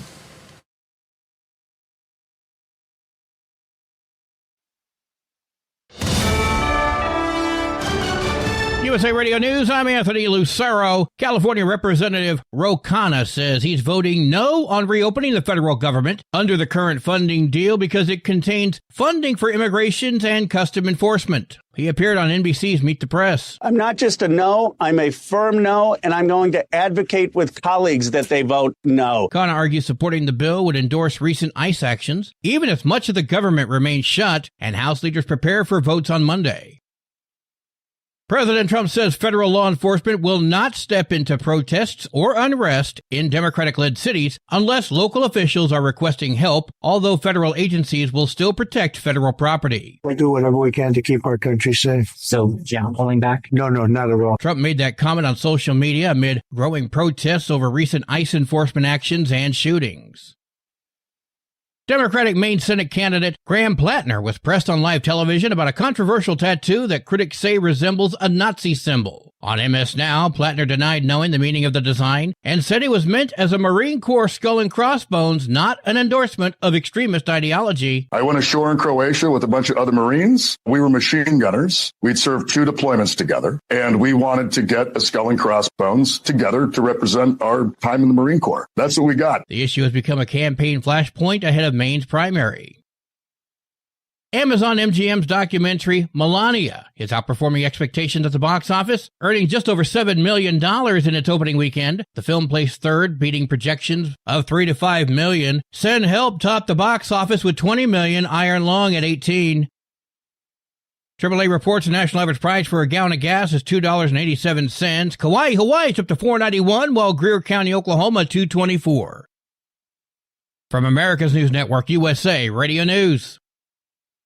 Commerce moves fast. Your business should too. If you're not on the first page of search results, you're losing customers. Out of sight, out of mind is true. Don't let that be you. iLocal.net has helped local businesses dominate search results since 2009. For a limited time, iLocal.net is offering a free website analysis to improve the online presence of your business. Local business owners across the U.S. turn to iLocal.net to improve their search engine rankings. Search engines are constantly changing their algorithms. You need the professionals who know how to use those changes to benefit your business.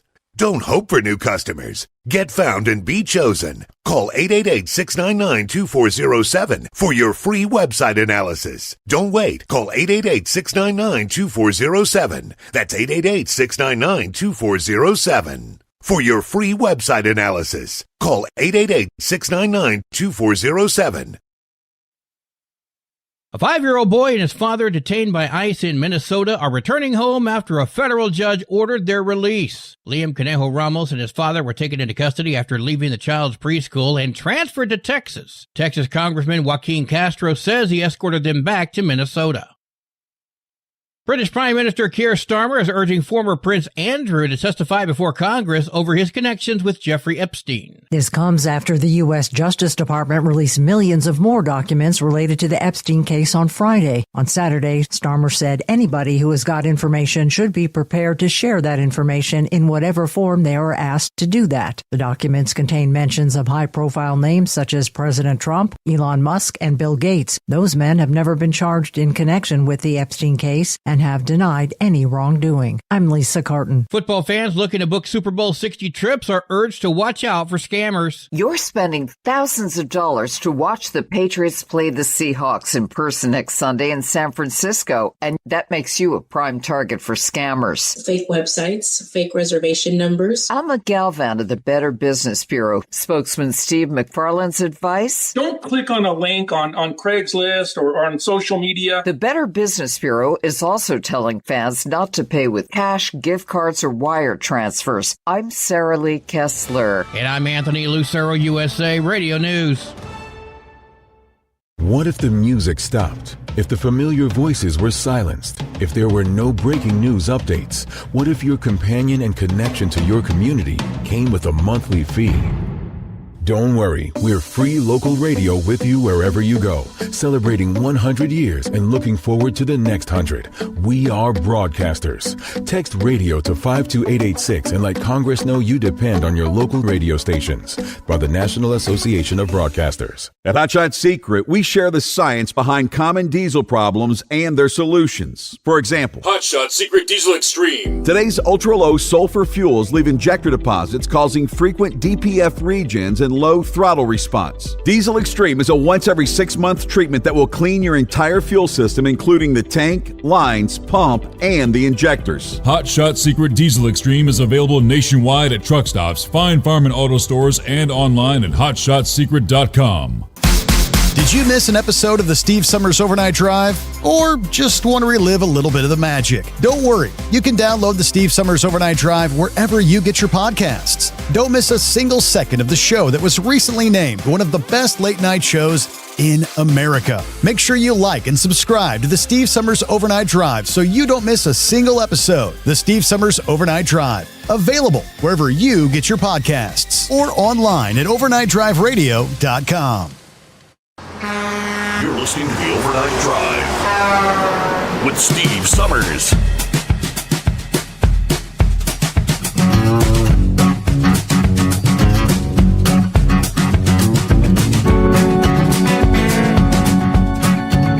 Hey, what do you say? Underway, final hour here on a Monday.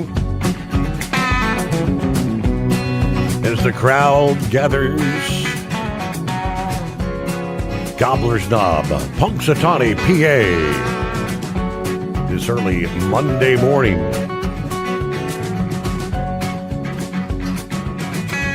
All right, other industry headlines as we get underway this final hour. Here's a valid question. Is it safe to transport hazardous materials with a heavy-duty electric vehicle? You know, what risks do the lithium-ion batteries create? You know, does the use of electric charging stations create more safety concerns when hauling hazardous cargo? The Pipeline and Hazardous Materials Safety Administration wants the answers to those questions, and they're asking industry experts as well as fleet operators, manufacturers, emergency responders, and other industry stakeholders for help. Now, we know there's that inherent risk with electric vehicles.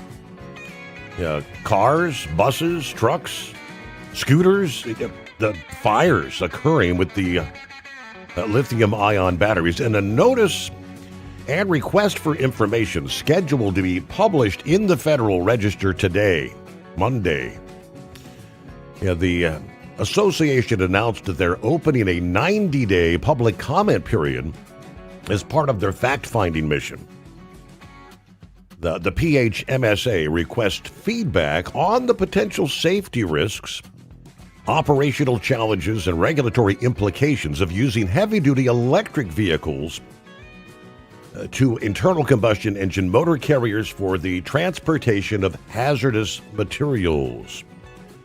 We are interested particularly in how this change might impact hazmat packaging integrity, transportation safety, emergency response procedures, regulatory compliance, and overall vehicle-related risks.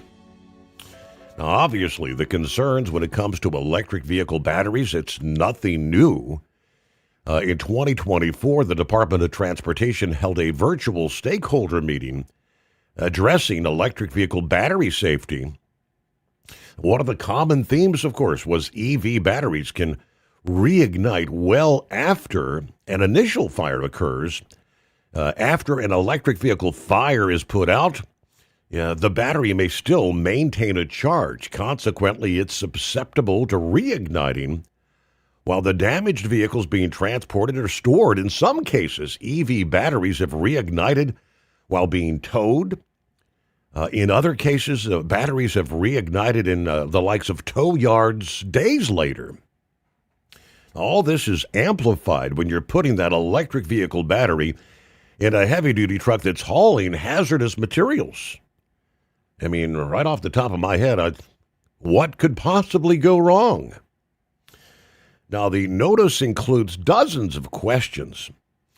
Some of the questions include what, if any, difference exists in containment failure risk resulting from heat generated by electric vehicle batteries compared to fuel-based internal combustion engine systems.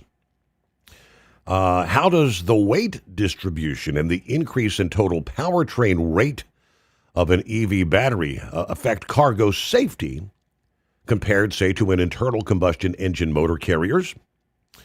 Are there certain types of classes of hazardous material, flammables, corrosives, or explosives, that pose an increased risk when transported by EVs versus internal combustion engine carriers?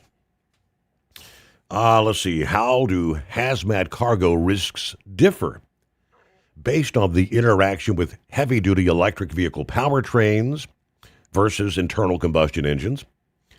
What, if any, potential vulnerabilities exist in vehicle electronics, cooling systems, or containment batteries that are unique to electric vehicle hazmat transportation? Please include vulnerabilities in loading and unloading operations.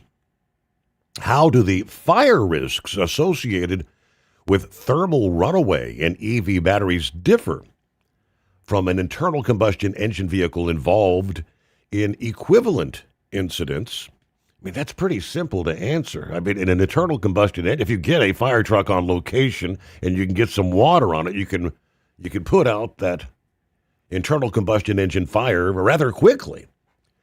These electric vehicle battery fires, we've noted where for hours and hours you're pouring water and it doesn't work. Let's see, a couple of other questions. Do the physical locations of charging stations, like the spacing between stations and the proximity to buildings, or the location of a charging port on the vehicle, pose a unique risk to hazmat carriers? How might infrastructure design be improved to enhance safety in these contexts? What risk are there for an EV fire in a tunnel? How would the issue change or be added for hazmat carriers? Do existing hazmat transportation regulations effectively address the safety and operational considerations of both heavy-duty electric vehicles and internal combustion engine motor carriers, including for purpose of loading, unloading, or are regulatory updates may be needed to account for the unique challenges posed by electric vehicle technology? There's a handful of other questions here. Once that notice is published in the Federal Register today, the public will have 90 days to answer the agency's questions and make overall comments. This is one of those deals where you'll go to the regulations.gov website, and you need a docket number, which in this case will be PHMSA-2025-0678. There you can also find the full list of their questions, some of which we had just shared with you there. But like I said, what could possibly go wrong, right? Meanwhile, healthcare costs. Grump was addressing some of that earlier with the expiration of the subsidies and things of that. Healthcare costs have now, they tell us, overtaken food, housing, and utilities as most Americans' top household affordability concern.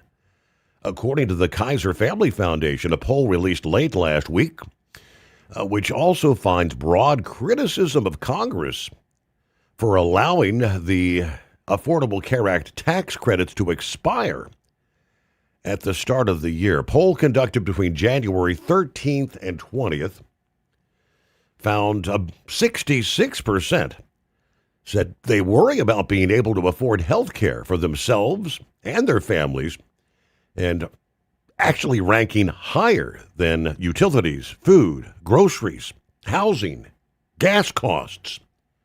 The KFF reported a margin of sampling error plus or minus 3 percentage points.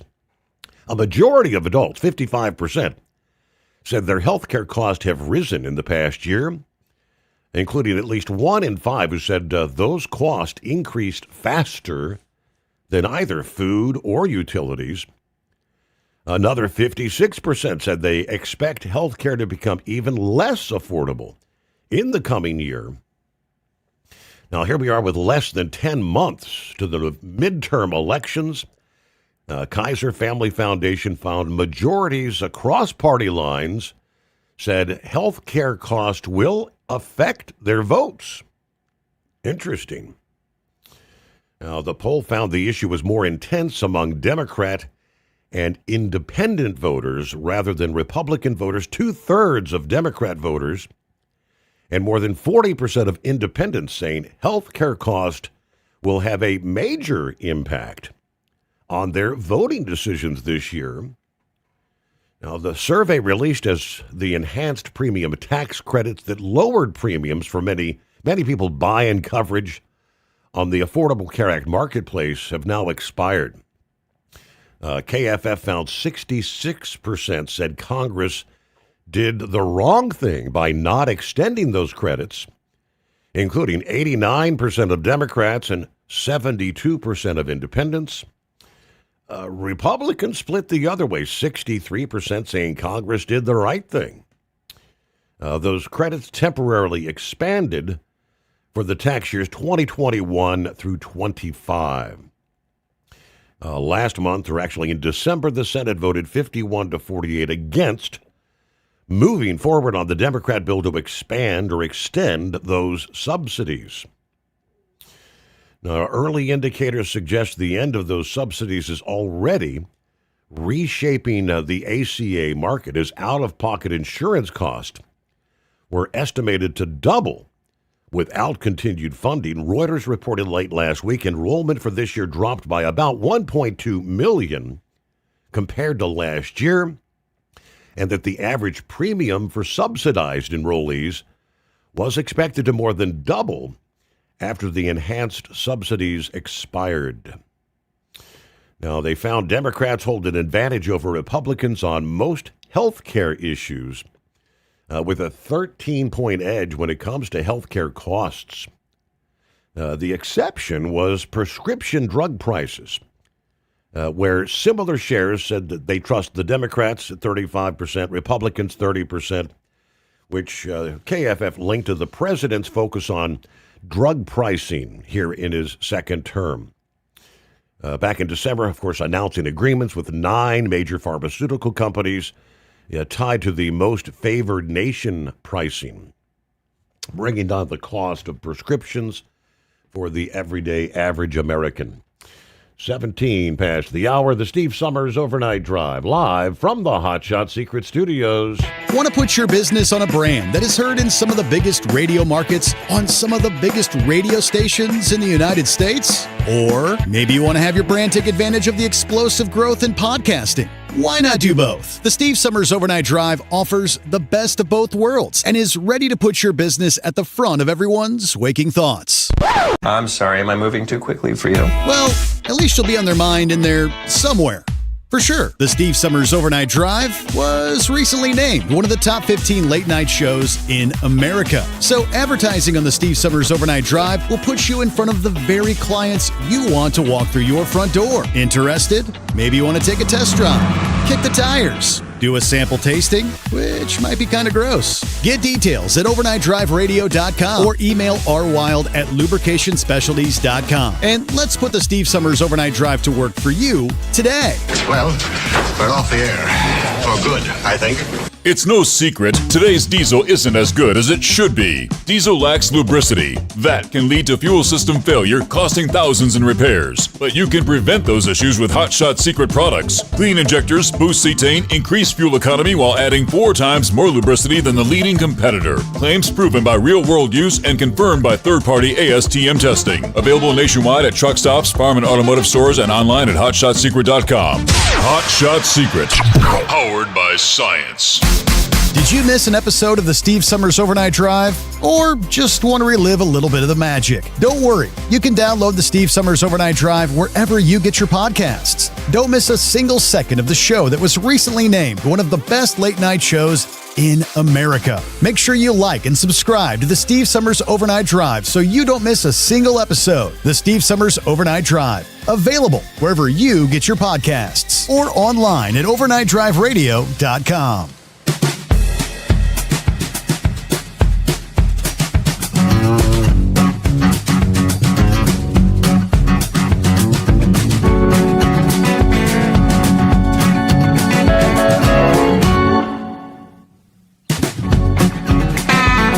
All right, I hope you had a good weekend. Boy, did it go by way too quick.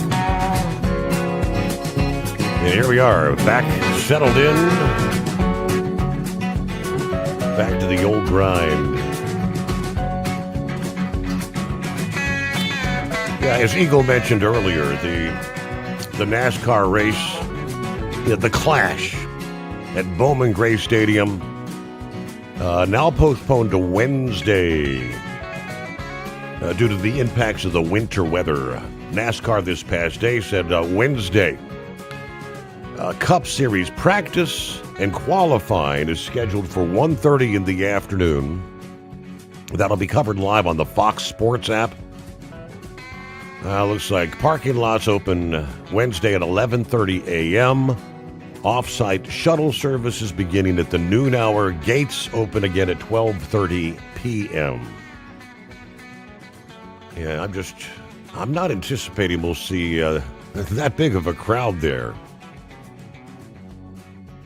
Have to check the forecast. How much are they going to warm up this week? How quick does this cold get out? And good morning, Scrapyard. What's happening? What's happening, Cam? I'm out here making the dash for the cash and hope I don't crash. On those electric vehicles, that there's only one company that I know of in all of North America that's actually gotten it right when it comes to big trucks, and that's Edison Automotive. I believe it is Edison, either Edison Electric or Automotive or Edison Automotive, one or the other. Because they don't use the standard lithium-ion batteries and all that, which could be a death sentence to an electric vehicle, especially one of this size. They use the lithium iron phosphate batteries, and their vehicle is not purely electric. It's a hybrid. Generally, they try to use the engines like the B-Series Cummins, purely mechanical, turning a Dan Boost generator, and then in turn running the electric drives with generative braking and such. The lithium ion, like Tesla and all these other manufacturers are using, is just so incredibly dangerous, and I haul them. I haul those every now and then salvaged EV batteries, and incredibly dangerous. We're only allowed to haul one at a time because of the fact that they're so dangerous. But those batteries are put together, individual cells like what you would find, say, in your cordless drills or your laptops. Those things are only spot welded together with metal tabs, spot welding the individual sections together, and they assemble these smaller banks into larger banks as in a battery of cells.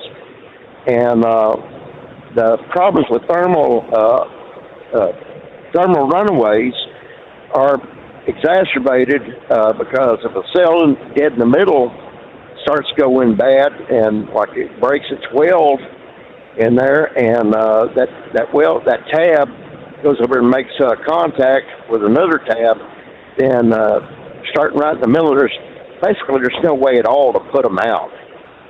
And once they get going, they can go until it's completely exhausted itself. They even had, issues. You remember, like on the Airbus crash that happened several years ago, was due to the lithium battery bank that caught fire, and it basically just burned itself right through the plane while it was in flight over in Germany. I believe it was several years ago, and all those people lost their lives. And but yeah, like some of these trucks that they experimented with, I saw one a while back in Popular Mechanics, I believe it was, that had a piggyback power unit that had its own set of duals and all that, like one of these companies out here hauling doubles, and that it just it's really not viable unless you go something like what Edison is doing. And to create a hybrid vehicle, a purely electric one, the weight is just going to be absolutely prohibitive, because with a full charge, you're lucky to get 500 miles out of a full battery, and then you're just going to have to yank the battery out and slam dunk another one in, because charging, could take a day or more on that large of a battery pack.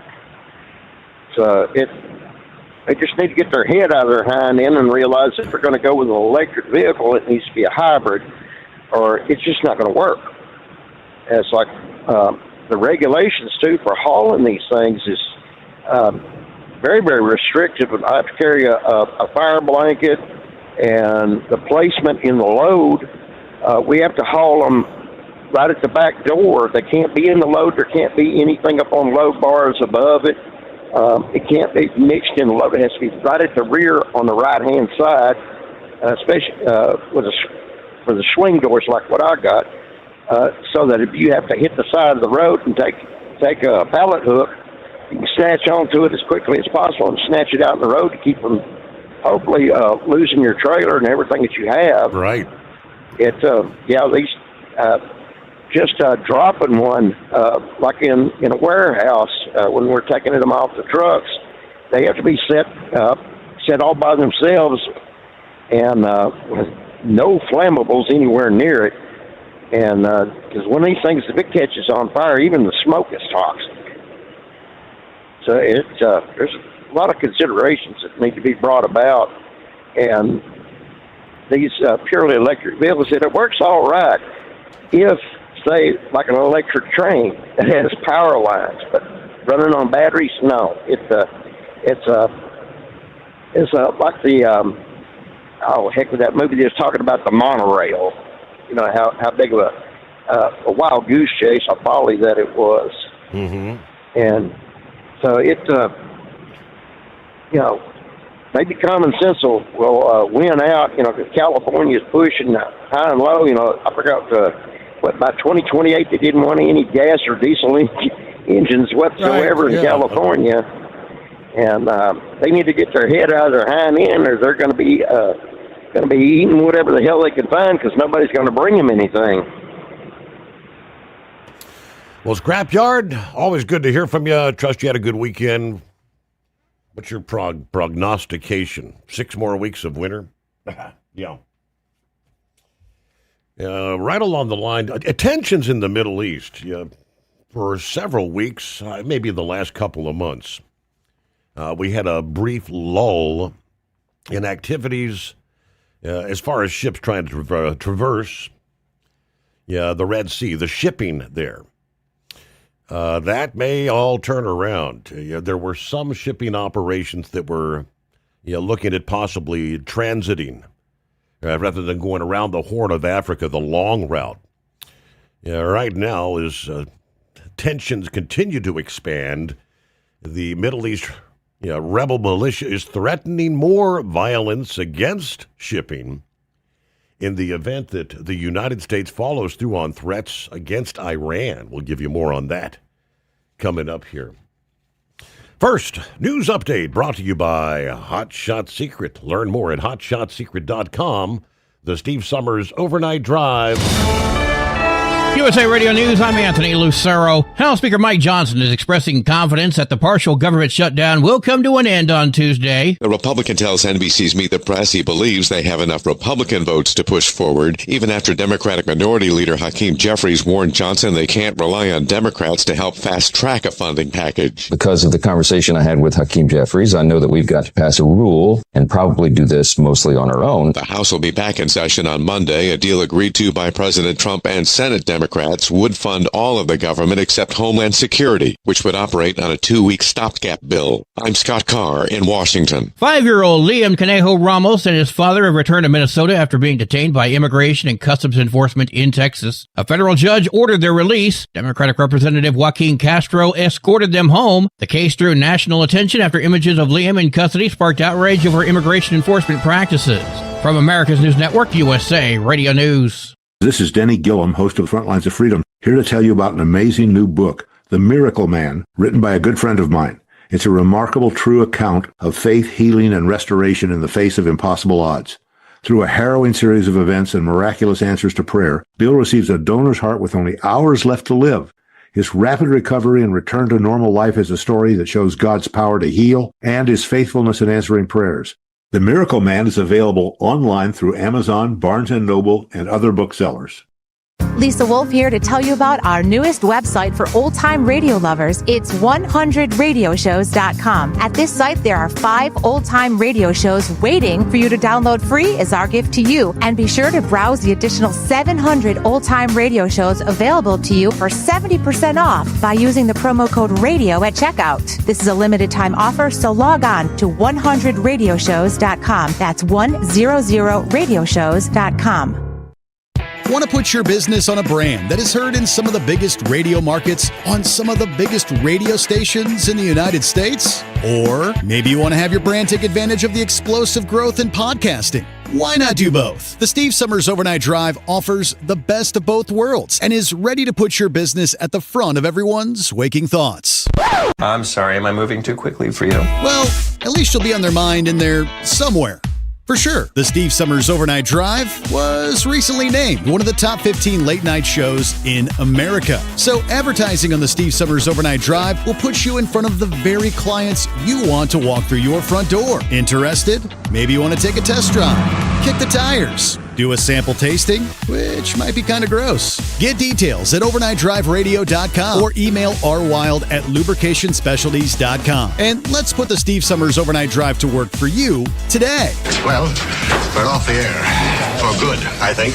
Truck downtime costs you money. One hidden killer on Cummins ISX-15 engines is weak injector cups. When they leak, coolant gets into the cylinders and suddenly you're facing a big repair bill. Industrial Injection has the fix. Our Torque Lock Injector Cup Kit with a threaded Torque Lock design. These cups stay sealed for good. No more coolant leaks. No more surprise downtime. Keep your truck on the road. Ask your shop for Industrial Injection Torque Lock Injector Cups today. At Hot Shot Secret, we share the science behind common diesel problems. For example, fuel additives. Most fuel additives either impact performance or provide protection. Hot Shot Secret Everyday Diesel Treatment provides both performance enhancement and fuel system protection. Everyday Diesel Treatment delivers a 6-in-1 premium fuel treatment for every fill-up, every time. Everyday Diesel Treatment is available at truck stops, Tractor Supply, O'Reilly's Auto Parts, and online at hotshotsecret.com. Your factory fuel filter is letting you down. AirDog heavy-duty diesel fuel system systems don't just filter your fuel. The AirDog fully optimizes your truck's fuel system for peak efficiency. The factory-provided filter simply removes particulates and water from fuel. The AirDog system removes all contaminants, including entrained air, water, and particulates, and feeds the engine pump with optimal pressure. Check out airdogdiesel.com to learn how you can capture every bit of performance and efficiency from your fuel system. Did you miss an episode of the Steve Summers Overnight Drive? Or just want to relive a little bit of the magic? Don't worry, you can download the Steve Summers Overnight Drive wherever you get your podcasts. Don't miss a single second of the show that was recently named one of the best late night shows in America. Make sure you like and subscribe to the Steve Summers Overnight Drive so you don't miss a single episode. The Steve Summers Overnight Drive, available wherever you get your podcasts or online at overnightdriveradio.com.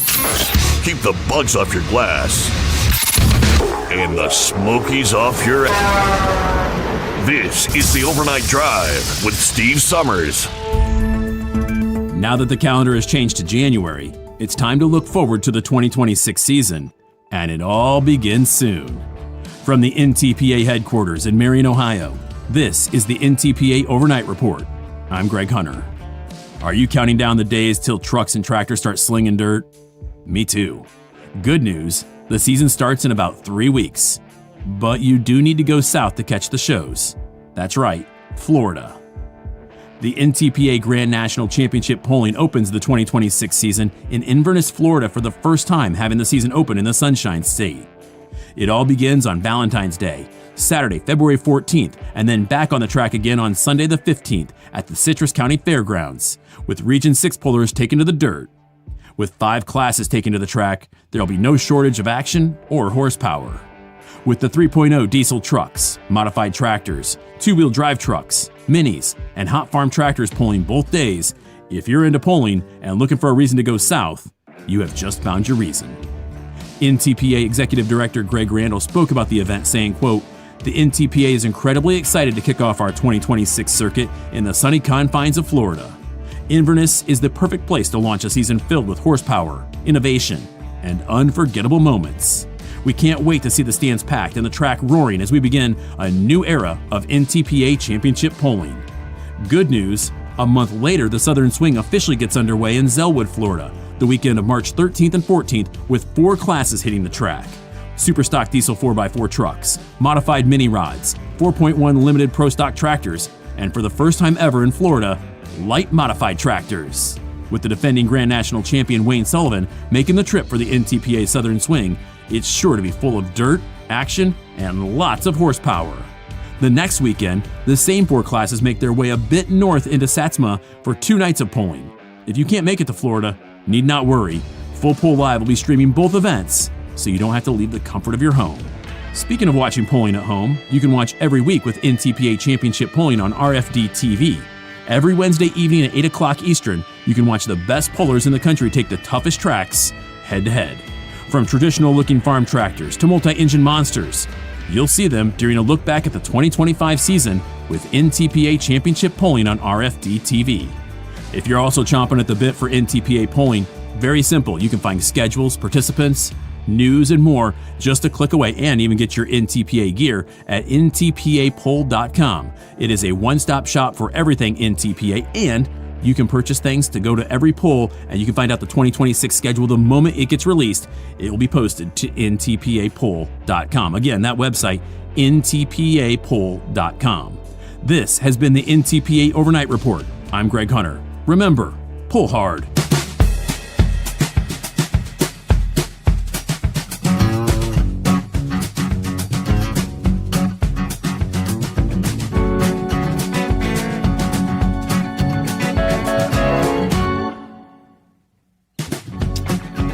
Hello to No Snow Joe checking in from the Sunshine State. He said Bush Light here. 22 degrees at Navarra Beach, Florida. Yeah, Joe, it's definitely cold enough to snow, huh? All right, so you're not a whole lot. Yeah, we're not a whole lot worse than you. Yeah, forecasters actually talking about a a bit of a warming trend. The next storm system, like here for Tuesday, through the heart of Kentucky, Tennessee, down into parts of northern Mississippi and Alabama. Now, you're going to warm up enough to actually see rain rather than snowfall. You've got a low-pressure system that's going to move across the region Tuesday into Tuesday night. But the warm front moving ahead of the low-pressure system is going to lift through portions of the south-central U.S., making rain more likely. Areas north of that front likely to see snowfall. It's not going to be a blockbuster kind of system. Generally, 1 to maybe 3 inches for most that do see snow. Portions of Illinois, Indiana, southern half of Ohio, and maybe northern Kentucky on over into parts of West Virginia. Again, for your Tuesday. Meanwhile, back on board on a Monday. Eagle, what you got for us? Yeah, I wanted to say something right quick, Steve, about immigration situation. I hope that Donald Trump, I know they tried to get the rhetoric down a little bit, to calm things down after 2 people were killed in Minnesota. They dismissed, the guy that was in charge of the operation up there. But see, here's the deal, Steve. I hope, Donald Trump, he made some other comments talking about that he wasn't going to force people into these, for right now, force people into the democratically run states, to force them to cooperate with ICE agents. Now, see, here's the deal, Steve. I know it's the midterms. Donald Trump, he ran on in 2024. That's what he ran on was immigration, and the people that voted for Donald Trump. That's why I voted for Donald Trump, because I knew Donald Trump was going to shut the border down, and he was going to get the people out of the country that didn't belong here and get the bad people behind bars. This is what I wanted. Now, things were a little bit aggressive. I admit they needed to calm the atmosphere down a little bit. Things were a little bit, some of the ICE agents needed to be maybe trained a little bit better to, cool the situation down a little bit. But Donald Trump, he doesn't need to go back on the immigration. They still need to go with what they're going with, what he ran on. Because here's the deal, Steve. These people that they're not going to vote for Donald Trump anyway. These Democrats, these leftist people, it doesn't matter what Donald Trump does. Even if he does slack off on the picking up people and slack off on the immigration, getting some of these people off the street. These people are not. That's not what they want. They want zero. They don't want these people to leave the country at all, because they see these people as nothing but cheap labor. They don't care about these people from other countries. I told you this before. They just see them as cheap labor and as a way to do the jobs that American people won't do, because American people want to be paid a proper wage so you can take care of your family. So what they did was they went south of the border and opened it up. Mr. Joe Biden did that for him and his buddies so they could make money. But like I told you, Steve, these people are not going to support Donald Trump no matter what. These protesters that you see out in the streets protesting at these ICE facilities, they're not going to vote for Donald Trump in 2028 or 26. Right. All they want is these people to continue staying in the U.S. In an example, I don't know if Donald Trump I don't know if him and his people was responsible for this. Down in Texas, they released that man that was from Ecuador. Him and his 5-year-old son has been released, and they have gone back to Minnesota. Now, I don't know why that happened. The guy was supposed to be in the country illegally, yet they let him out of jail. So, like I told you, you can't go nice all of a sudden if Donald Trump, because what he's gonna do is he's gonna end up losing the people that voted for him in 2024, because they're gonna say, hey, wait a minute, this guy's going back on his word. He's not enforcing the immigration like he said he was. and he's not going to get those votes, and he's definitely not going to get the leftist votes. So I hope Donald Trump, he needs to continue with this immigration policy. Yeah, they need to slack up a little bit. They don't need to be so aggressive and so rough with some of the people when they make these arrests, but they still need to continue on with the immigration and get these people out of the country that are here illegally, and don't go back on what he said, because if he does what I said, Steve, he's gonna lose the people that voted for him, and he damn sure ain't gonna get the people that didn't vote for him. And I thank you for taking my call. All right, Eagle, always good. Thanks for checking in here. Have a great day. All right, back to the Red Sea shipping. The Houthi militia based out of Yemen. About a week ago, you released a theatrical-style trailer depicting a cargo ship, military vessel, and what appears to be a tanker on fire, being set to an ominous score and closing with a single Arabic word, which translates to the word soon. Now, that after the President Trump threatened a possible military response when it comes to Iran.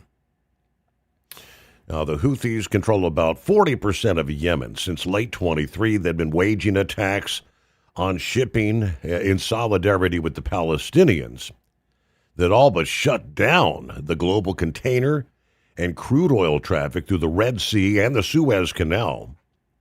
That critical trade lane connecting China with ports in the Mediterranean, Europe, and the U.S. Carriers obviously rerouting ships away from the region around the tip of Africa, adding nearly 2 weeks and obviously much higher operating expenses to the typical voyage there. Those diversions were a windfall for carriers in 2024 who saw their bottom line swell by billions of dollars. But President Trump's tariff war with China last year spurred a sweeping trade reset. China seeking new markets in Europe and elsewhere. Ocean container rates fell rather dramatically as shippers navigated the uncertainty and the uneven market. But the Houthi threat, as Maersk Shipping Line, as well as CMA and CGM, had recently just reestablished their scheduled services through the Suez Canal. It was a phase-in process to gradually return what is estimated to be 2 million containers worth of diverted capacity. Carriers not only wrangling with weaker rates, but also with the introduction of new tonnage that in some regions aggravated the growing demand imbalance. But with the possibility, the escalation of possibilities of some sort of a military strike against Iran, the Houthis affirming our position, standing alongside any Arab or Islamic country exposed to the Zionist aggression, as they put it. We will not abandon our brothers in the Gaza Strip. We will not allow this criminal entity supported by America to implement its plans in the region. So we could be going kind of back to the drawing board when it comes to the shipping interest and the associated higher costs, obviously, in that region of the world. Hey, Vic, what do you say? Well, to a point, I agree with Eagle there. Trump is his own worst enemy. First and foremost, that art of the deal, that's the biggest pile of horse country you ever seen in your life. The reason that people would make a deal with Trump was because Trump's family lawyer was Roy Cohn of the McCarthy hearings fame, and he was a rather ruthless person. He was consigliere, a lawyer for the Gambino crime family. The Gambinos ran a bunch of gay bars for blackmail purpose. And if you did any construction in New York, you dealt with one of the 5 crime families up there. Well, excuse me. But so that's why he was able to make a deal. You know, that old saying, you know, when you've seen that movie, The Godfather, I'll make you a deal you can't refuse. But the other thing was that you remember Trump was friends with that guy out of Exponent, the Inquirer. I mean, the Inquirer, and the Inquirer was started as a PR move for the crime, for the mob, I'll just say.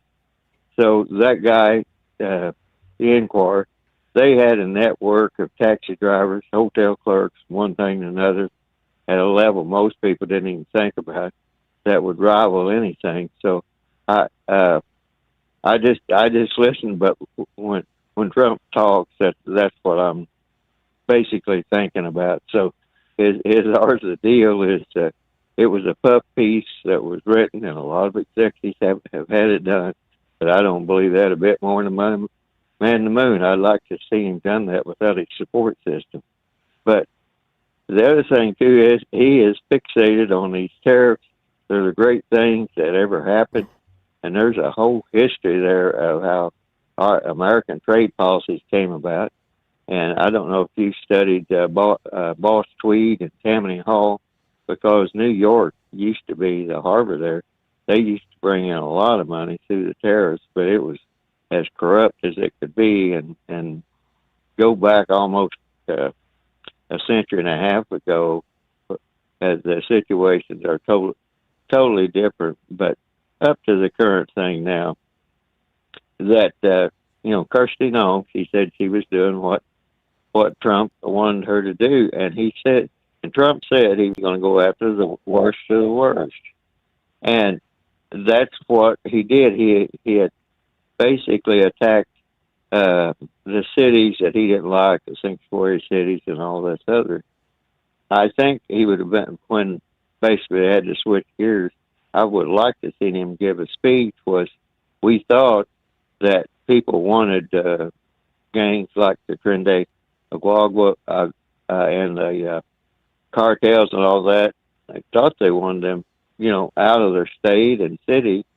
So, like the people out in Denver, that PDA gang was coming in and taking over the apartment buildings and taking over people's apartments and threatening them and everything else. Now you would think that when somebody came to get those people and move them out of the country, they would be more than happy. You wouldn't have to face a whole gang of protesters to do that. And that Venezuelan gang, are they here to support the people of Maduro, since he's here in this country on drug charges, and basically work against the United States as they try to reform or assist in reforming Venezuela? I mean, there's a whole lot of questions there. And the other thing is, when Trump first started, and he started that Department of Government Efficiency, and Elon Musk had to go through all that stuff, and I don't know what happened between them or anything else, but he was on the right track on that, because he was getting out domestic fraud, and also a lot of this fraud is helping actual governments overseas. And I don't know if you remember Bloomberg. I mean, I'm sure you do remember Mayor Bloomberg there in New York and everything. But his other operation, I watched some of the frauds that he had uncovered. But fraud is, not fraud, but Bloomberg is still against Trump. And it's like, Bloomberg just uncovered all this fraud. And some, like North Korea, they actually depend upon defrauding the United States government to fund their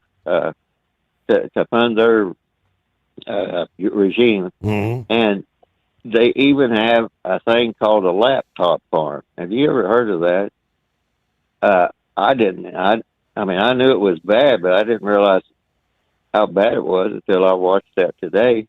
They send laptops to the people here in this country that are sympathetic to maybe the South Koreans or the North Koreans.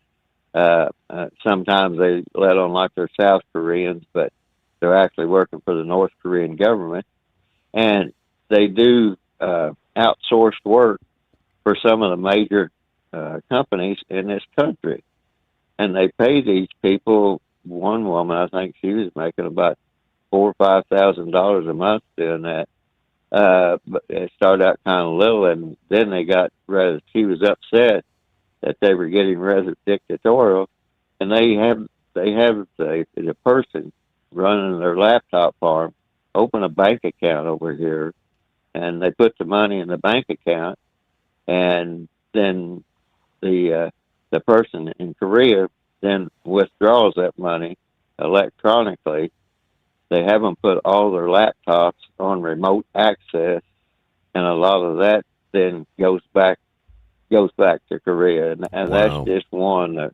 There was another scam that they were running that goes back to the housing crisis, because people were taking out 2 loans to buy houses back at that time because they could qualify for 2 separate ones. One was a smaller one, and some of those people had filed for bankruptcy, but some company based out of California was going to these banks and stuff and said, we'll buy these old debts, the small one, from you, and then they'd turn around and contact those people and say, well, you haven't made any payments on this, and you have the interest and everything else, and that violated the law because the people had to.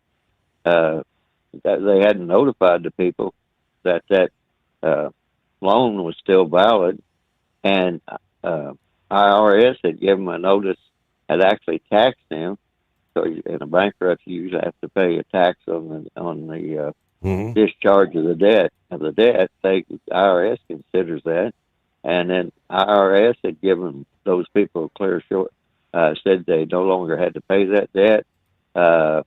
The bankruptcy court supposedly cleared it, but some way, somehow, they were getting around it, and oftentimes the debt, or just the interest and stuff on that small debt, was more than what the price of the house was. Wow. So it's amazing the amount of fraud that is going on in this government, and if Trump would just get down and just tell these people, look, we're going where they want us. If you don't want crime in your city, or you want us to help you out or whatever, you're going to have to change the people that you have running your state and your city. But we're going to make sure that we can use the most of our resources in the most effective way. And just they were even on government loans like the VA. They were even going after veterans. It was just amazing. And what's even more amazing to me is, how could a person that owned a company that spent the money to uncover all this fraud still be against Trump? I just don't understand it, Steve. And supposedly, and then one last thing on that shipping you were talking about, Egypt is talking about allying with Muslim countries and the Arab countries and all that. So I don't know if they're wanting to make those. And they used to make a lot of money off that Suez Canal. So, Egypt's kind of cutting themselves out of a lot of money also. And so, but when I seen over the weekend that Trump wants them to lower the interest rate, the dollar's already weak, and I don't know where gold and silver is going to stop. And I just don't much agree with his economic policy. Gotcha. I guess. As far as I haven't checked, gold and silver has been, volatility is the word. I did catch Bitcoin, and I guess cryptocurrency overall had a very rough weekend, big time drop. What did Inbred Redneck? He referred to it as January, crypto winter. There were some of these analysts calling for Bitcoin to just continue to skyrocket. If you do a quick search, Bitcoin collapse. Let's see, Bitcoin crashes to like $77,000. Alternate coins also plunging by double digits in many cases. That's absolutely insane what's taking place right now, they say. So that'll be something to watch here for a Monday. Is that trend going to continue? Where will they hit bottom? With that, though, we're out of time. Close things out on a Monday. Thanks for being with us. The Steve Sommers Overnight Drive.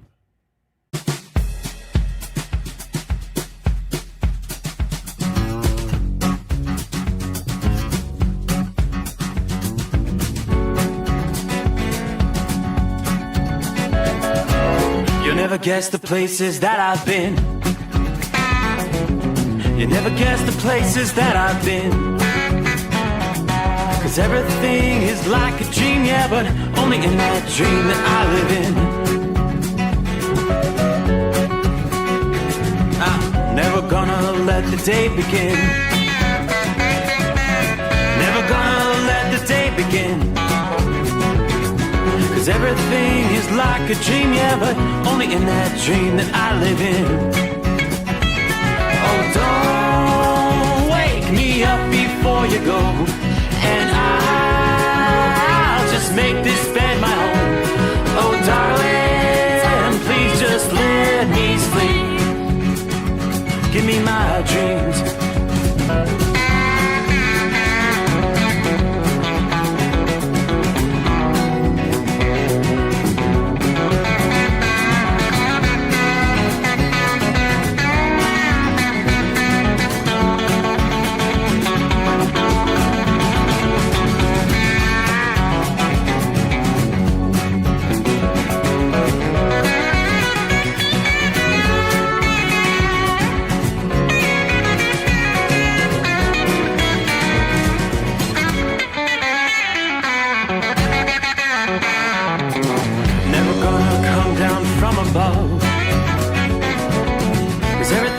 Better from above. Nothing's ever as it seems, yeah, except in that world that I dream of. Never gonna lose the ones I love. Never gonna lose the ones I love. 'Cause everything is like a dream, yeah, but